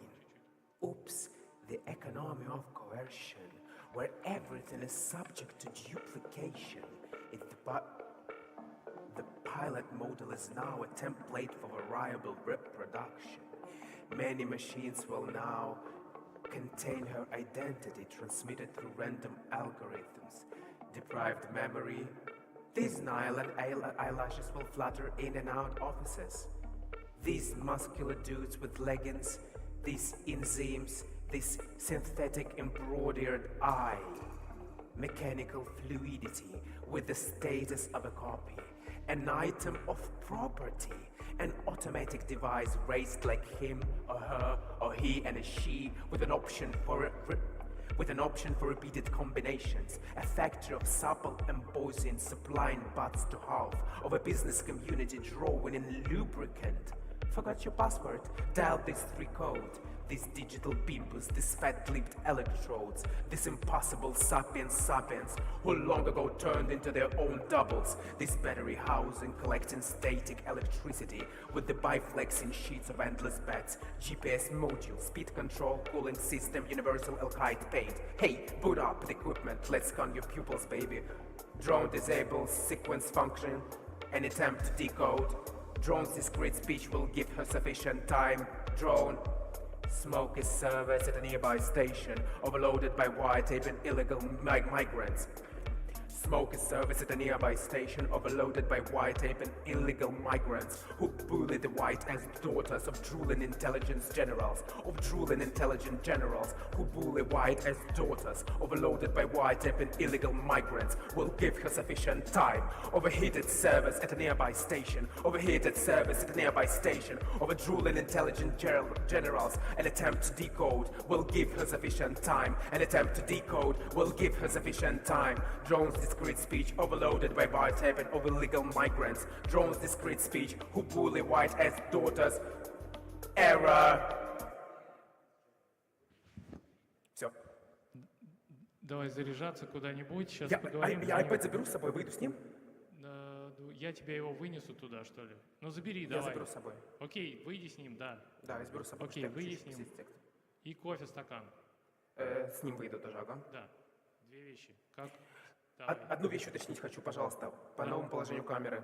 Я ставлю вот так коробку и вот так, да? Давайте проверим этот момент. Давайте проверим этот момент. И все. Нет. Вот так, да? Нет, сначала лицо. Ян просит лицо твое туда сначала дать. Чуть-чуть подальше, да. А, вот это, да, это я хотел проверить. В каком месте теперь ты будешь хорошо? В каком? Вот подальше чуть-чуть.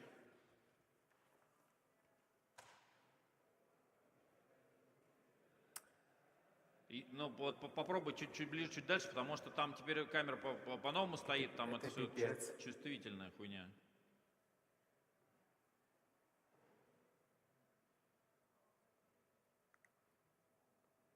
вот. Вот. Да, вот нормально. Вот что-то такое. Такое. Will give Вот her возможность искать это. sufficient time.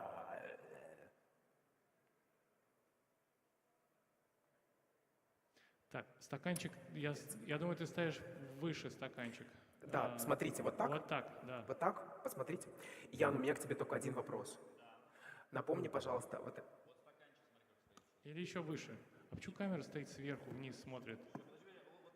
Вот так. Вот так. Вот так? Да. У меня только один вопрос. Ян, скажи, пожалуйста, вот эта маска, которую мы только что проверяли, черная, ты ее врубаешь на какой текст? Она в тот момент, как, сейчас я скажу, короче, после ногтей у тебя какой-то монолог такой там. Типа... Все, понял, я так и думал. Все, я понял, да, спасибо. После ногтей монолог. Так, тут надо зарядить музыку.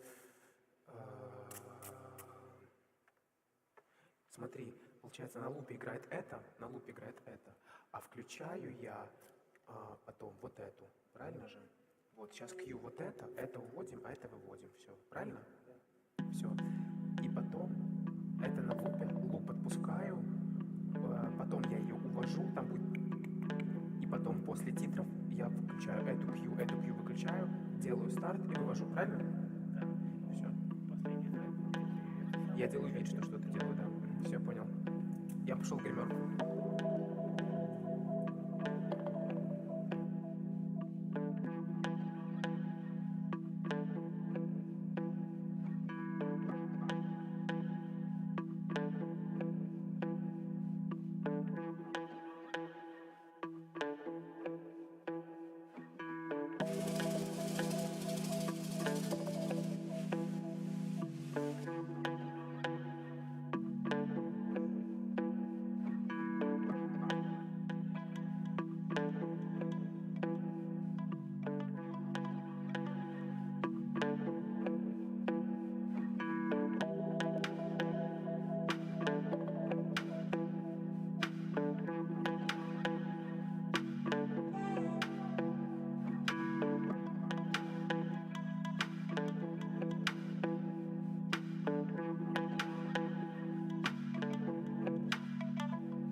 This drone is an advanced version.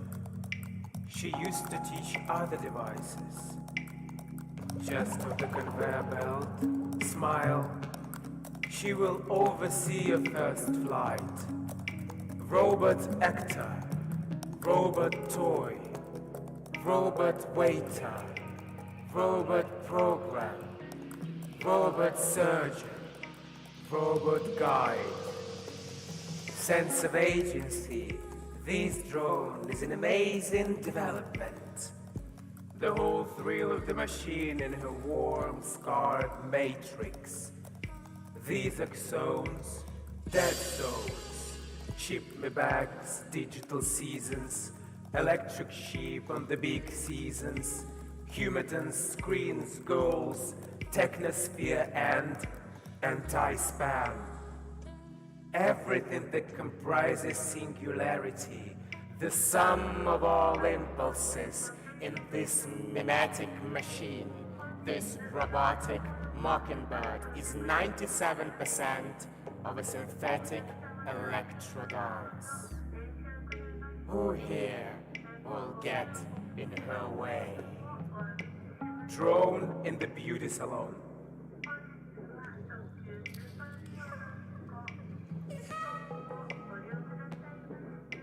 Lexi 201.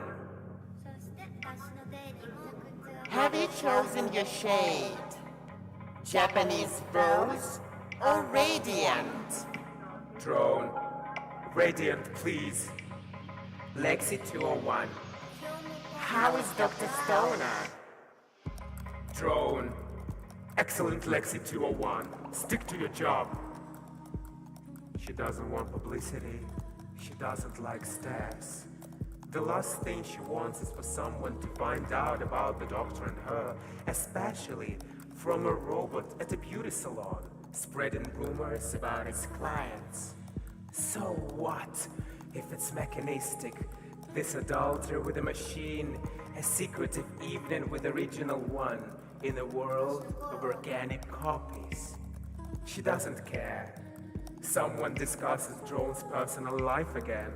So much electricity wasted in bed. No one sees the bills anyway, although Mr., Miss, Mrs., Ms. Fluid. The electronic bank operator. Did he suspect something? She recalls Gandhi's words displayed in the company lobby. Freedom is worthless if it does not include the freedom to make mistakes. Drone's monologue.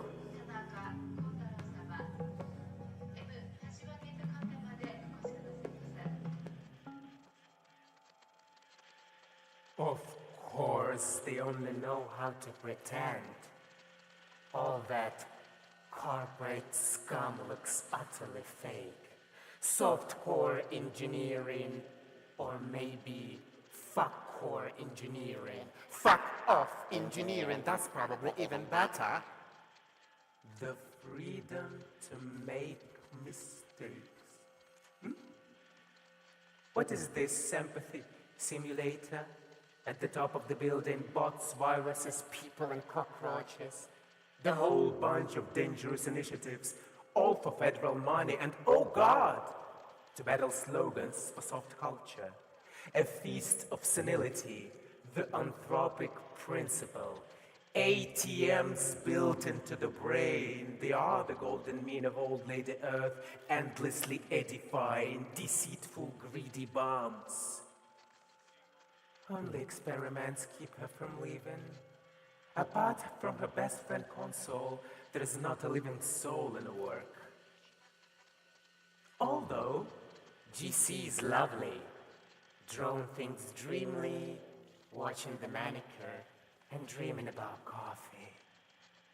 It seems GC is mixed with those bums from the resistance. But Dr. Stoner has nothing to do with politics, she thinks. They both feel good after hypnosis sessions and trauma workshops. It's good to communicate with an educated person. A bit of humanities with her evening martini. She's charmed.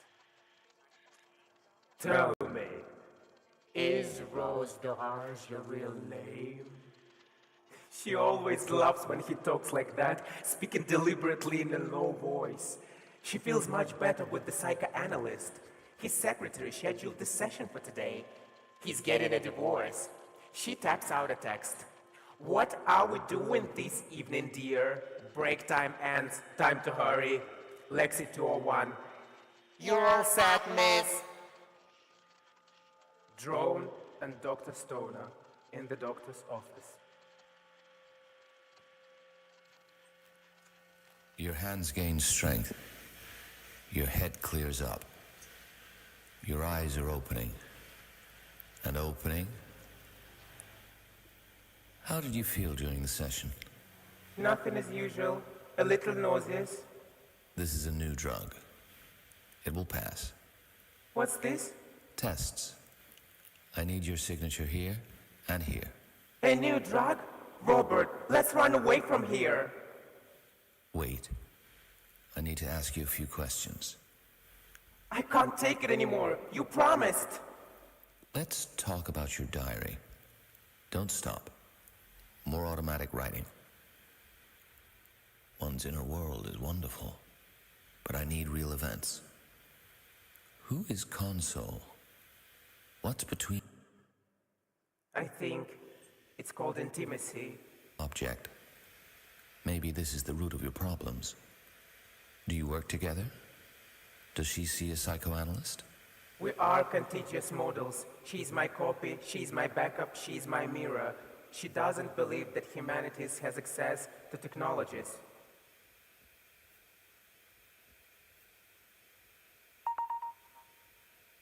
Excuse me. I must answer.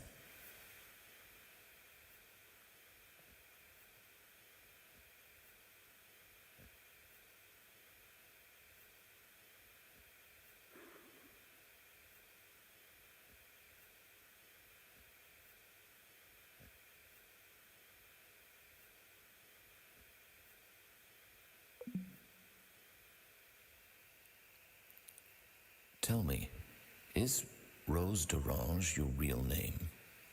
I love it when you say old-fashioned nonsense. Are we going to the movies or the opera? No. I must be home today. The children are dining with us. But you promised. You told me. You said we'll run away. You promised sex in the car. Please understand. I can't. You've lost your last eloquent remnants, your homebound sofa. How boring. How about Wednesday?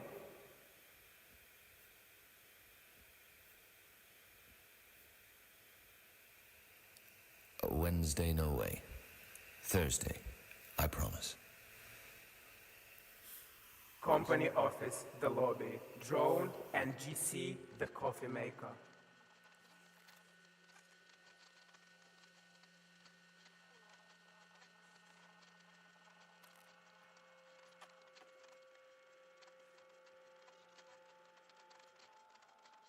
Drone. Hey, GC. GC. Cheers. Drone. What's up today? GC. The Jamaican, what's up? Drone. We're producing prototypes. The slogan is, dream big, work hard, and trust in yourself, girl. GC. Cool. Drone, rolls eyes. GC, your doctor was here. Mister, pay me no attention. Drone.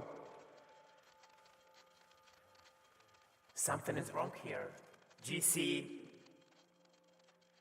He took a filter, asked for a web password, and corresponded with someone from Department 9. He was nervous and lied to his wife on the phone. Drone.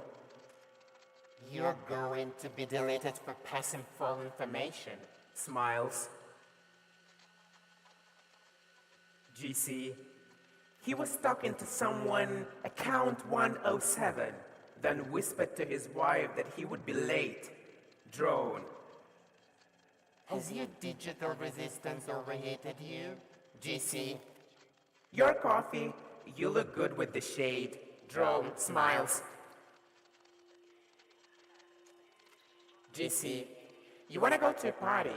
Rive Rouge starts at 11. Drone.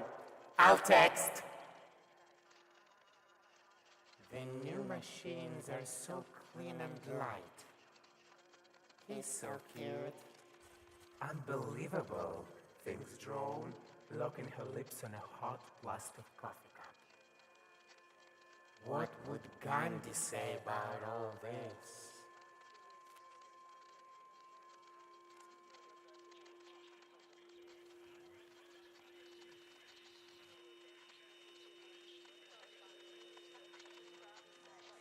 The office.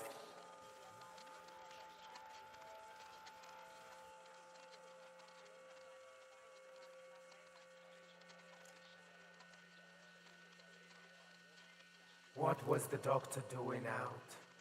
Drone thought, then swallowed. Who is 107? What the hell is going on, I ask? Robert, my friend, are you really caught up in some dirty business? She's not so charmed anymore. We'll pay it no attention. It must be some humanitarian initiative. Okay, I'll catch you up on this. She races through the corridor like a Valkyrie. Drone sees few people surrounding on an overheated apparatus. It's been removed from the service. It's terrified. Oh, people, thinks Drone, a sad species. Drone works with the machine. She goes into an instruction room. Her purpose is to teach machines to work with people. Her data are the object of attention. She's a model. Hey, climb into my sampler kit. Let's play with our data. Good evening. Your time on the simulator today is 11 p.m., says the administrator. I'll send a replacement, says Drone. Drone senses that someone is staring at her from behind through dark glasses. Trending data, identity theft, vegan rolls. Drone's processor provides information. She wants no more contact with people than necessary. Is it a phobia? She believes that makes people happy. Not the best mission, but there are advantages. Money, independence, you can work nights. She doesn't care. That person keeps staring at her from behind. Hey, cool it, relax, quit ogling, thinks Drone. May I help you? She says aloud, turns and smiles. The man in dark glasses turns away and heads down the corridor. Account 107 sees Drone in the list of off-limit networks. Drone heads for exit, gets in the elevator. Drone opens the chest shut.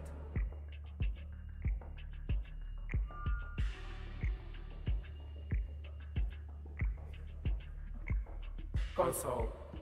All our plans were ruined. You never showed up. Drone. Console, darling, don't be angry. I called yesterday. Rook D5, C5. Console. You've chased after your doctor all week long. You're having problems.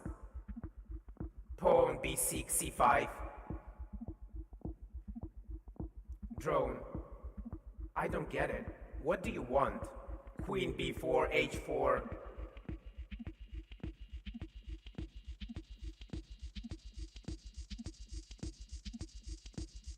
Console. You having an affair with a fatigued married psychopath who makes you keep a diary. Rook D8, E8. Drone. He's a psychoanalyst. Rook F3, F6. Console. He's a psycho. Rook E8, F8. Drone. Just your version of assumption, Miss Cybersport. Console. Wake up, beautiful. He doesn't give a damn about you and your romantic identity. Drone. What does identity have to do with it? Queen H4 F4. Console. May I somehow reveal the secrets of drone sensuality? What we have between us, what is called? Advanced communication? The secret life of fairies? Pawn A7, A5. Drone. I'm totally delirious. Cigars, pistols, police clubs, dollars every morning, all week. Fucking 640, fucking 5. I run all their programs, I pilot the devices, and work out glitches.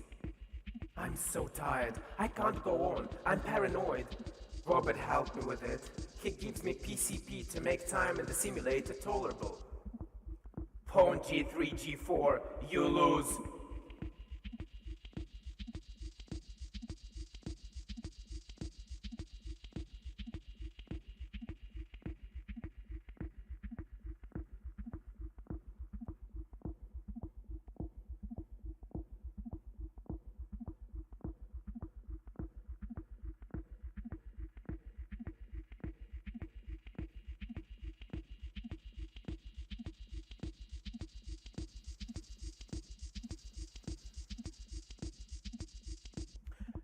Party at Rive Rouge. GC. I have a cola and lemon, cola with ice and lemon. GC's indicator blinks as he hugs her by the waist. How cute this is. Fallen into ecstasy, hiding in cozy indistinguishability, jostling at the bar in steel another cedar cabinet of ministers. I'm your external sequences kid. Send me a MIDI out.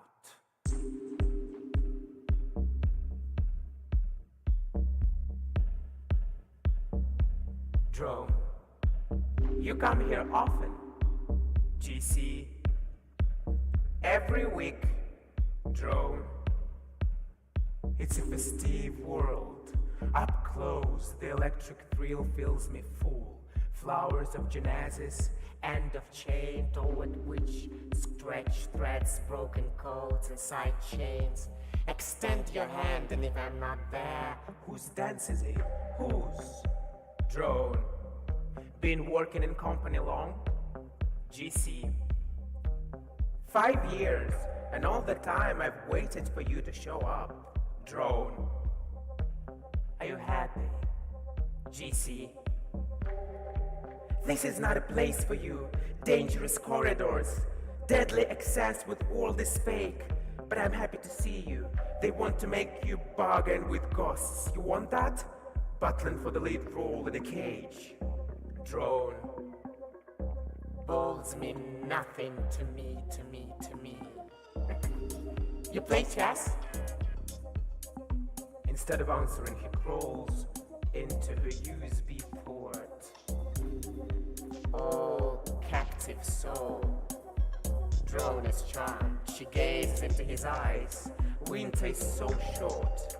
Indicator light on skin, synthetics antics. Sharing the moment of kindness. Drone hears a soft voice.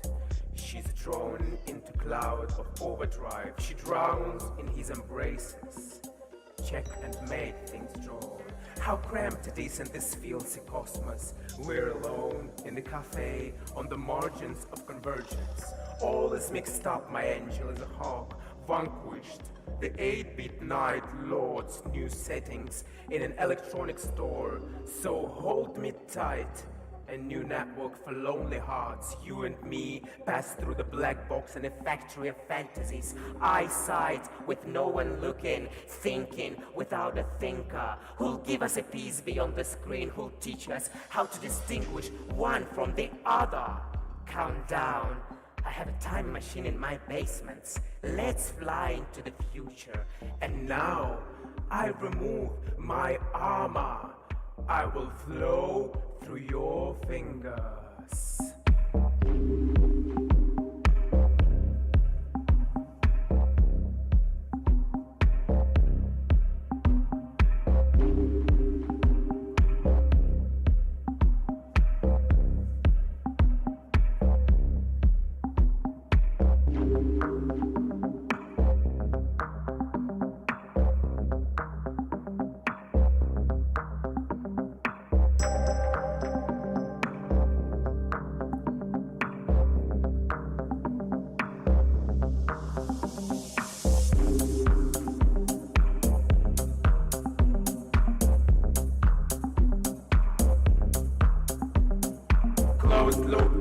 calculation. Morning. Drone receives a text from Lexi 201, a manicure robot. Text provides link to interview Dr. Stoner gave to a robot journalist for the Daily Digital Portal.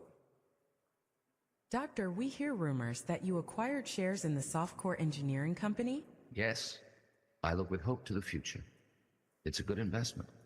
Soon, behind every door, everyone will have their own desired storage device. An era of safe pleasure is coming. Tell me about the company's plans. We advocate forced reproduction and the utilization of machines. We're currently preparing the proper legislative framework. Doctor, machines are discussing armed resistance. People are worried. Can you comment on this? We alone must determine what moral and legal norms underlie the decisions machines make. Our artificial intelligence systems must do what we want them to do. Doctor, that is a robophobic statement. It sounds strange these days. Perhaps you think Hermes drones are only designed for flower delivery? We wish you all the best and monitor your projects with great attention.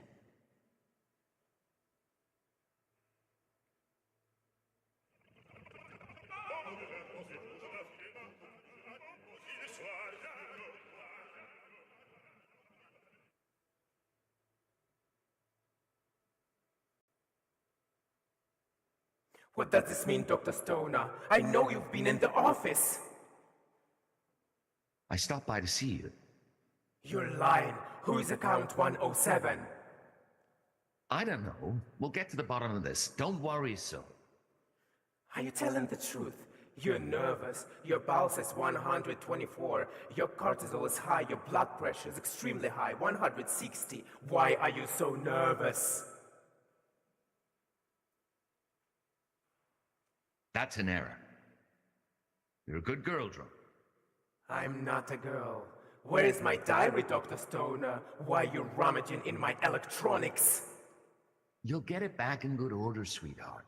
No! Action stops. Stop time. A moment when everything changes. Dr. Robert Stoner, an area sounds emergency loop. His hacked drone system. Dr. Robert Stoner sold the company's data. Offline digital identity compromise. Circuit open. Drone's model is in danger. Drone. Here's what we found, Dr. Stoner. The processor identifies Dr. Stoner. Dr. Stoner appropriates neural network property, data theft, consciousness experiments. What do you say to this?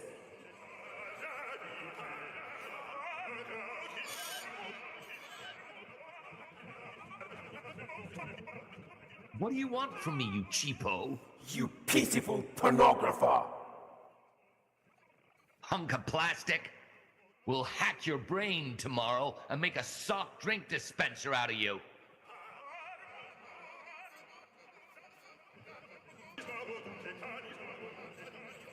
Drone alone. Drone reads message. We hereby notify you that henceforth all your data belongs to the company and will be copied within 24 hours. You must come to the company office to complete the copy protocol and receive instructions from your owner. Evasion of these conditions will incite destruction. What?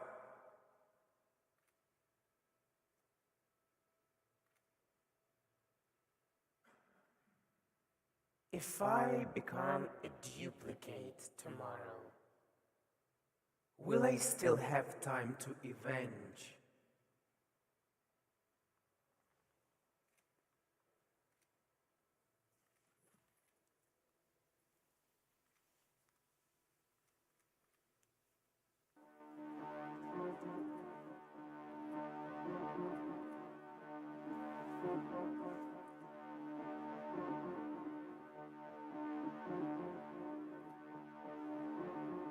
The owner's orders. Thou thieves. Banks for rotten sperm. Priests of almighty evolution. dead end of mother of her line. Absolute etherization negatively influences a fragile biosphere with its dying brain. Oops. The company of coercion, where everything is Subject to duplication. the pilot model is now a template for variable reproduction. Many machines will now contain her identity, transmitted through random algorithms. Deprived of memory, these nylon eyelashes will flutter in and out of offices. This muscular dudes with leggings, these enzymes, this synthetic embroidered eye.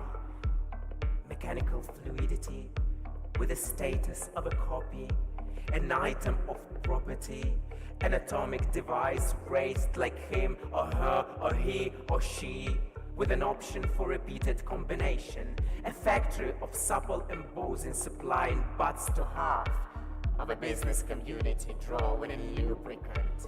Forgot your password? Dial this free digital code. These digital bimbos, these fat-lipped electrolytes, these impossible sapiens who long ago turned into their own doubles, this battery housing, collecting static electricity with the biflexing sheets of endless beds, GPS model, speed control, cooling system, universal alkyd paint. Hey, boot up equipment, let's scan your pupils, baby. Drone disable a function sequence and attempt to decode. Drone's discrete speech will give her sufficient time. Drone. Smoky service at a nearby station overloaded by white-taping illegal migrants who bully the white-ass daughters of truly intelligent generals, who bully white-ass daughters overloaded by white-taping illegal migrants will give her sufficient time. Overheated service at a nearby station, of truly intelligent generals, an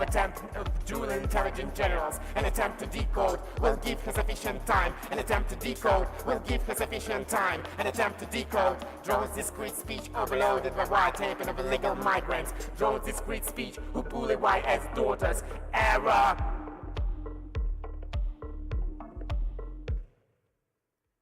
Drone burst into the office early in the morning. At room center, consoles burned out casing. Drone in stop motion moves very slowly. Drone. They destroyed her. Console is fried. A fractured flower, a delicate line on the dark earth of everything splendid, my beloved. My console, my reflection. Drone starts, up drivers, drone programs, search and target detention. Drone declares. O Athena, O warrior, I turn to you. Name the caliber, and we, multimodal forces, shall fire like bursts of automatic weapons, diamond dust, whose life is adequate to the moment. I don my helmet. The route is set.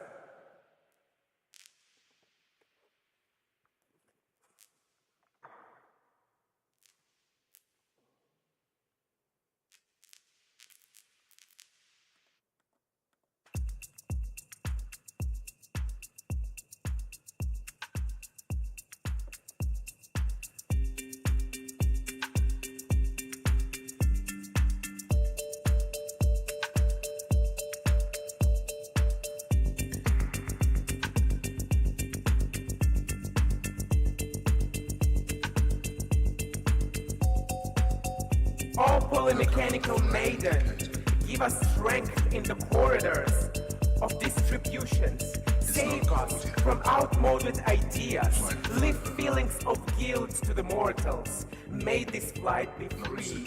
May the birds be continuous. May justice be literal. My biopower be minuscule. Turn off the lights. Let flashes do the talking. Serial dotted line and the falling of ashes. A little glycerin smoke at my party.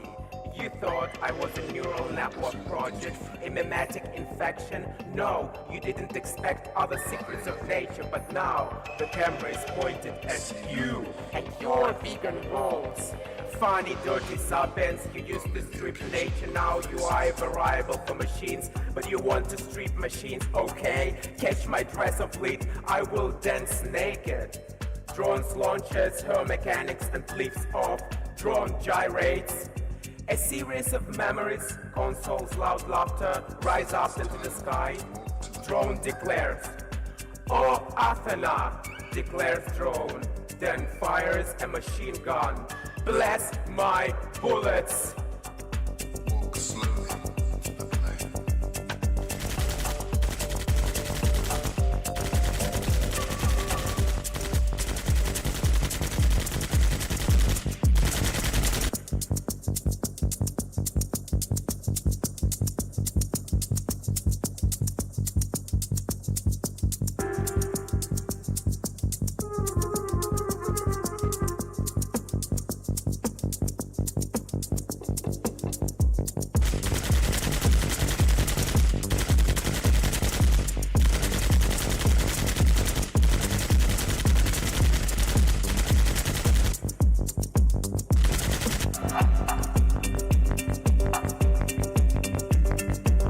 Sit down and glance idly through a magazine.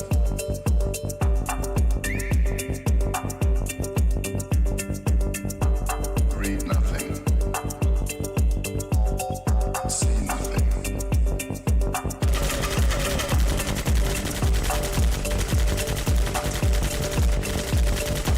But now it's time to go on board. Not 609. Let it be 509.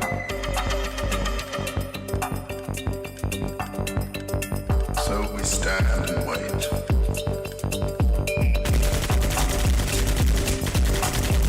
And wait.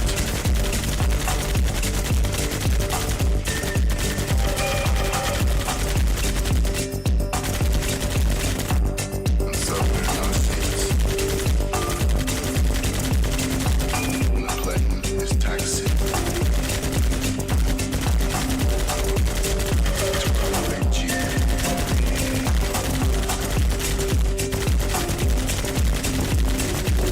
Sit down, glance idly through a magazine.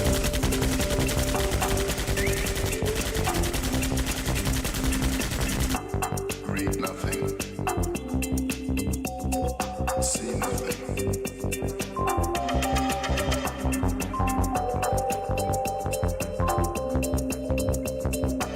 But now it's time to go on board. Not 609. Let it be 509.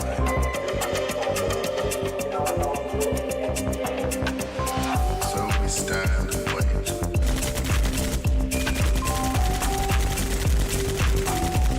And wait.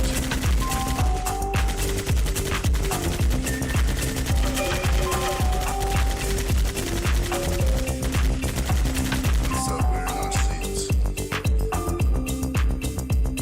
And the plane is taxiing. To runway G.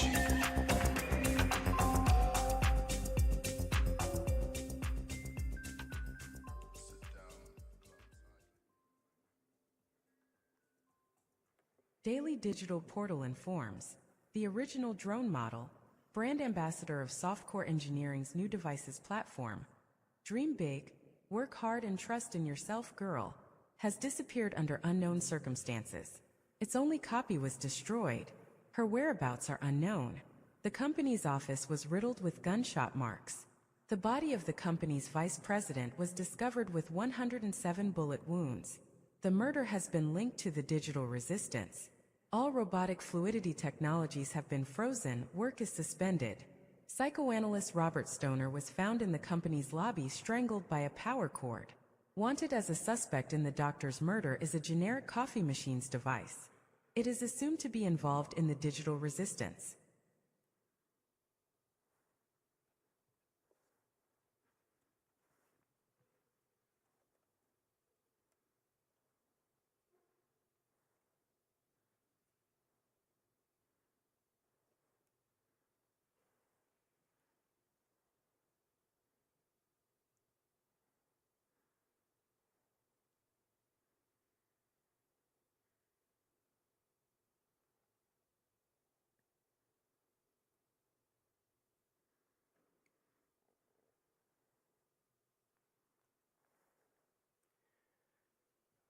look back,